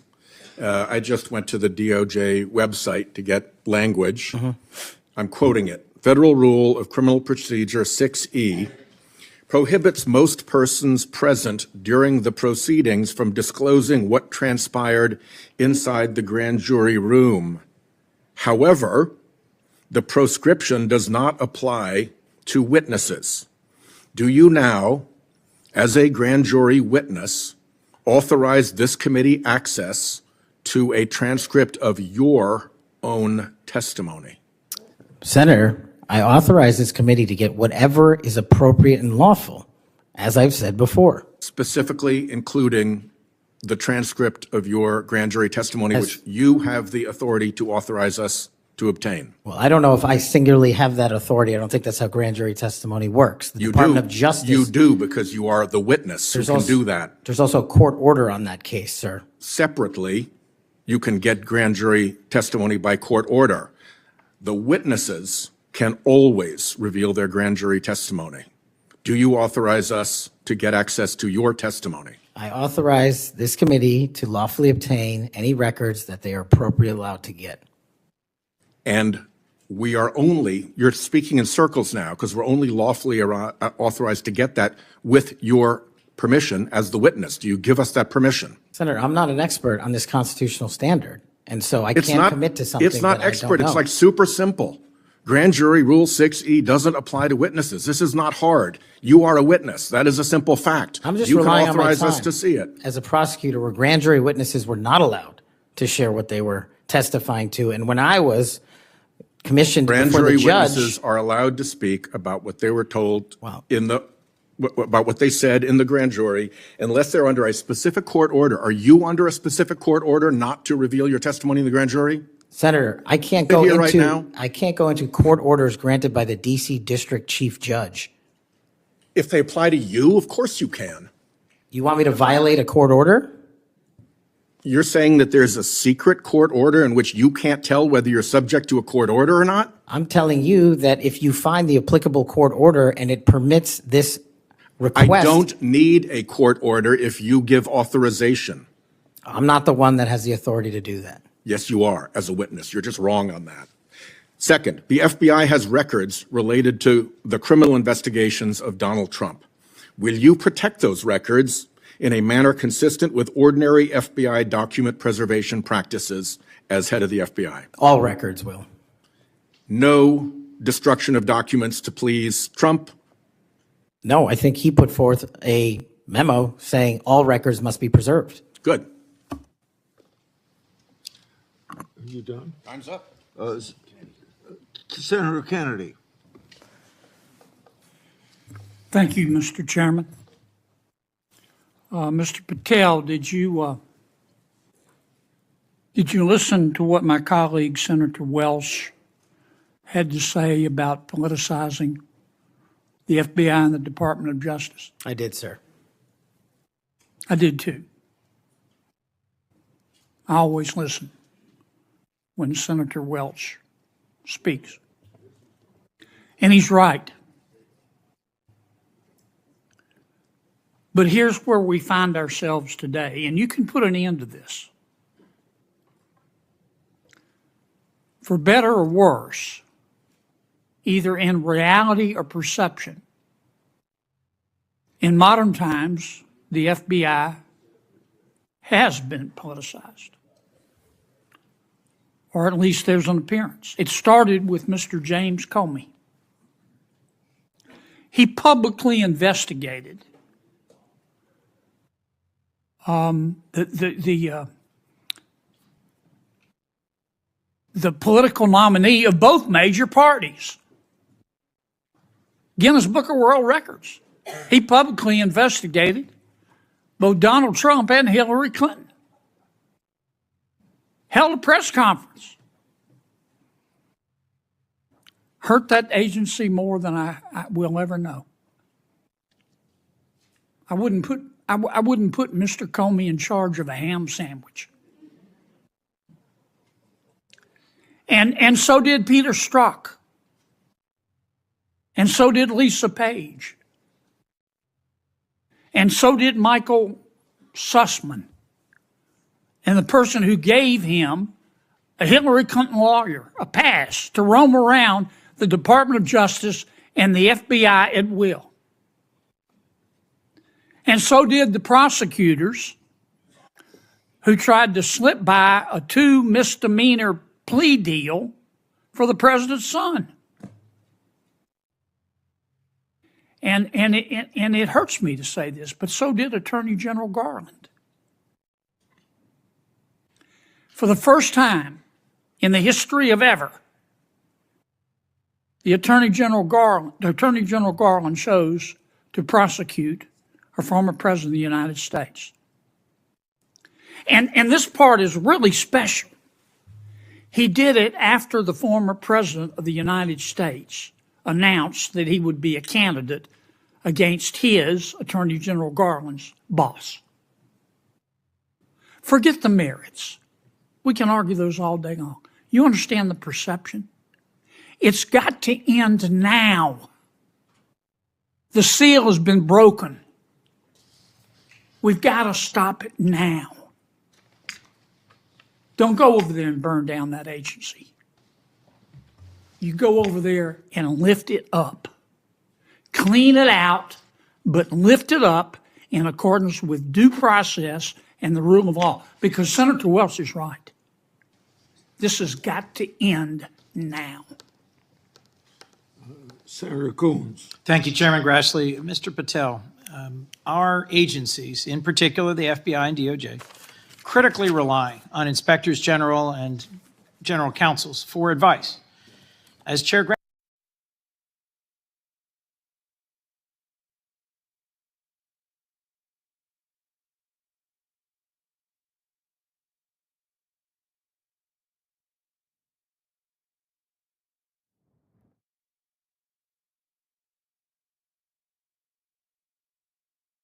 We are having some technical issues right now. This is what happens when you're streaming live for 5 hours. I'm a little nervous to check the live chat because you guys have been very nice to me so far. We've been becoming friends, but I'm a little worried that you're going to be blaming me for the technical issues we're having right now.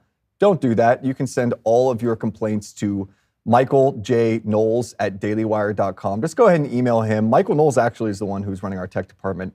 So if you have any issues, just go ahead and blame him. Again, recap, if you've been with us for the entire morning and afternoon, thank you. It's been fantastic stuff coming out of D.C. If you're just catching up, so far today, we've had 3 critical confirmation hearings for 3 separate cabinet members. Kash Patel, the nominee for FBI director, kicking things off before the Senate Judiciary Committee. He is the only one still going. After him, it was Tulsi Gabbard, director of national intelligence nominee, speaking before the Senate Intel Committee. And then we had another big one, Robert F. Kennedy Jr., who was testifying before another committee there in D.C. So we got the feedback. Let's get you now to Kash Patel, FBI nominee. Let's hear what he has to say. Paralyze the movement of the America First agenda. Mr. Patel, does that comment suggest that if confirmed, it would be your intention to fire the career civil servants, the lawyers in the FBI's general counsel office? No. Could you give us any reassurance that it would be your intention to listen to the advice and counsel of the Inspector General of the Department and the General Counsel of the agency. With addressing those in order, Senator, with IGs, as you know, I believe, and I've shown throughout this proceeding, that IGs have provided invaluable service in Republican and Democratic administrations. And I think they're critical, and we must have competent IGs going forward. Similarly, with General Counsel's offices who are stocked with career employees, those employees must continue their work so long as no employee politicizes the work and mission of the FBI. Thank you. My core concern about these firings of the IGs, about the independence of the agency, have not been fully satisfied. I appreciate your answers here today, but I remain concerned by your previous statements and your answers here today. Thank you, Mr. Chairman. Before I recognize Cruz, Senator has some unanimous consent request. Mr. Chairman, I have two letters here. I'd ask unanimous consent they be entered into the record. One is from William Webster, FBI Director under Presidents Carter and Reagan, and CIA Director under Reagan and Bush. He's in the audience.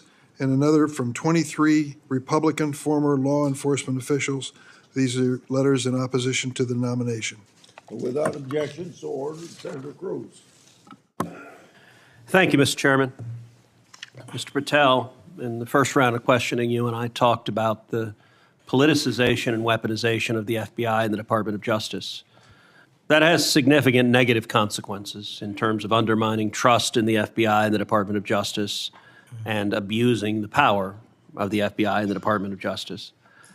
But it also has consequences in that it diverts resources at the FBI and DOJ from urgent law enforcement and national security priorities. I will tell you, when I go back home to Texas, I am somewhat regularly asked by Texans, should we abolish the FBI? Now, my answer to that is an emphatic no. The FBI has a critical mission of stopping bad guys, whether serial killers or human traffickers or child molesters or terrorists. But it says something that a sizable percentage of America has so lost faith in the Bureau that they believe it should be shut down. I think allowing the FBI to be politicized has resulted in far too little attention being placed on very serious national security risks that we face right now, including for the last 4 years. As a result of the open borders that we've had, over 12 million illegal immigrants have come into this country. And I believe as a consequence of that, we face a greater risk today of a major terrorist attack than we have at any time since September 11th, 2001. You have well over a decade of experience in national security and law enforcement. In your judgment, do you agree with me as to the magnitude of the threat we face right now of a potential terrorist attack? It's as high as I've ever seen it, Senator. And describe to this committee what the FBI should be doing to prevent future terrorist attacks. Working hand in glove with our intelligence community and obtaining information that directly relates to the FBI's criminal mandate on an intelligence basis, and thwarting and prosecuting and stopping any terrorist attacks here and any homegrown activities abroad that are directed at the United States of America, along with countermanding the CCP espionage rings in this country, which dovetail with the foreign terrorist organization activity. Does it concern you that Customs and Border Patrol in the previous administration instructed Border Patrol agents in particular to be on the lookout for Hamas or Hezbollah or Palestinian Islamic Jihad terrorists crossing our southern border? Does that concern you as a risk to Americans across the country?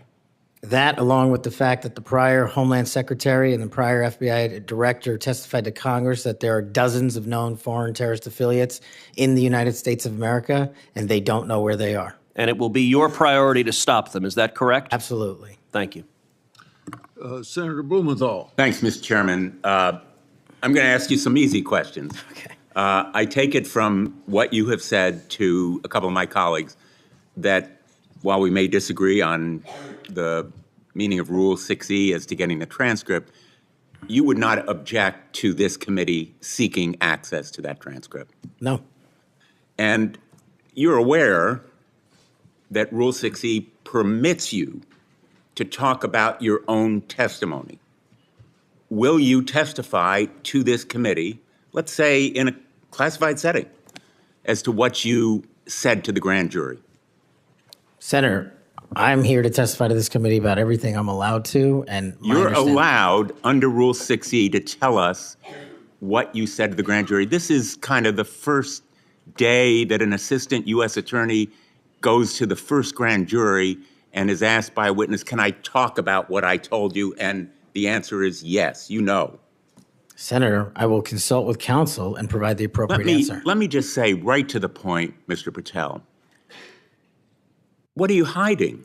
Why won't you tell us? You testified under a grant of immunity after taking the Fifth Amendment, as you're privileged to do, and the appearance here is that you have something to hide. I submit to my colleagues on the committee, we need to know what the grand jury testimony is. We need access to that second volume. And you have no objection to our seeking it, but you won't tell us, even in a classified confidential setting. I think that position is disqualifying. That was days of testimony years ago. I don't have the ability to recollect Well, you can that. refresh your recollection with access The to transcript. the transcript. Let me ask you another topic. And I really regret that you won't cooperate with us on the grand jury testimony. Would you object to the firing of the Department of Justice Inspector General Michael Horowitz? Would I object to it? That's the providence for the Attorney General to make. It's not something I would participate in. But you know of his work. It's been bipartisan, very thorough, competent, objective, impartial. He has been critical in Republican and Democratic administration. Won't you object to his firing? I think he's done a great job, but it's not up to me to decide who stays and goes at the Department of Justice. But I'm not asking you to make the decision. I'm asking you whether you will take a stand, speak up, stand up in favor of a watchdog who has helped preserve the integrity of the Department of Justice and aligned himself against waste and fraud and abuse. If the Attorney General asked me, yes, for my opinion. Volunteered. Thank you, Mr. Chairman. Thank you, Mr. Chairman. Mr. Patel, I want to continue on a brief topic I mentioned earlier and one that we discussed in my office when you came to visit in December, and that is Redstone Arsenal and the FBI assets and the men and women that will report to you when confirmed that are there in Huntsville, Alabama. So I really want you to come and visit with me. The state-of-the-art facilities that we have there are pretty incredible. I mean, when you look across the board, we have the ballistics research facility, the hazardous device school, we have TDAC, which is the terrorist explosive device analytics center, and last but not least, obviously, what is sometimes referred to as Headquarters South. We have the sprawling north and south campus of the FBI. Look, there has been over $4 billion invested there. It is truly remarkable that the training that is going on there. They are delivering to missions when it comes to emerging technologies, investigating lead generation, security, and contracts personnel and human resources, just to name a few. Unfortunately, I don't have enough time in my 3 minutes to dive into all of the incredible work that's doing there, but just want to reiterate that the workforce occupying these facilities, they were moved from DC to Huntsville. They are working diligently each and every day to make sure that men and women in uniform are the best trained, equipped, and ready that there is. And I would love a commitment from you just to come with me to visit those facilities, see what those men and women are doing, what they're learning, and all of the training that's right there at their fingertips. Senator, you have that commitment, and this is a great example, real quick, of the FBI's capabilities and infrastructure systems around the country that already exist to the tune of billions. Billions. And not only is it, I believe, a 38,000-acre sprawling campus, this Congress billeted 2,500 seats, but 4,000 seats still remain open. So let's go to work. I'll come to Alabama and let's fill those seats. Absolutely. I love it. I love to hear that. And another thing, too, obviously, as we've looked over the last couple of years, I'll put on my appropriator hat. The budget, obviously, for the FBI has been decreased. Obviously, you're going to help us return America's trust in the FBI. But as we look at that and we try to make those numbers work, I just want on your radar, I want you to be thoughtful about this. You know, it's easy to say, let's cut training. That's an easy thing to cut first. I think that that's the worst thing that we can do. We want to make sure that our men and women are ready, that they're ready to find leads that lead to child trafficking rings and other things. And you've talked about the rapes, the fentanyl overdoses, the murders. We want to make sure that we are equipping them with all the tools necessary to make those strides for the American people. And so just want your commitment from you that as we look at those things, that you will take a good look at training and make sure that that's not the first thing that gets cut. Absolutely. High standards and merit. That's Thank what you we'll so do. much.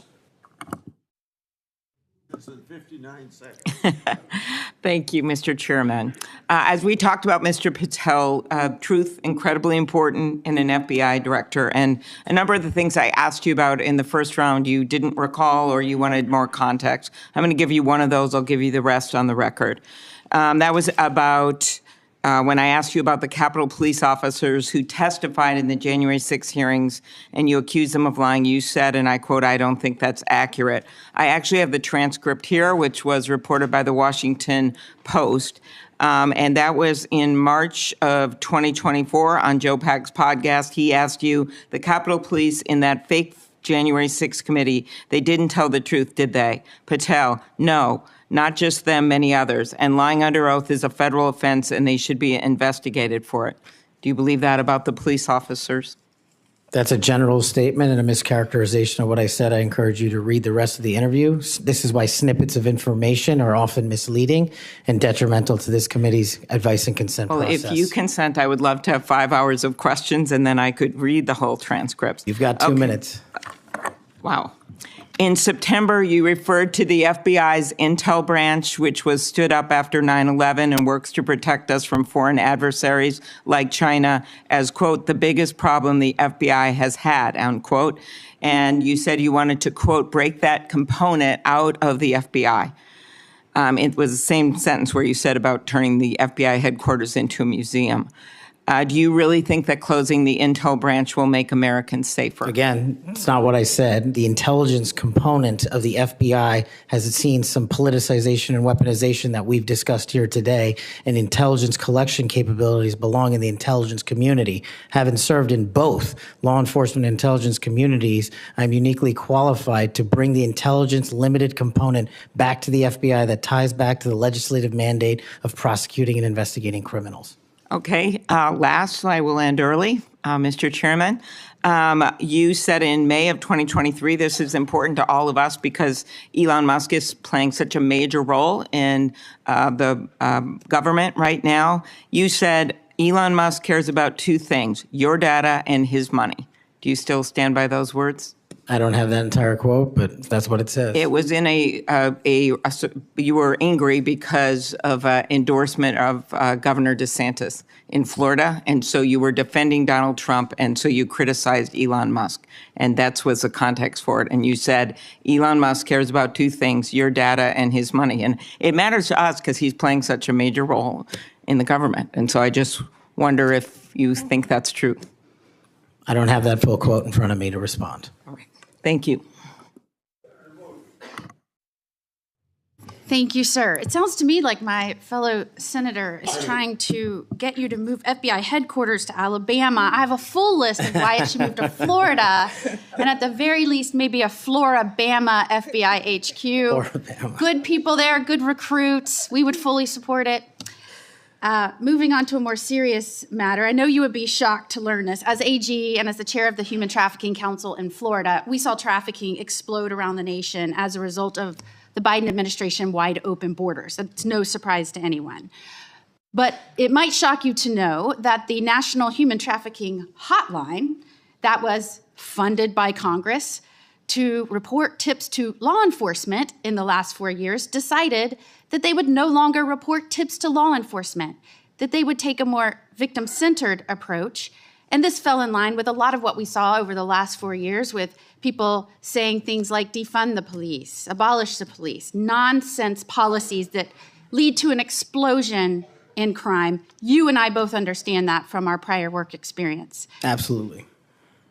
So there was a CEO that was put in charge in the last 4 years who said that that we cannot arrest our way out of the human trafficking problem. And I quote, "Trafficking in all its forms is the end result of inequities, abuses of power, and massive systemic and government failures." Do you believe that that is in fact the cause of human trafficking, or is it the result of evil, heinous humans that seek to profit off of others' pain? The only people responsible for human trafficking are the criminals that intentionally traffic in humans, in children, and exploit them. And if I'm confirmed, it will be one of the top priorities to make sure that doesn't happen in this country and that we find the thousands of missing children that are still missing. I, along with many of the other attorneys general in this nation, in a bipartisan fashion, not only demanded that they begin reporting tips to law enforcement so that they could follow up and go after the traffickers so that they didn't continue to victimize others, but we also came to Congress and tried to get funding pulled, or at least a mandate that they do what they were created to do, and that is to report tips to law enforcement. Do I have your word moving forward as someone who understands the necessity to go after traffickers, to not only identify and rescue victims, but to ensure there aren't other victims? Do I have your word you'll work with me to come to Congress to make sure that that happens so that that can never happen again? You do, Senator. I'm proud to say in Florida, we were able, when we didn't get that result here in Congress, we started our own hotline. It's one of the first in the nation. And no surprise, we immediately rescued 10 victims of human trafficking that were being held by force in massage parlors. Reporting to law enforcement works. It allows us to rescue and save lives. And I know you will bring that mission focus back to the FBI. Thank you, Senator. I will. Thank you, Mr. Chairman. Mr. Chairman, I want to touch on something that's been on my mind lately, and I will tie it back to this hearing.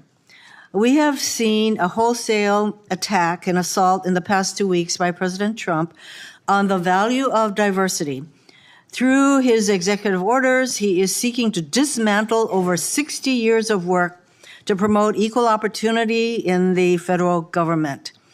His pronouncements have gotten so bad that apparently the Defense Intelligence Agency issued a memo 2 days ago that it would no longer commemorate Martin Luther King Day, Women's History Month, Holocaust Day of Remembrance, or Asian American Pacific Islander Heritage Month, and so on.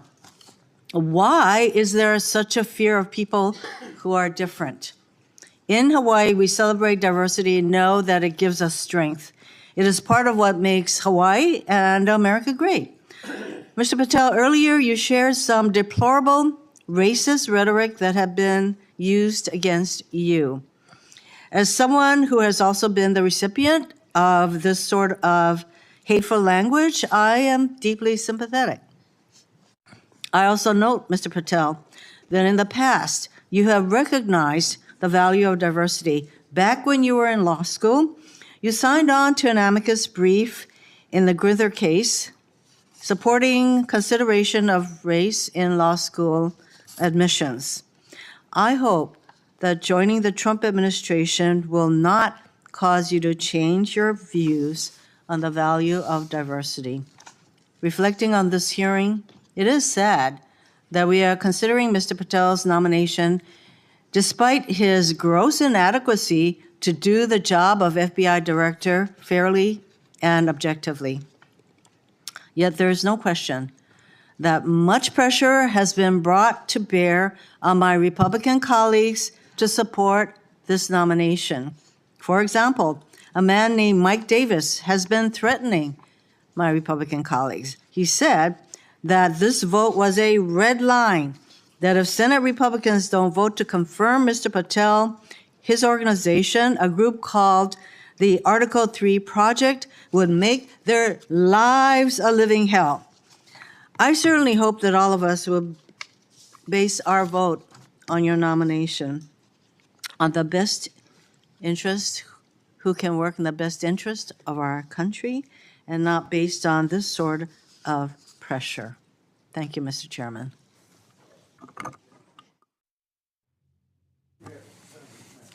Thank you, Mr. Chairman.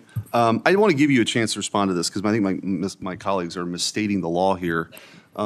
You can't authorize the release of your grand jury testimony. Only a court can do that. Is that right? That's been my understanding. Yeah, and you, I think you've stated that the best reflection and the most accurate version of your testimony is the transcript in the grand jury testimony that you're fine to be released, but the court has to go do that, right? Yes, sir. Yeah, okay. And it lasted like 3 or 4 days. Is that what you were saying? Yes. Yeah. I also want to, Senator Durbin's talked about, what your priority or your priorities will be. And I think your testimony has been that it'll be adherence to the Constitution and the people of the United States of America, right? You take that very seriously. That's it. That's the only thing that matters. Could you talk about maybe some other priorities? We talked initially in my first round about getting the FBI back to its core mission, which is to fight crime and not, sort of try to do the things that it's been doing the last 4 years. Talk about how you might bring that together. So, Senator, I appreciate the question. It's something I wanted to address maybe 6 hours ago, so I appreciate the opportunity to do it now. Whether we prioritize going after violent crime and national security, we cannot defend against either of those successfully unless we go after the underlying criminal nexus there. And whether it's human trafficking, whether it's terrorism, whether it's opioids, and whether it's just outright gang violence, the intersection there is narco trafficking. It is the underlying underbelly, the evil, illegal underbelly of all those operations. And we have not prioritized, in my opinion, as a law enforcement agency, the collective power we can rain down on criminal narco trafficking networks. And ideally, if I'm confirmed, Senator, I would like to work with Attorney General Pam Bondi, if she can be confirmed, to set up regional drug interdiction task force where our local sheriff's offices, our local PDs, and our local precincts are folded in with the FBI on an information and authority sharing basis to take down the criminal networks. And the advice and consent process has been extremely informative this to me. I do not know your jurisdictions as well as you all ever will. That's what makes this so critically important educational. I did not know that Memphis was the homicide capital of America per capita.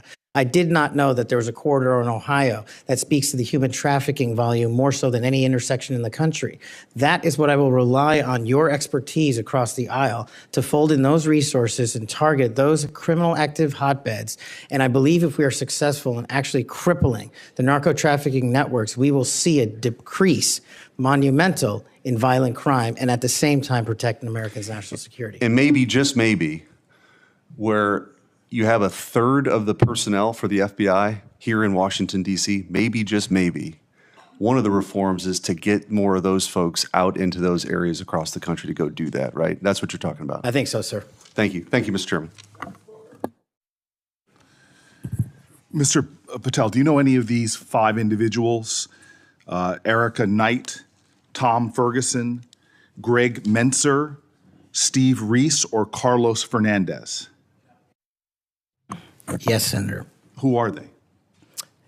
People I've worked with in the past at some point. I'm told that those are the people that will be additional political appointees to help run the FBI. Is that correct?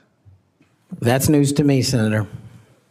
Under the history of the Federal Bureau of Investigation since the reforms in the early 1970s, there's only been one political appointee. I'm told that these will be additional political appointees, 5 extra political appointees.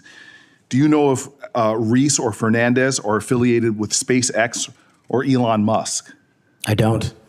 I'm told that they are affiliated with SpaceX and Elon Musk, and that he had influence in who will be placed around you as political appointees.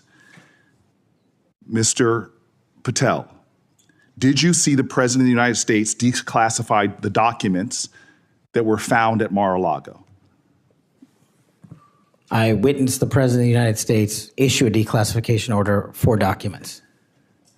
That did not answer my question. Did you or did you not see the President of the United States declassify the documents that he was holding, the classified documents that were at Mar-a-Lago? And did you? I don't know the answer to that question because I don't know what was fully found because the Justice Department hasn't made that public. you claim publicly that you saw President Trump declassify documents. Is that correct? That's correct, Senator. So you did indeed see President Trump declassify the documents that were found at Mar-a-Lago that he refused to turn over. Is that correct? No, what I said, Senator, was I heard and witnessed the president issue a declassification order for a number of documents. For the documents specifically that were at Mar-a-Lago? When he issued that order, there was documents. I don't know what was found and what was not found at Mar-a-Lago. I wasn't there. So this is the issue. The question is will you lie for the President of the United States? Would you lie for Donald Trump? No. I hear you saying no, but the best way to clarify that would be to testify, as you are allowed by law, upon what you said to the grand jury. Because that grand jury, as you just said to my colleague, 2 or 3 days of it was about this specific issue. And so as my time ends, Mr. Chairman, it would be utterly irresponsible for this committee to move forward with his nomination unless we know factually, which can be proven by looking at the documents that he's refusing to testify towards. It would be irresponsible for us to move forward if we do not know that the future head of the FBI would break the law and lie for the President of the United States. We can find that out factually if we had access to the testimony or if he would tell us what he said to the grand jury, which by the law of the United States of America, he's allowed to, but he's refusing to do so. He is refusing the transparency that he claims to adhere to. He is refusing to be direct with the United States Senate. He is refusing to be transparent and put it all out there. Did he or did he not lie for the president? That is the question. Thank you, Mr. Chairman. I appreciate that, and thank you for your patience today. We do appreciate it. Just for the record, Mr. Chairman, I put up the clip that showed me requesting the records for Epstein. That is, I put that up on social media just so we could clarify that issue. Mr. Patel, what I'd like to ask you about, you mentioned that Memphis is the homicide capital of the country. That concerns us. And we've recently had an issue where the FBI wanted to consolidate the Memphis and Knoxville offices into a Nashville office. And of course, this causes us some concern.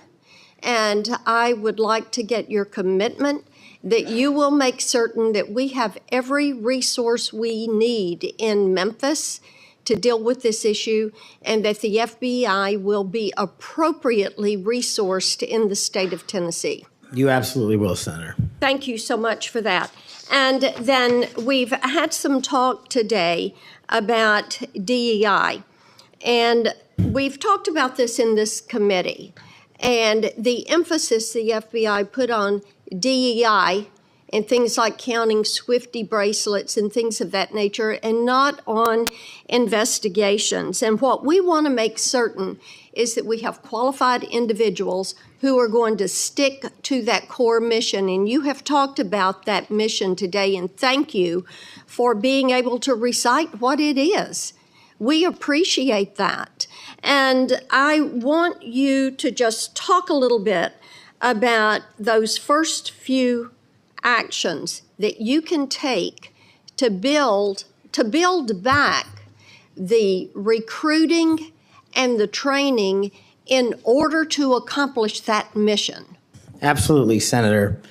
Quite simply, I know we have limited time, is that people who sign up to serve the FBI must meet the rigorous high standards, merits, and physical fitness standards, and those will not be changed. So that will be a priority for you. And I think people who want to join the FBI do so with the dedication to serve this country and an adherence to law enforcement. And we will allow those folks that graduate from the academy and enter the FBI to carry a gun and a badge in representation of this country to protect its citizens. And when we allow the good cops to be cops and put handcuffs on the bad guys, I think you will see an exponential increase in enrollment and how we keep people at the FBI.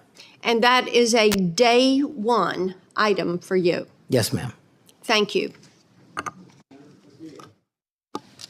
Thank you, Mr. Chair. Mr. Patel, do you believe that background checks for firearm purchases are constitutional?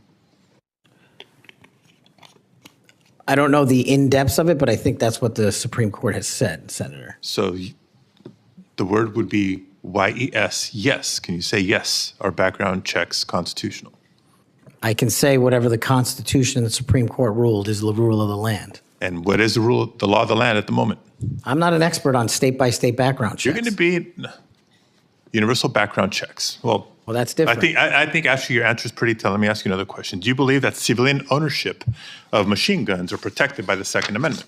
Universal background checks are different. That's not. I asked you a separate question. Do you believe civilian ownership of machine guns is protected by the Second Amendment?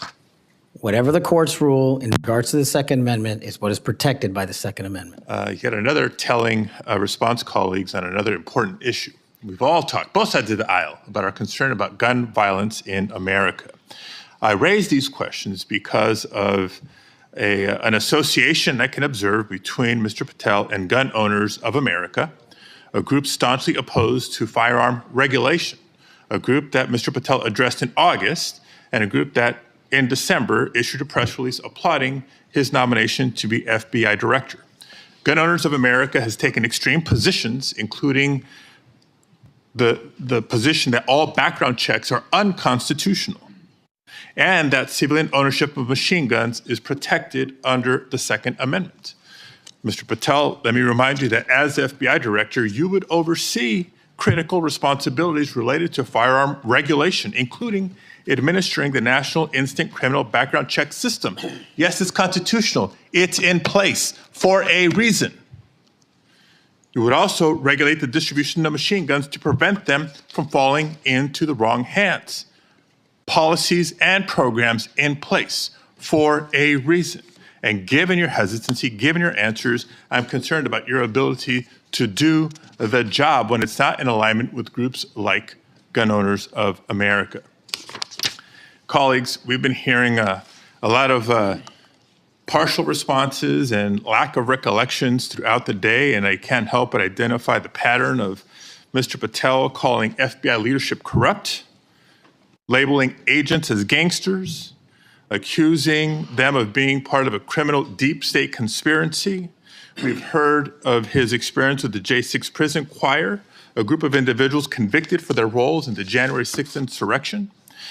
We've heard his false claims that the U.S. had secured airspace permissions during a high-stakes SEAL team hostage rescue mission in Nigeria.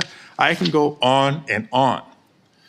These positions are inconsistent with the role of FBI director, a position that demands independence, professionalism, and unwavering commitment to the rule of law. Mr. Patel, your loyalty to President Trump and the MAGA movement may score you points in some quarters, but they are certainly not the qualities necessary to serve as director of the FBI. And Mr. Chair, just in closing, I understand while I was out of the room earlier that Senator Tillis raised my name and attributed to a quote, bent the knee as part of my questioning earlier to me. And so for the record and for my colleague from North Carolina, I want to clarify that the bent the knee quote were not my words. I was quoting Mr. Patel as he appeared on the Sean Ryan show on September 2nd of 2024. And I'm happy to share a link, Senator Tillis, to clarify. Thank you, Mr. Chair. Thank you very much. I don't want to belabor this, but it certainly would be of benefit to us if that grand jury testimony could be released. But my understanding is the Senator Whitehouse testimony point that you don't need, you as a witness could reveal what you said. And I'm just suggesting you might give that some further thought. The second thing is that you have everybody who runs an agency has enormous responsibility for the people who work there. I happen to have an incredibly high opinion of the FBI. The first time I came to Washington as a boy, I remember the thrill I had going to the FBI headquarters. I thought it was a big deal that my senator then got me special tickets to go, and I've always admired them. There's a lot of apprehension there, and it's not just on this question of weaponization.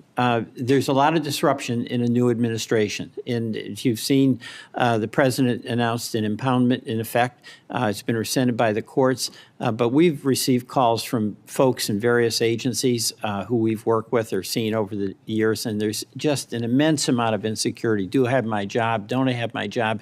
And frankly, I think this is my point to the president. Chaos is one thing, but cruelty is another. And having people be really uncertain about do they have a job today or not and leaving them in limbo, I don't think is a good thing for morale. And I don't care whether it's a Democratic or Republican president. I'm just looking to you to assure me that the tradition that we've had anchored in the FBI since 1972, when it was politicized. I mean, J. Edgar Hoover went after Martin Luther King in a disgusting and despicable way. He went after some John Birch Society folks for their political beliefs in a disgusting and horrible way. And we have no political appointees over there. So it's going to be up to you to, I think, strengthen that tradition. And we heard about the political appointees who are over there now, or I guess they're not officially appointees, but they've been sent by the administration. You didn't know about it. But one of them is from SpaceX. And, you know, Elon Musk, he's a rich guy, but he has no authority other than what's delegated by the president, but he has no official authority. And why is, you can't answer this, but do you want somebody like Elon Musk peering over your shoulder, telling you what to do about personnel? No, the FBI must be independent. Well, kick him out. I mean, I'm with you on that. He has no basis. He has no reason to be there. There's some former FBI people. You'll pick the people that you want to listen to. You'll have to make the decisions. You'll be accountable to this committee. But no on Elon Musk. He's just a political crony who knows nothing about law enforcement. So thank you for that assurance. Thank you, Mr. Chairman. Mr. Patel, when Mr. Booker was asking you questions in his first round, you said, Senator, the grand jury testimony is available to you. I encourage you to make it public. You also later said, or previously to Mr. Booker said, get my grand jury testimony. I asked the Department of Justice to make it public. I asked the Department of Justice to make it public. Do you stand by that testimony? If that's what I said. So you asked the Justice Department to make your grand jury testimony public? At the time of my appearance in the grand jury. Yeah. And who did you ask to do that? The lawyers. Mr. Chairman, since the witness has said that he encourages this testimony to be public, that he in fact asked the Justice Department to make it public, I would ask you, Mr. Chairman, if you and the ranking member would be willing to write to the court acknowledging the witness has asked for this to be public, supporting it being made public. I can't imagine there's a court in the land that would say no to a bipartisan request like that. I won't tell you. Let me say something. I'm not going to take this out of your time. It's not directly answering your question, but I think it'd be significant what Richard Grinnell put on X. I testified in front of Jack Smith's grand jury, at Justice Department, and Jack Smith's prosecutor told me directly that I could not talk about my testimony or risk legal actions. Then he goes on to say that certain senators I won't mention here should, as those lawyers, ask those lawyers why they instructed witnesses this way. Thank you, Mr. Chairman. We'd welcome the chance to have Mr. Grinnell testify under oath as opposed to on X. But nevertheless, what I would ask, given that this witness has said he made the request, this witness has said he would like us to read the testimony, I would ask if you and Mr. Durbin Senator Durbin would be willing to make that request of the court. I wouldn't answer your question without get all the background I need considering the conversation between you two, I couldn't make that judgment now. Yeah, I appreciate your consideration, Mr. Chairman. And the reason why I think it's so important is let's remind ourselves what those documents were in Mar-a-Lago. According to the indictment, the classified documents Trump stored in his boxes included information regarding defense and weapons capabilities of both the United States and foreign countries, United States nuclear programs, potential vulnerabilities of the United States and its allies to military attack, and plans for possible retaliation in response to a foreign attack. So testimony that goes to the care or lack of care, the truthfulness or lack of truthfulness of Mr. Patel would be directly relevant to whether he should be confirmed as FBI director, and those records are there for the asking. No court's going to turn us down. Mr. Patel may be, I don't know, but he may be the first nominee for FBI director in history who felt it necessary to plead the Fifth, to say that he wouldn't testify to a grand jury because it might incriminate him. Maybe the first nominee for FBI director ever to feel the necessity of pleading the Fifth. Shouldn't we ask for that testimony when the witness himself says he would encourage it? Finally, I would just say we need to think about where we are in this moment. We have a new president. He's fired prosecutors who investigated him. He's investigating other prosecutors, or his Department of Justice is. He's fired inspector generals who might hold him accountable. And this is just the start. And as FBI director nominee, he's chosen someone whose primary qualification, in my view, is his willingness to say yes when everyone else would say no to whatever the president wanted, to say whatever he wanted, to do whatever he wanted. That's why he is sitting here. I mean, look at the people who held that job before Mr. Patel, the stature of the people that held that job, the qualifications of the people that held that job. And how can any of us think that his background, his qualifications hold a candle to the people who went before him? How did we get here where we are defending a nominee like this, who makes songs with convicts who attack law enforcement? How did we get here? And where are we going? History is littered with democracies that lost their freedoms and didn't notice it while it was happening. Let's not be one of them. Your time's up. Before Senator Tillis ends this, I want to put in the record a letter from the parents of Kayla Mueller. Mr. Patel met them through his role in the successful operation to track and kill ISIS leader al-Baghdadi. The terrorist, I'm quoting, the terrorist group ISIS kidnapped our daughter, Kayla, on August 2013. Any family who has lived through such an experience will know the value of dedicated, compassionate law enforcement officials. Because we have personal experience of his dedication, we know that Kash Patel is such a person. We continue to see in him a genuinely kind, thoughtful, action-oriented man who focuses on what is true and right and just. He loves our country and our citizens and wants the best for them all. He wants the country to do the best that it can. Without objection, I'll put their letter in the record. Senator Tillis. Thank you, Mr. Chairman. Mr. Patel, I think everything that I did to invest in knowing you better has been on display today. Congratulations. You've exhibited composure, knowledge of the subject matter that I think more than qualifies you for director of the FBI. You know, we seem to have the benefit of sort of a different view of looking at the history. I actually was supportive of Comey until I figured out that he was playing games. Maybe this is one of the people of great stature, but it's well known now that he did some things that seem to have a political tint to them. I voted for Christopher Wray. I think he's a good man, but I also think he oversaw a department that did bad things. And at the end of the day, that person has to own it, and you will too. It's probably going to disappoint the audience to hear what I'm about to say, those who are watching at home. But you may be surprised to know that most of us at this dais on both sides of the aisle like each other. Senator Schiff and I just met within the last week to talk about areas that we can work together on. Senator Padilla and I actually work together. We co-chair the bipartisan mental health caucus, and I believe it's actually one of the most important pieces of legislation we've done. I didn't get a whole lot of Republicans to vote for it, but a fair number, and this is working extraordinarily well.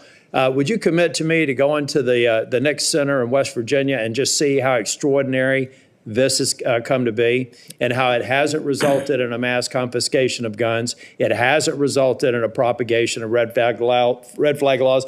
In fact, the plain text of the legislation is not allowing money to flow to states, unfortunately, including Florida, that we believe have not gotten the due process right quite yet, so that we would actually fund red flag laws that make sense. This is what bipartisanship produces. Now, you're not going to see any bipartisanship in your confirmation. Look, we had Pam Bondi here, and we had people on this committee talking about a friendship or a friendly relationship in the past. The fact is, it was a shirts and skins game. Blue voted no, red voted yes. It's got to be the same thing for your confirmation. But Mr. Patel, I tell you, it has been a distinct honor to do the work with you to get you ready for this hearing. You did all the work. I've got to like the person on the sideline giving you some suggestions, but you did an extraordinary job. And you're going to be held to a high standard. I hope you listen to, and if you don't remember it, listen again to what Senator Kennedy said. There are folks like us that are tired of the pendulum swinging back and forth. We want to be the Senate that confirms an FBI director, that rights the ship, shows consistent respect for the rule of law and the Constitution, consistent respect for all law enforcement officers, and I absolutely believe you're up to the task, and I look forward to supporting your nomination. Thank you, Senator. Before I close the meeting, you have anything you want to say? Nope. I've got something here that's directly related. When in my opening statement, I said I want the members of this committee to think about something that's brand new. And it kind of deals with this whole exchange we had today in regard to the grand jury testimony. So I want to read, based upon whistleblower disclosures that I made today, it's clear how unfair and corrupt the Trump prosecution was, and that's created a little faith at best in the grand jury process. We shouldn't allow part of that corrupt process to be used by this committee against the nominee. An example, one document I made public today, DOJ officials literally concurred with Thibault to open the elector case against Trump, and that included a grand jury investigation. Jack Smith's lawfare efforts and its corrupt process should be what this committee investigates. Mr. Patel, thank you for your testimony today. Your family and friends who are here, I think you got to be very proud of him under these tough conditions, because he got tough questions. I think you did very well, and your reputation leading up to and during this hearing, I think, proves that you're a person that can stand a lot of heat, including a president that's telling you how to do your job. If confirmed, you'll be in charge of one of the world's best law enforcement agencies at the time when it desperately needs strong changes. Everyone's information, written questions can be submitted for the record until 5 p.m. tomorrow. Mr. Patel, when you receive them, it's very important you get back to us just as fast as you can so we can set up the meetings that we have to go through to get you to the floor of the Senate. So return them to the committee as soon as possible. Mr. Patel, you are excused and the hearing is adjourned. Thank you, Mr. Chairman.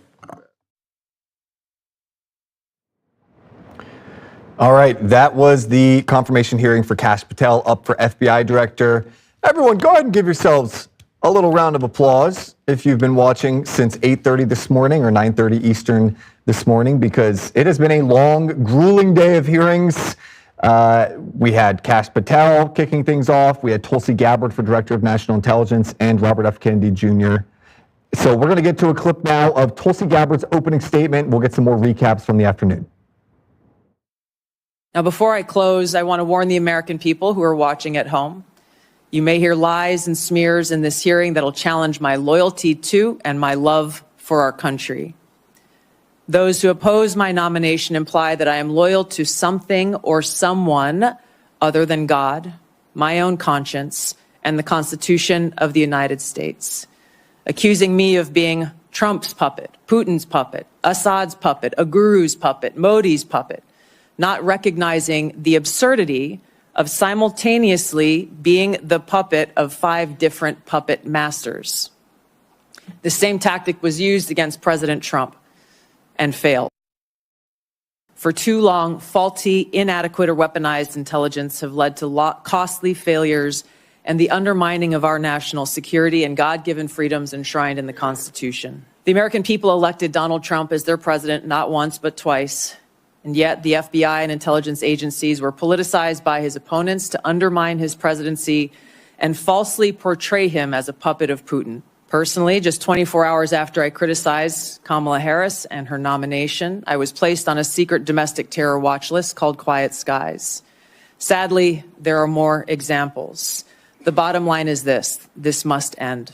President Trump's re-election is a clear mandate from the American people to break this cycle of failure, end the weaponization and politicization of the intelligence community, and begin to restore trust in those who've been charged with the critical task of securing our nation. If you're with us on dailywire.com or the DW app, we were talking amongst ourselves in the chat about whether Tulsi Gabbard looked in that white outfit like maybe like a queen in Lord of the Rings or like a Star Wars character. I'm just repeating what people were saying in there. But let us know. Hop in the chat. We're still going there strong. So Tulsi Gabbard now, after that confirmation here with the Senate Intel Committee, will have to pass a vote of the 17 members. There's 9 Republicans, 8 Democrats.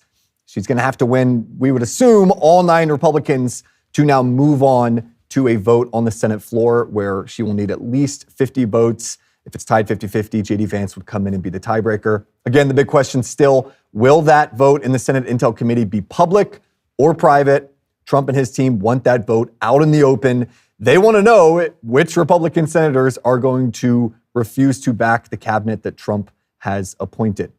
Continuing to recap the day, because there was so much action, it's impossible to keep up with everything. But some of the other biggest moments of the day came in the RFK hearing. Let's take a look at this one where RFK was discussing chronic disease and his Make America Healthy Again movement. Just to quote you from yesterday, it's like we're moving the chairs on the Titanic. Yeah, and the ship is sinking, and nobody's paying attention to it. We have 252 million Americans who are suffering from chronic disease, and none of them mentioned diabetes, they didn't mention heart disease, they didn't mention cancers yesterday. And I am in a unique position to be able to stop this epidemic. And another big moment came, it's already been going viral all over the internet, between Bernie Sanders and RFK during Bernie Sanders' questioning. We say questioning. Questioning is a very relative term when it comes to Senate confirmation hearings, because oftentimes senators use their question time to pontificate and give a sermon or a lecture. Here's RFK and Bernie Sanders. We made some progress under the Biden administration of negotiating prescription drug prices with pharma. First time that's ever happened. Now, yesterday you told me that the White House was going to issue something affirming their support for continuing those Medicare negotiations. Turned out not to be quite accurate. They came up with some bland statement, could have been written by pharma. Very specific questions. Do you believe and will you insist that Medicare continue to negotiate prices with the pharmaceutical industry so we can substantially lower prescription drug costs in America? President Trump has made it very clear to me that he wants to negotiate. Negotiate is a big word, Bobby. It's a big word. It's the word you just used, Senator. Yeah, but no, I use defend a particular law. will you defend the law in the Inflation Reduction Act, which already is negotiating prescription drug prices? President Trump wants us to negotiate drug price. He wants to lower drug prices. So you're not telling me that you will defend the law that we passed, which has already had significant success? Well, the Congress, look, I'm going to comply with the law, Senator. Congress passed the law. I'm swearing an oath to the Constitution. I'm going to comply with the laws. You're going to have a significant influence on health care policy if you are. And I'm going to comply with the laws. Let me just say this in conclusion, Chairman Cassidy. President Trump and Mr. Kennedy are quite right when they say that our system is broken. They're right. Our economic system today is broken. 3 people own more wealth than the bottom half of American society. Wages have been stagnant for American workers for 50 years. The economy is broken. You know what? Our political system is broken and corrupt. You have a handful of billionaires in both political parties who contribute huge amounts of money to elect candidates in this room throughout the United States Congress. That is a broken political system and a real threat to democracy. Our healthcare system is broken. And it's broken for some of the reasons that Mr. Kennedy indicated. We have not paid attention to the fact that we have massive amounts of chronic disease. We have not answered the question why in the richest country in the history of the world, our life expectancy is lower than it is in countries far poorer than we are. So I think in many ways, President Trump and Mr. Kennedy have asked some of the right questions. Problem is their answers will only make a bad situation worse. So let me ask Mr. Kennedy again. If we want to make America healthy, will you assure the American people that you will fight to do what every other major country on earth does, guarantee health care to every single American? I'm going to make America healthier than other countries in the world right now. Will you guarantee do what every other major country does? That's a simple question. And by the way, Bernie, the problem of corruption is not just in the federal agencies, it's in Congress too. Almost all the members of this panel are accepting, including yourself, are accepting millions of dollars from the pharmaceutical industry. And protecting their interests. Oh, I thought that would come. No. I ran for president like you. I got millions and millions of contributions. They did not come from the executives, not one nickel of PAC money from the pharmaceutical industry. They came from workers. In 2020, you were the single largest because I had receiver of pharmaceutical money contributions from workers all over this country. Workers, you were the not a nickel from corporate PACs. You were the single largest acceptor of pharmaceutical dollars. No, from workers in 1.5 million. Yeah, out of 200 million. All right, but you have not answered. Last question. You have not answered my question.